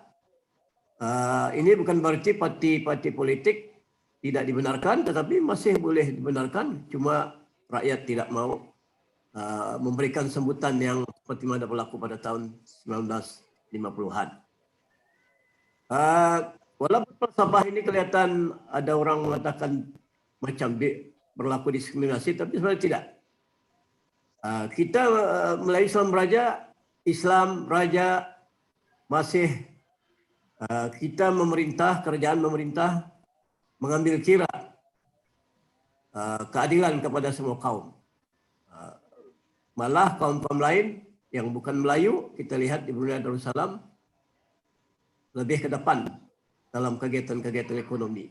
Jadi ini sebenarnya menjadi cabaran kepada Melayu Islam Beraja untuk memperkasakan terutama orang-orang Melayu ini untuk sama-sama bergiat dalam ekonomi. Jadi itulah saya lihat bagaimana nasionalisme di negara Darussalam ini kerana pemerintahan Beraja masih mampu memberikan berbagai kemudahan kepada rakyat Brunei. Yang kita lihat sampai sekarang rumahnya perumahan mampu milik masih lagi digerakkan oleh pihak kerajaan. Mungkin ada mengatakan masalah-masalah rakyat tidak dipeduli, itu tidak betul. Kita ada lagi satu saluran yang dipanggil saluran Darussalam 1, 2, 3. Apa-apa masalah mengenai dengan rakyat, terutama kemudahan asas, listrik, air, kita boleh dial 1, 2, 3 untuk menyatakan masalah-masalah kita. Jadi saya melihat nasionalisme di kalangan rakyat setakat ini saya rasa belum begitu berkembang berbanding dengan apa yang berlaku pada tahun 1950-an. Itu perbedaan yang paling jelas. Terima kasih. Thank you very much, Professor Asbo, for your explanation. And ladies and gentlemen, as well as the distinguished speakers, we have reached the end of our discussion. And if I may conclude, I would say that nationalism and other good characters are not only teaching and learning materials. They are not just materials. And if we want to cultivate those characters, the teacher should be the role model. And teacher should teach the students to think, not only to behave, not only about the knowledge and what to think. Teachers should encourage students to think about how to contribute to Indonesian development and or any other development. And in the end, nationalism is still one of the most powerful factors to develop country. And furthermore, in this globalization era, it is true that history learning should be enhanced and collaborated with technology. However, the most important thing is it is still our duty or our task to keep improve in our historical thinking skill. It is good to know, however, it will be great to think. And in the end, I would like to say thank you for the fruitful and thoughtful discussion to all of our keynote speakers. And I hope that uh, every single thing that have been shared in this discussion will be beneficial as well as inspiring to all participants here. Lastly, it is an honor for me to be here to conduct this discussion, and I would like to apologize if there is any inconvenience during this discussion. I am Yasmin, and I am giving back the lead to the Master of Ceremony. Thank you. Yeah, thank you very much, Jasmine, for your accompaniment for the speaker and distinguished guest. So, before we take a break, we want to show the certificate for distinguished speaker. Right now, we're going to show you for the first one. Certificate is to Professor Haji Hamid Hassan, MA PhD from Universitas Pendidikan Indonesia. This was the certificate. Thank And the you. next one is for Professor Madya Dr. Muhammad Mazwan Awang from University Kebangsaan Malaysia. And the third one is for Associate Professor Dr. Li Yufeng from Yangzhou Polytechnic College, China. And the last but not least, Professor Madya Dr. Haji Awang Asbul bin Haji Mail from Universitas Brunei Darussalam. And then we have to I guess we have to give applause to the speaker and the moderator for the grade of the speech and the moderator and question and answer. Before we have to take a break, we would like to take a picture together. The host will take the lead and take the picture together. Host, can you take the picture for us? All right. On the count of three. One, two, three. Say cheese.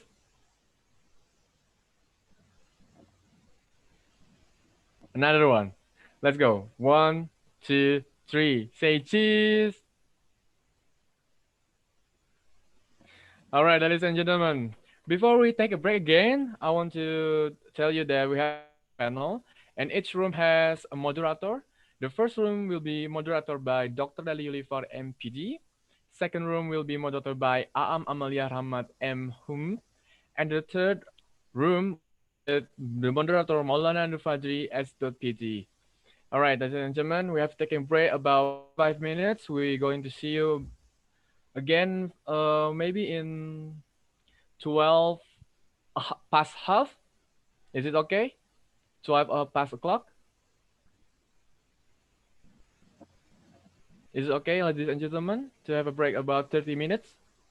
So taking a pray or having lunch? Penutupan dulu gitu. All right. Maybe So go on and take a break. Thank you very much for your attention and have a good lunch. Yeah. Sorry, maybe I will can opening statement for all. Oh, okay. You got about 7 minutes. Go on. Thank you. Bismillahirrahmanirrahim. Assalamualaikum warahmatullahi wabarakatuh. Waalaikumsalam warahmatullahi wabarakatuh. Alhamdulillah, the seminar is running well for right now. So I will say thanks for all, for especially for the participants, and I think I will say to thanks, many thanks to presenters. There are Professor Hamid Hassan, MA, PhD from Indonesia, and Associate Professor Dr. Li Yufeng from China, and Professor Madya Dr. Muhammad Mazan from Malaysia, and Professor Madya Haji Awang Asbol bin Haji Mayor from UBD Brunei Darussalam. Also, I will thanks for all the participants, and I hope we can meet to the next seminar, and I hope we can take and get the benefit to of all of me. Finally, Alhamdulillahirobbilalamin. Assalamualaikum warahmatullahi wabarakatuh. Waalaikumsalam warahmatullahi wabarakatuh. All right, ladies and gentlemen, let's take a break first for about 30 minutes. So you have my enjoy your lunch and maybe pray for Muslim and have a good lunch. Thank you very much. We're going to see you again in 12:30. Thank you. Excuse me, may I have the email address of every speaker, please? Right. We will going to send you Professor Hamid for the all the email for the speaker. Okay, we will send for him. Professor Hamid, you will closing statement. Pardon? You will give a closing statement No, before no. left out. Oh, okay. I think this is a very good seminar. Unfortunately, that we have problems with the internet system, but it is out of our capacity to solve it. So we just take it as it is. But the speaker is also representing many ideas, and I think we should go further with the idea, and we should follow also all those ideas in connection and communication later on and so on. And maybe we can have those writing from every presenter in one big book published by Iche, and also that we like to communicate. I like to communicate further for to those speakers to what develop more ideas about nationalism and how to teach nationalism in future. And of course, it will be what reflecting what the nature, the characters of each nation and of each generation. And for all, I think that's a very good contribution from those speakers. And congratulations for the committee. And thank you for inviting me to participate. Thank you. Thank you very much for your appreciation, Professor Hamid. Maybe we say goodbye for right now. Thank you. And I will go into the parallel classroom after we take a rest. Okay.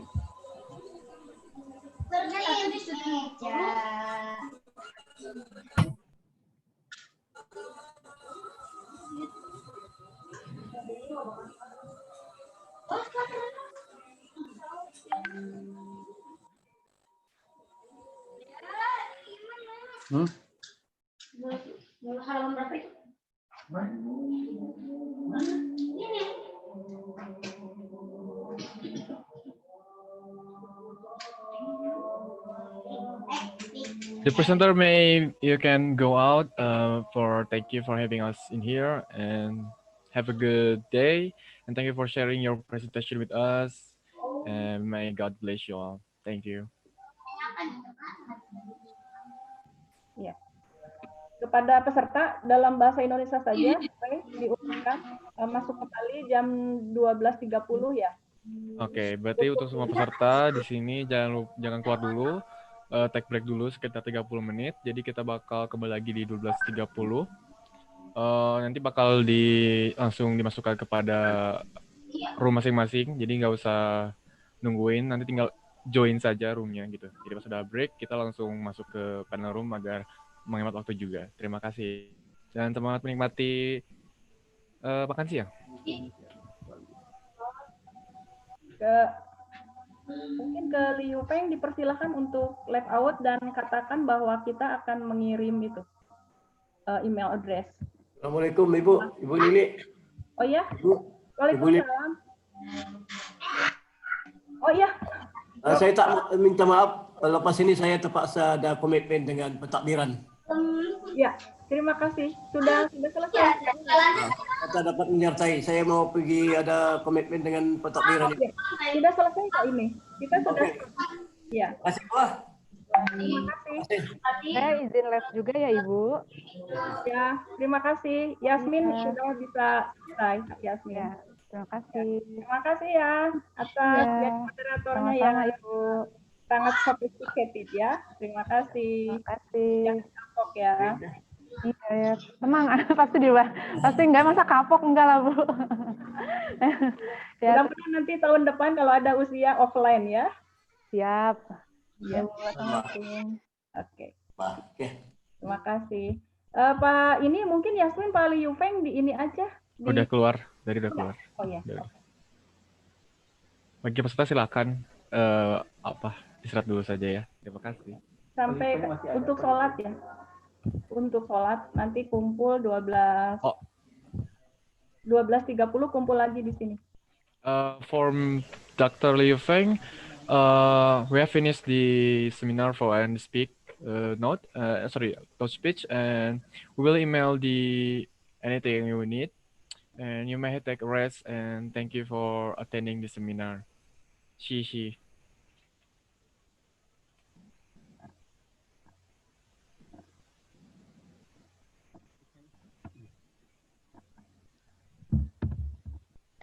Iche, Dr. Liu Feng, I will say goodbye for right now.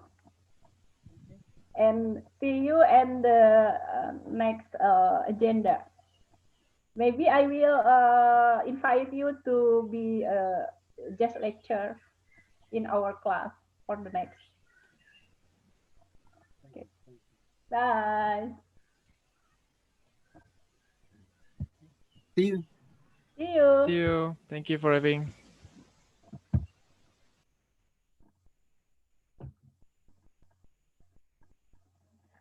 Ayo makan dulu. Keluarin aja kuahnya punya Liu Feng. Oh iya. Kita bisa keluar dulu. Alhamdulillah CPP, makasih ya. Good job. Panas. Tuh ada bakso dan ada enjur. Ada kamu tuh.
Ya, selamat siang para peserta dan hadirin semua. Kita kembali lagi kepada international seminar lagi.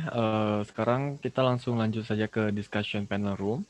yang bakal langsung di-invite oleh host. Nanti tinggal klik saja join room. Untuk yang masih istirahat, tinggal menyusul saja karena kita menghemat waktu juga. Kemudian setelah discussion panel room berakhir, jangan dulu keluar dari meetingnya, tapi keluar dari roomnya. Kita akan closing dulu. Dan selamat berdiskusi semuanya. Mau menunggu untuk di-invite oleh host ya.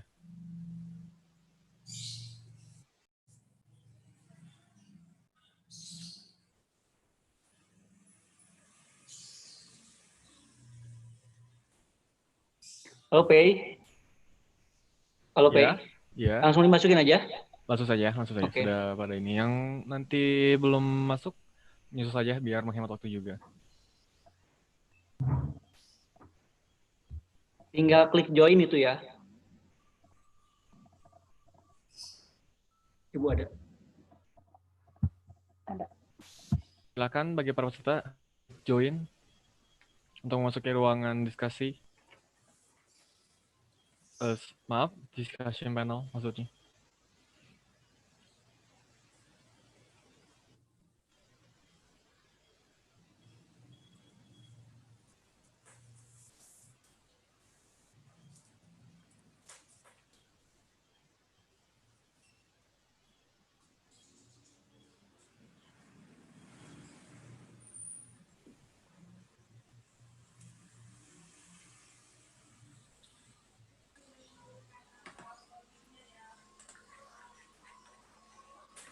Silakan Saudara Maulana untuk masuki ruangan diskusi panelnya.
Halo Alfajar Bima Sakti. Halo.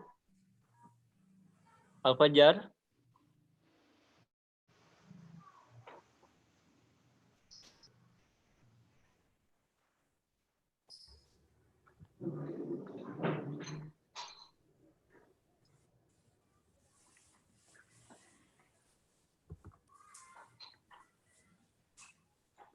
Halo Alfajar.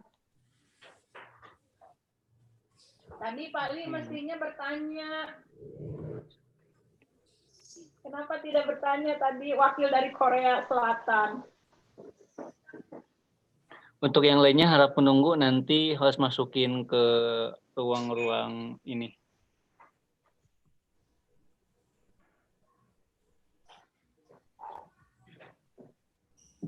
Udah ada lagi?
Bu Helma, klik join ya. Kecuali yang tidak hadir kita lewat.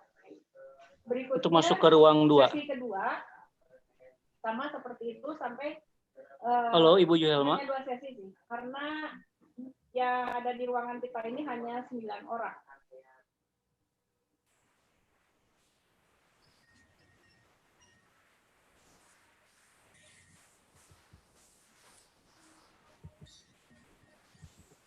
Kang Wahyu. Oke. Alfajar klik join ya. Oh iya, baik Kang Wahyu, terima kasih.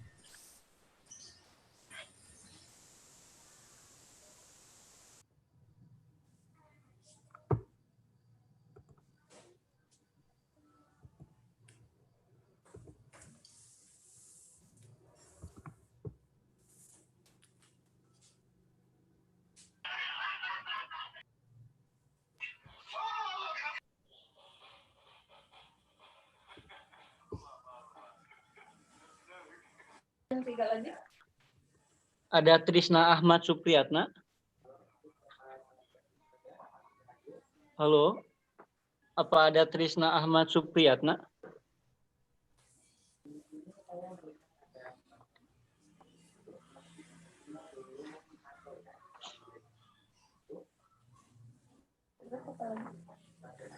Pancip Supriyatna belum ada. Pancep belum ada. Ada Lukman. Pak Lukman. Pak Lukman. Udah masuk. Oke. Udah kita mulai saja.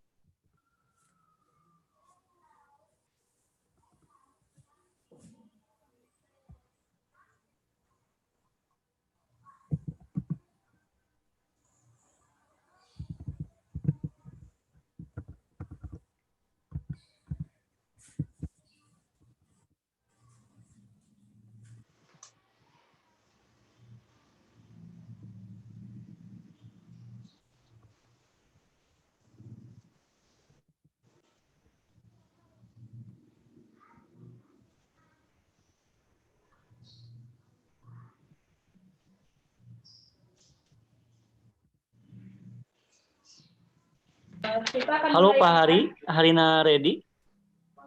Sebentar ada Pak Hari, ready. Halo Pak Hari, Pak Hari.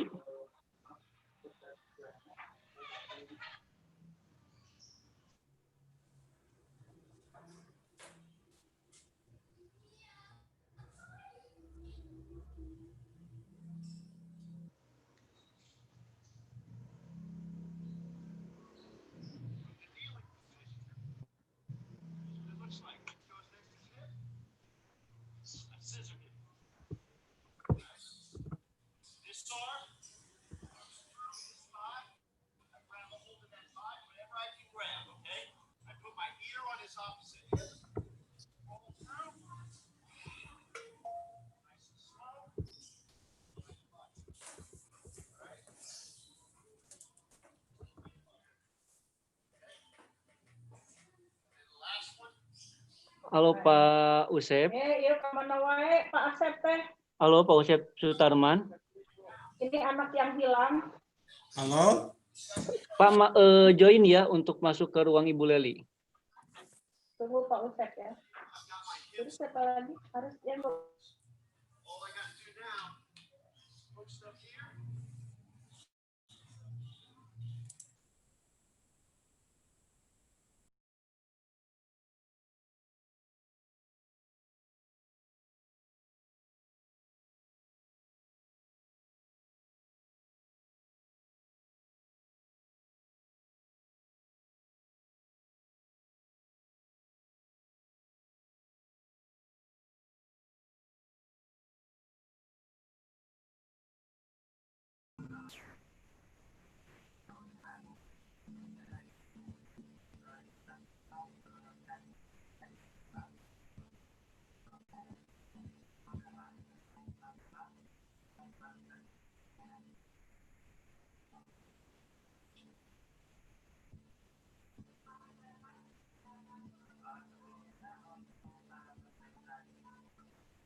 Terus salah ya.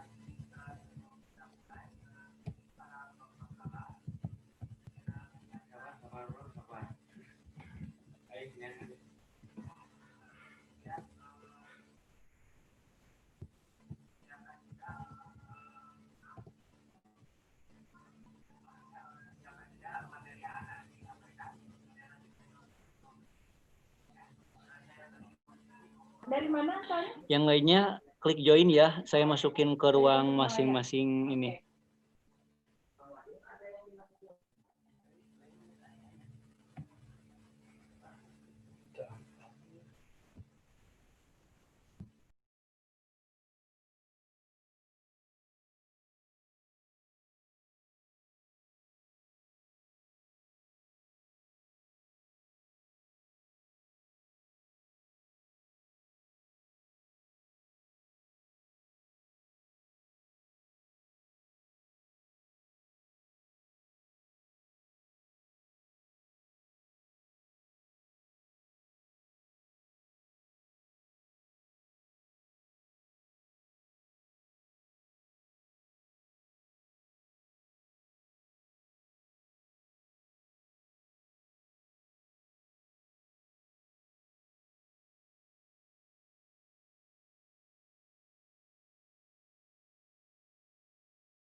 Halo, untuk yang lain klik join ya agar bisa masuk ke ruangan ini. Apa aja tukang belanja ya? Salah.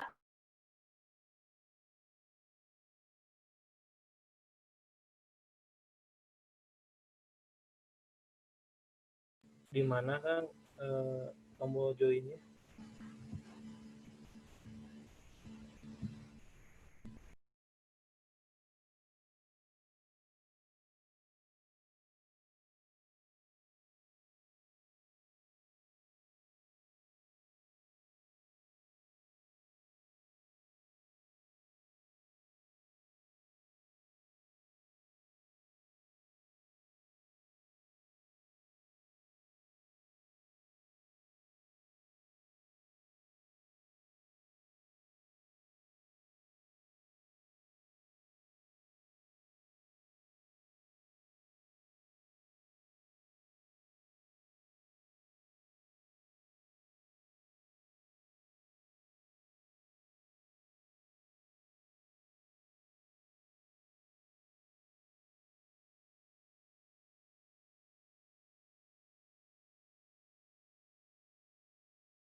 Untuk yang lain klik join ya agar bisa masuk ke ruang diskusi. Ada kantin halal ya, Bunga ya. Tombol join-nya kan belum ada tombol join-nya.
Panitia punten ini tombol join-nya tidak ada.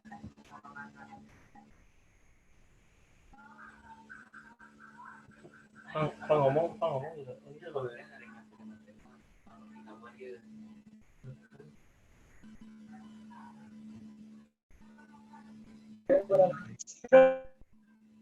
Punten tombol join-nya.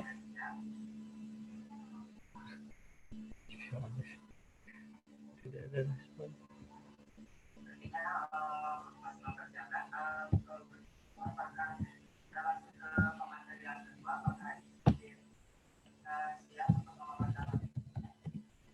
Tolong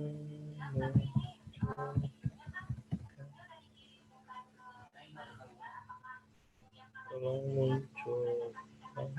Di dia Pak, masuk ke dia. Tolong muncul. Tombol join.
Siapkan.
Halo,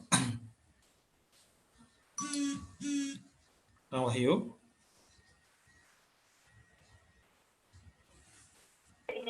Ya, gimana Kang? Kang Wahyu pun saya kelempar tadi mau masuk lagi ke room yang satu. Oh, sebentar ya. Iya, sama Ali Ensuk juga sama Kang Wahyu. Oh iya, oke. Iya. Sama Gali. Siap. Pak Linya mah di sini nggak ada Pak Li. Ya ini lagi login dulu, tadi nanya ke saya passwordnya. Oh iya, oke. Ya.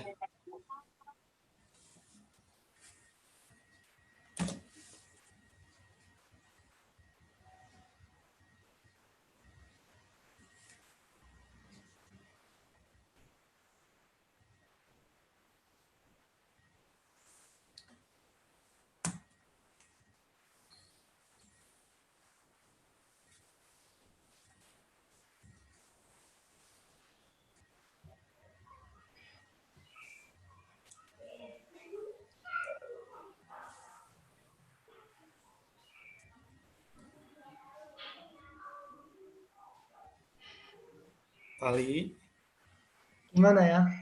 Tunggu dulu ya, nanti ada Ya, sebentar. Ini lagi share screen dulu. Ya.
Tunggu ya, 2 menit lagi.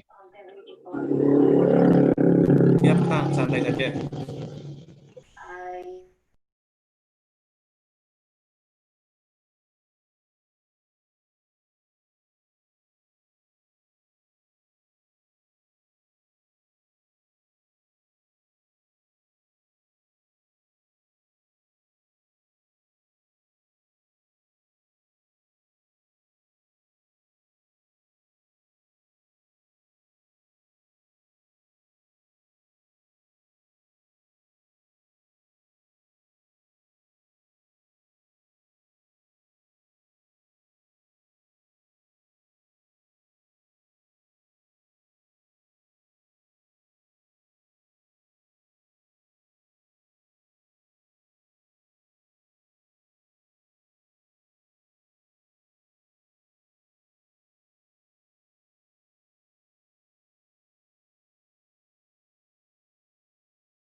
Pak Ali, silahkan join, klik breakout room, join.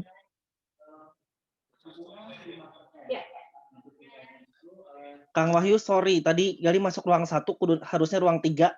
Oh, ruang 3, Gali ya? Ya, Oke, sorry. sebentar ya. Oh ya, Kang. Sebentar. Mangga, mangga.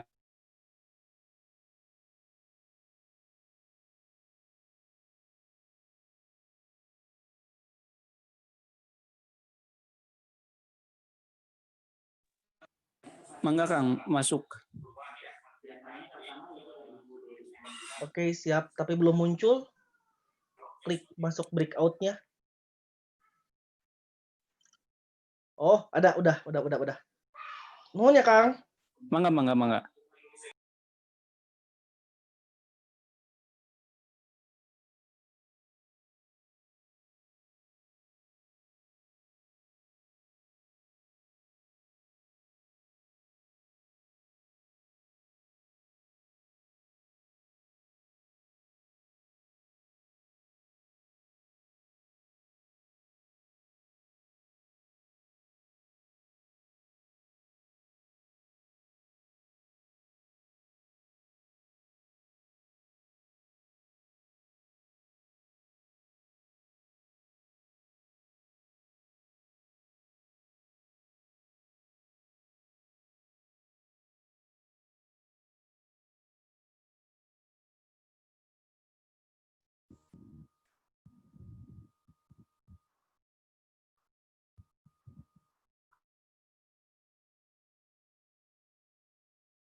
Halo Pak Hendi, Pak Hendi. Halo Pak Hendi. Halo Pak Hendi.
Untuk Patrisna Ahmad, klik join breakout room ya. Halo.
Halo, Assalamualaikum. Ya, Waalaikumsalam. Kang, saya keluar dari room 3 tadi karena gangguan sinyal. Apakah boleh dimasukkan lagi? Oke, saya masukkan lagi ya. Iya, terima kasih. Yuk, mangga.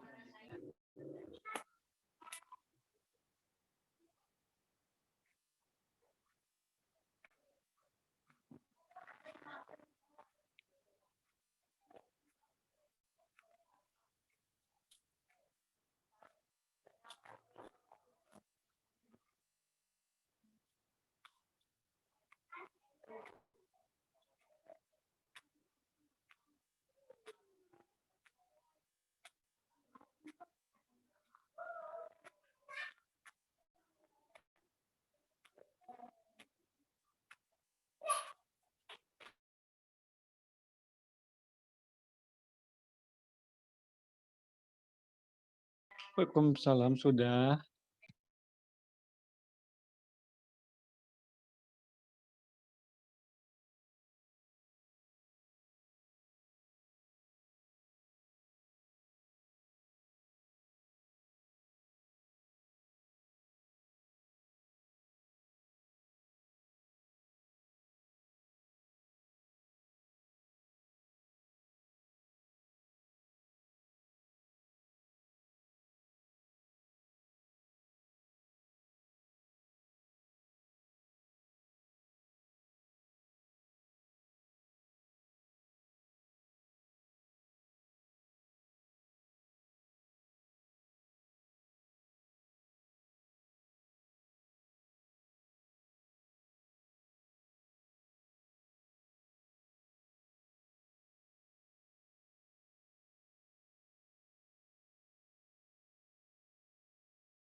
Kang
Wahyu, halo.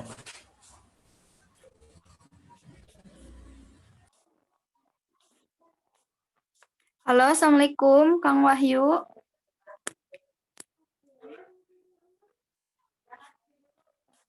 Boleh minta tolong dimasukkan lagi ke ruang 3?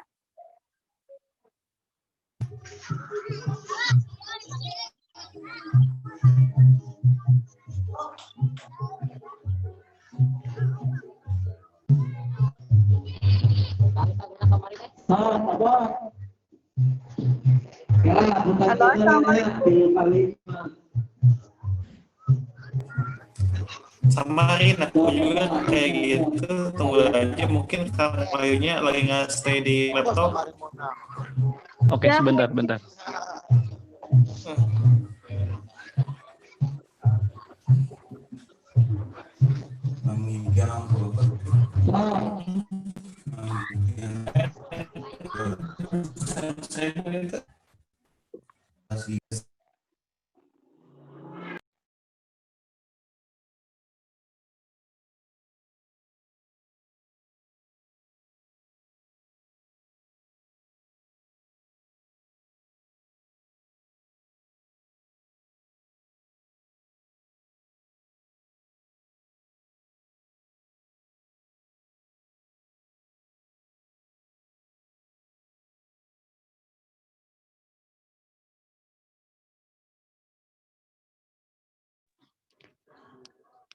Halo, ya gimana?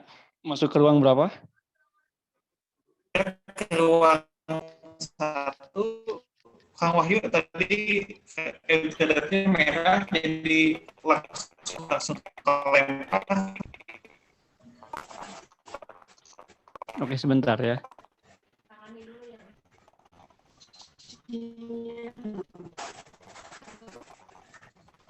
Baik, terima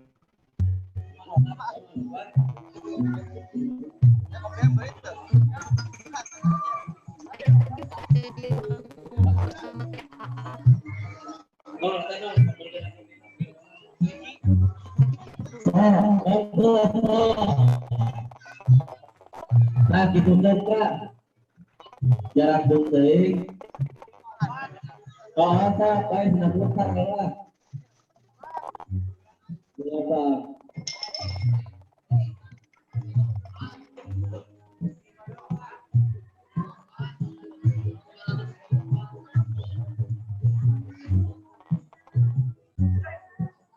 Ada buat tapi ngali atau lagi kita itu salah.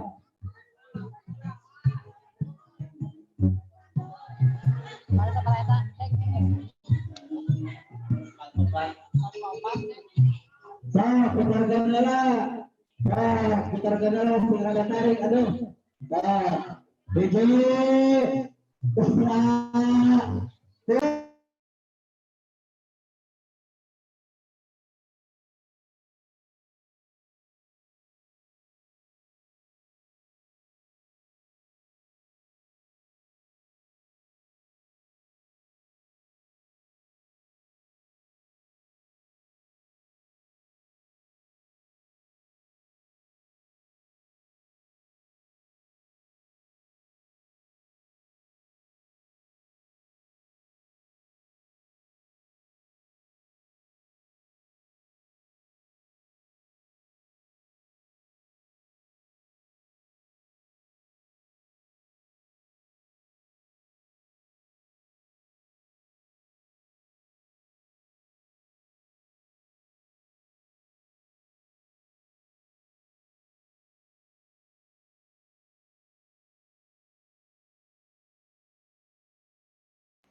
Baik, ditunggu Kang Wahyu.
Halo, Wike Silva. Di ruang berapa? Tadi saya ruang 1. Ya, gimana loh? Berapa? Halo? Halo?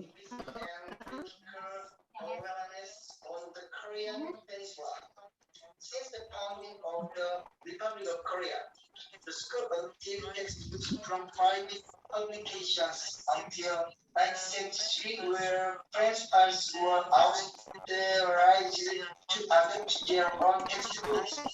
In 1970, Silakan klik join. school history textbooks had to be put together first. The provision of state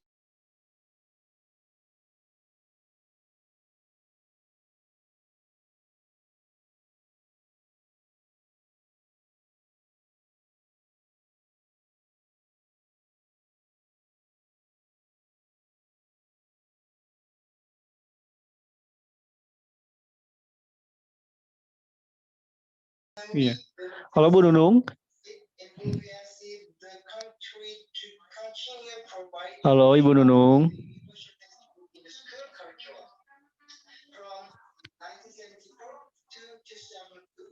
Ibu kayaknya sebelum masuk rapat bisa pakai laptop yang dua.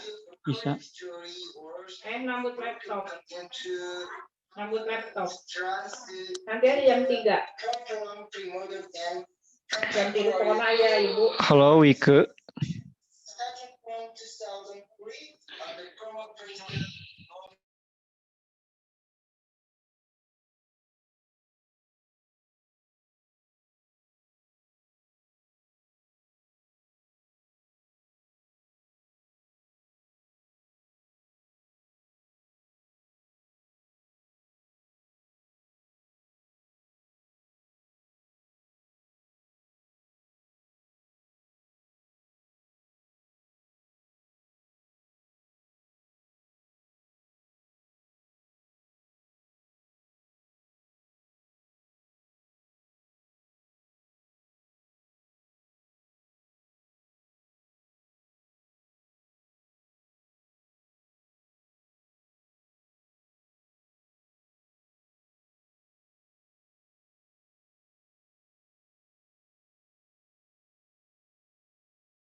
Halo, Wike, udah masuk belum?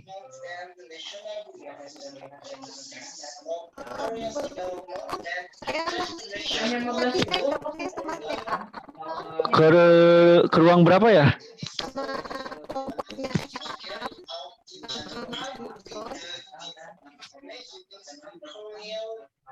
Di chat aja nggak jelas suaranya.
Assalamualaikum.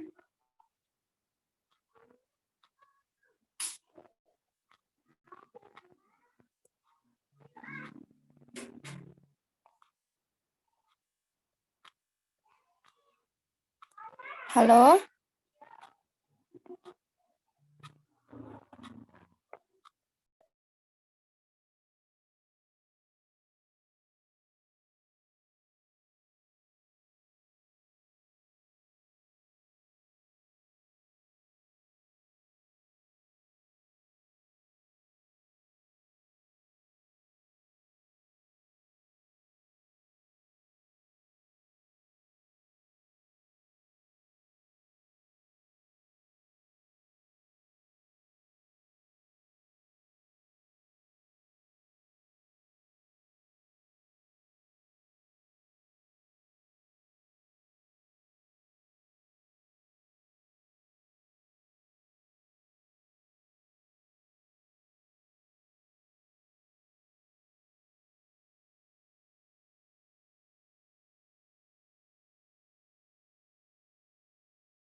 Ada di situ.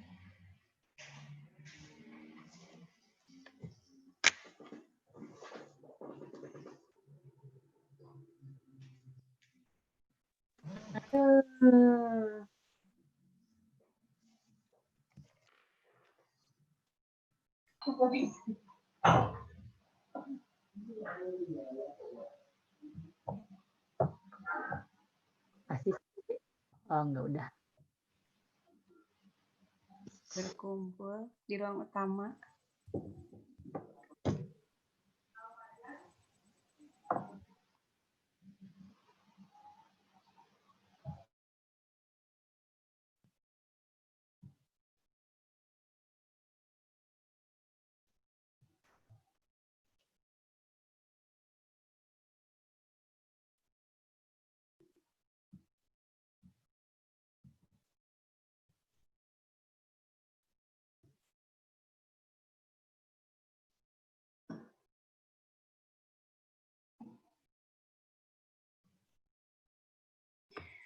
Ya baik, untuk yang dari room 2, karena masih menunggu yang room 1 dan room 3, jadi saya sarankan untuk tidak live di Zoom meeting, tapi kalau Anda mau break atau apa dulu, mohon untuk menutup mic dan videonya.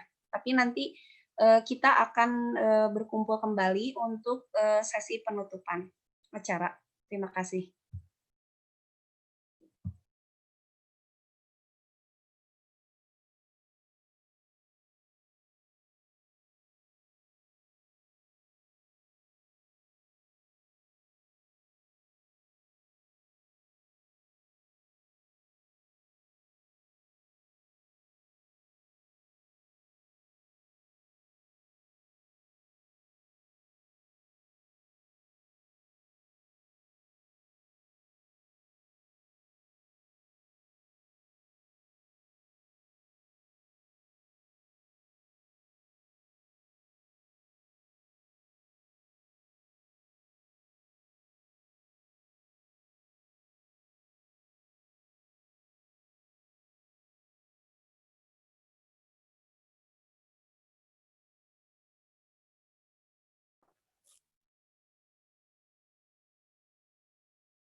Maksudnya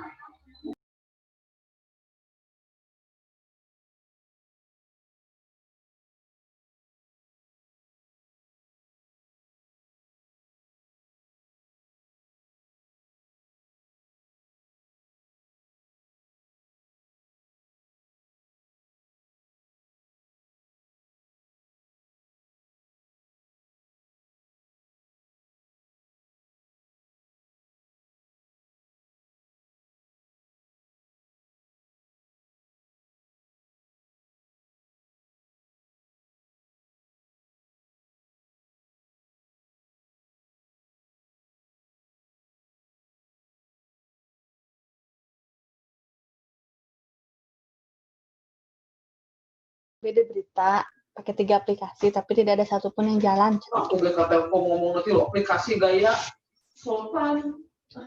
Itu nanti apa ya tangan jalan namanya bawa udah lagi luar orang main karena aku sih.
Yeah.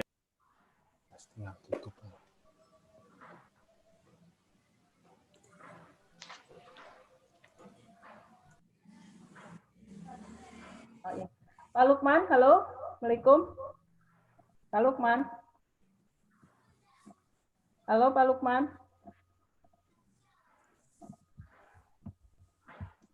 Pak Lukman. Itu nggak kedengaran.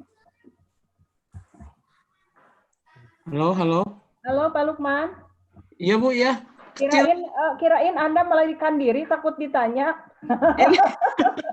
Ini jaringannya Bu, ini detik dari depan rumah ini juga. Iya.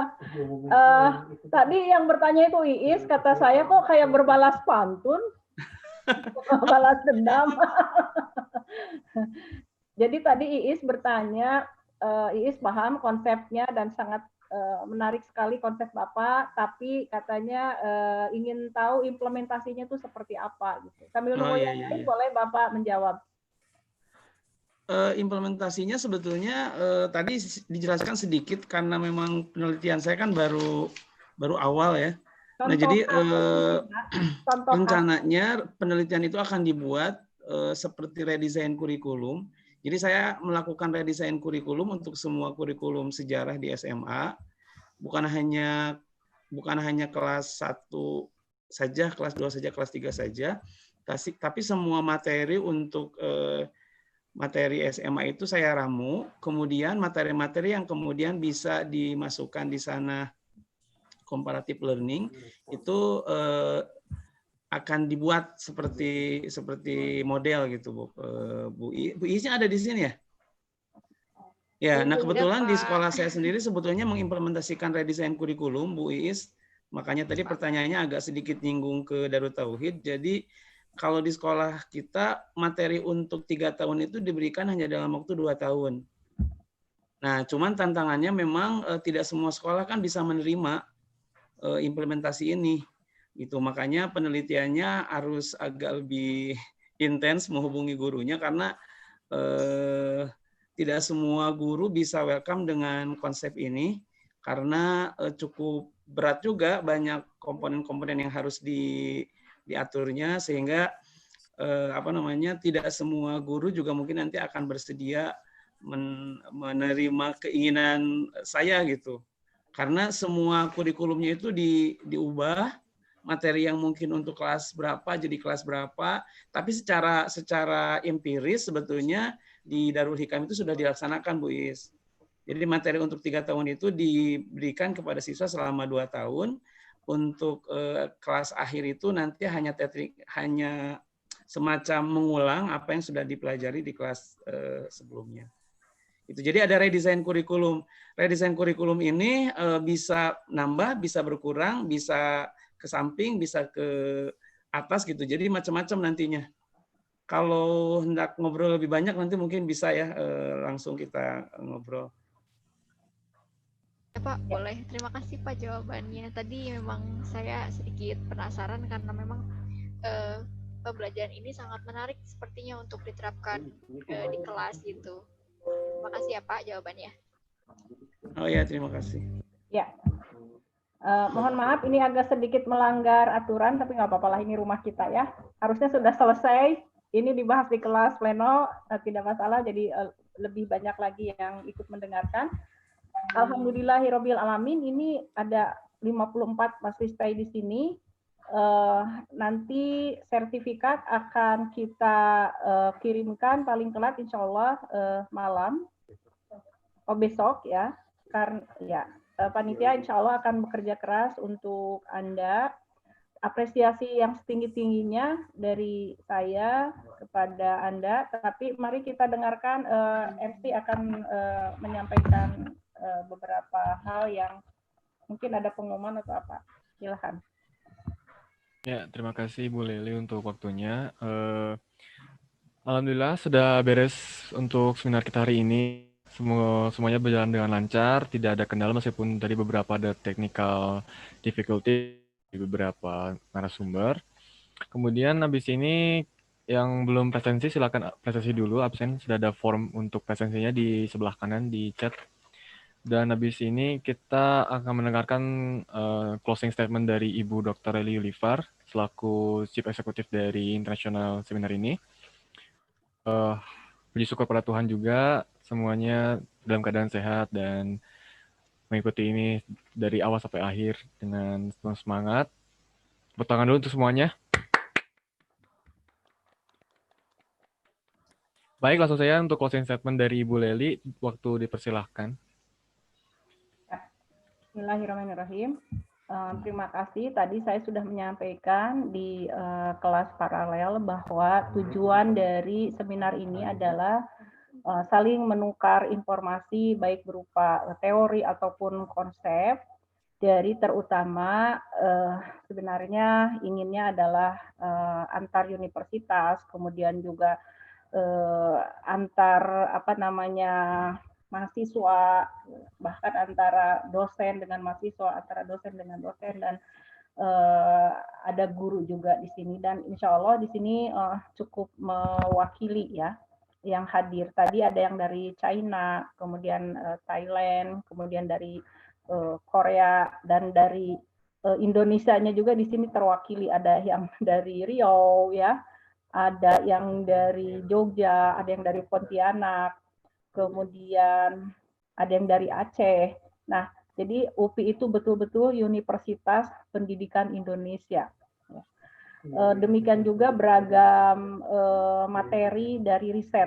Ada yang berbicara tentang Papua, padahal orang Sunda ya, Fajar orang Sunda, tapi kecintaannya kepada Indonesia ditunjukkan dengan materinya bagaimana melihat nasionalisme melalui program ADEM pada siswa Papua yang sekolah di Kota Bandung gitu kan ya. Terus ada juga yang menyelidiki tentang nasionalisme di perbatasan, itu Ibu Jul Helma ya. Ada juga yang ingin melihat dialektika di mahasiswa ya tentang konstruktivisme itu seperti apa, dan beliau optimis bahwa menjelang abad ke-21 itu terlepas dari beberapa barrier, beberapa tantangan, tetapi beliau tetap optimis bahwa pengembangan ke arah itu bisa disampaikan antara lain di prodi beliau pendidikan sejarah di UHAMKA. Nah, itu Pak Heri Naredi ya, yang insya Allah sedang menyusun disertasi. Yang lainnya di sini adalah sebanyak 25 orang, itu adalah presentasi sebagai syarat untuk mencapai gelar magister. Ini terutama seminar ini bantuan yang sebesar-besarnya merupakan program unggulan prodi yang didedikasikan kepada para mahasiswa untuk supaya dia itu punya tiket untuk ujian tahap pertama. Dan untuk itu saya jujur saja saya negosiasi dengan bagian jurnal, karena bagian jurnal itu sudah 2 tahun tidak mau menerima LOE dari panitia. Jadi harus diselenggarakan dulu seminar, baru keluar sertifikat, baru itu sah bisa bebas dari jurnal ya, atau proceeding. Saya sampai negosiasi supaya LOE dari kami diterima. Nah, itu kenapa kejadian seperti itu? Itu karena ada prodi yang lain, bukan prodi kita. Dulu dengan menggunakan LOE itu, mereka tidak ikut seminar, tetapi mereka masuk ke ujian tahap 1. Nah, akhirnya kan kita jadi kena. Kita yang tidak berbuat seperti itu, ya, ada mungkin nggak banyak sebenarnya, tetapi itu menjadi sebuah warning. Nah, artinya mungkin menjadi fardu kifayah ya kalau di kita itu. Oleh karena itu kita perlu menjaga nama baik. Oleh karena itu saya wanti-wanti, ini saya mempertaruhkan nama baik saya. Jadi kalau Anda tidak presentasi, tapi Anda sudah ujian tahap 1, sudah ada sekitar 10 orang ya, apa 12 orang? 10-11 orang yang sudah ujian tahap 1, yang di dalamnya itu menggunakan LOE yang mempertaruhkan nama baik saya. Ini ada Pak Dr. Risep Supriyatna, Pak Wadir, selamat datang. Ya. Ikut moving mungkin ya Pak Wadir, karena Pak Wadir ini dosen-dosen juga di kita. Jadi jadi inginnya dari kami ini bahwa kita saling lah ya. Saya tahu Anda berusaha keras dan karena itulah kami mengapresiasi usaha keras Anda. Anda harus dibantu. Dan bantuannya antara lain juga memberikan voucher kepada Anda untuk free, tidak bayar seminar karena kami paham situasi pandemik ini untuk banyak orang ada kendala atau paling tidak ya ini apresiasi untuk Anda. Nah, oleh karena itu insya Allah kepada yang sudah sidang tahap 1 nanti sertifikatnya besok sudah diterima dan mohon segera diberikan kepada bagian jurnal. Sedangkan untuk yang mahasiswa S3 seperti Pak Lukman, terima kasih atas kerja kerasnya walaupun ini tidak menjadi syarat untuk Anda nanti sidang tertutup, tetapi nanti ketika promosi itu portofolio Anda nanti akan dibacakan. Portofolio bahwa Anda menjadi presenter di level internasional, ini insya Allah ini internasionalnya itu memenuhi syarat karena pesertanya itu dari berbagai negara, bukan hanya pembicaranya. Ya. Jadi intinya sebenarnya tidak ada ilmu, kita rugi menerima sebuah informasi, kita tidak akan rugi menerima sebuah ilmu, cuma memang mohon maaf, mungkin Anda akan kehilangan kuota untuk hari ini, ya. Tetapi insya Allah mudah-mudahan ini menjadi amal jariah Anda lah ya, yang bisa mengalir kelak ketika Allah sudah memanggil kita ya. Oke, ada yang ingin Anda sampaikan? Alhamdulillah ini masih ada 54 peserta. Ada yang ingin Anda sampaikan dari 54 orang? Silahkan. Tidak ada. Ini pesertanya, Bu? Peserta atau mahasiswa S2? Ini Pak Encep, kita sudah sampai ke ruang pleno, sudah selesai presentasinya. Jadi ini sedang closing untuk penutupan. Ya. Oleh karena itu, terima kasih Bapak, walaupun di ujung sempat hadir. Karena Ya, saya baru selesai nguji di S1, Bu, setengah 2, terus kemudian lanjut bimbingan, nanti jam 4 menutup sidang ujian di S1. Ya, jadi mohon maaf, saya tidak bisa ikut karena kan posisinya nguji ya, sementara waktunya udah udah ditentukan gitu. Jadi kasihan kalau misalnya ditinggalkan, mereka harus ujian tersendiri gitu. Jadi mohon maaf sekali, saya sebetulnya ingin ikut dan juga menyimak materi dari para senior kita ya, Pak Prof Hamid, ada juga rekan Prof dari Brunei, Prof itu ya, Asbol. Awang bin Haji Asbol itu ya? Iya, Oke, ya. Bapak Itu kenal, Bu Dr. Leli mungkin. Ya.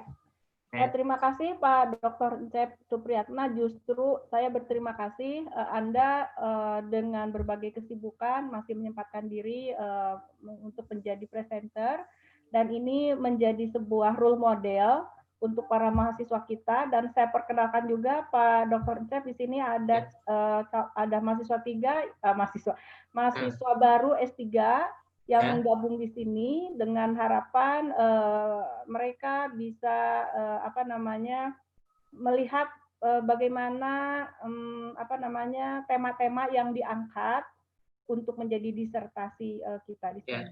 Ya. Mungkin dengan ucapan Alhamdulillahirobbilalamin. Alhamdulillahirobbilalamin. Ya, seminar internasional yang keempat, ini tahun keempat. Sejak saya menjadi Kaprodi dimulai Iche 1, Iche 2, Iche 3, Iche 4. Dan ini menjadi program unggulan Prodi. Mudah-mudahan sustain sampai kepada Iche berikutnya. Ya. Assalamualaikum. Terima kasih Bu Kaprodi. Ya. Assalamualaikum. Selalu semuanya. Ya. Assalamualaikum warahmatullahi wabarakatuh. Waalaikumsalam warahmatullahi wabarakatuh. Bersama dulu Bu. Semuanya. Kita bersama.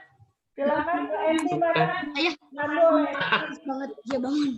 Oke, kita akan foto bersama ya, sesi foto pertama ke yang kedua kalinya.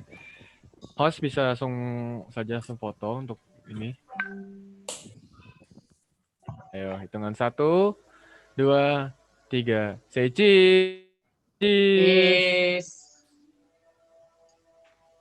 Ada yang fotonya? Enggak, 3 kali. 3 kali katanya ada lembar yang kedua.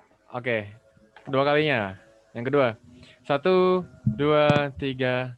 Cheers. Terakhir. Kayaknya bebas. Soalnya udah gak ada sumbernya. Ayo. 1, 2, 3. Say cheers. Dengan bersama itu mengakhiri perjumpaan kita di International Seminar ini. Semoga ilmu bermanfaat dan juga terima kasih sudah datang di International Seminar di yang keempat kalinya. Yang keempat maksudnya. Dan semoga sehat selalu dan Pei undur diri dan selamat sore. Ya, nuhun. Waalaikumsalam. Waalaikumsalam warahmatullahi wabarakatuh. Atur nuhun kasadayana. Assalamualaikum. Waalaikumsalam, terima kasih Bu Asmahani, Bu Nunung. Assalamualaikum Bu, izin Pak Harina Redi. Semangat Pak, cepat Pak selesai ya Pak. ya Bu, siap. Assalamualaikum. Salam. Susah nih.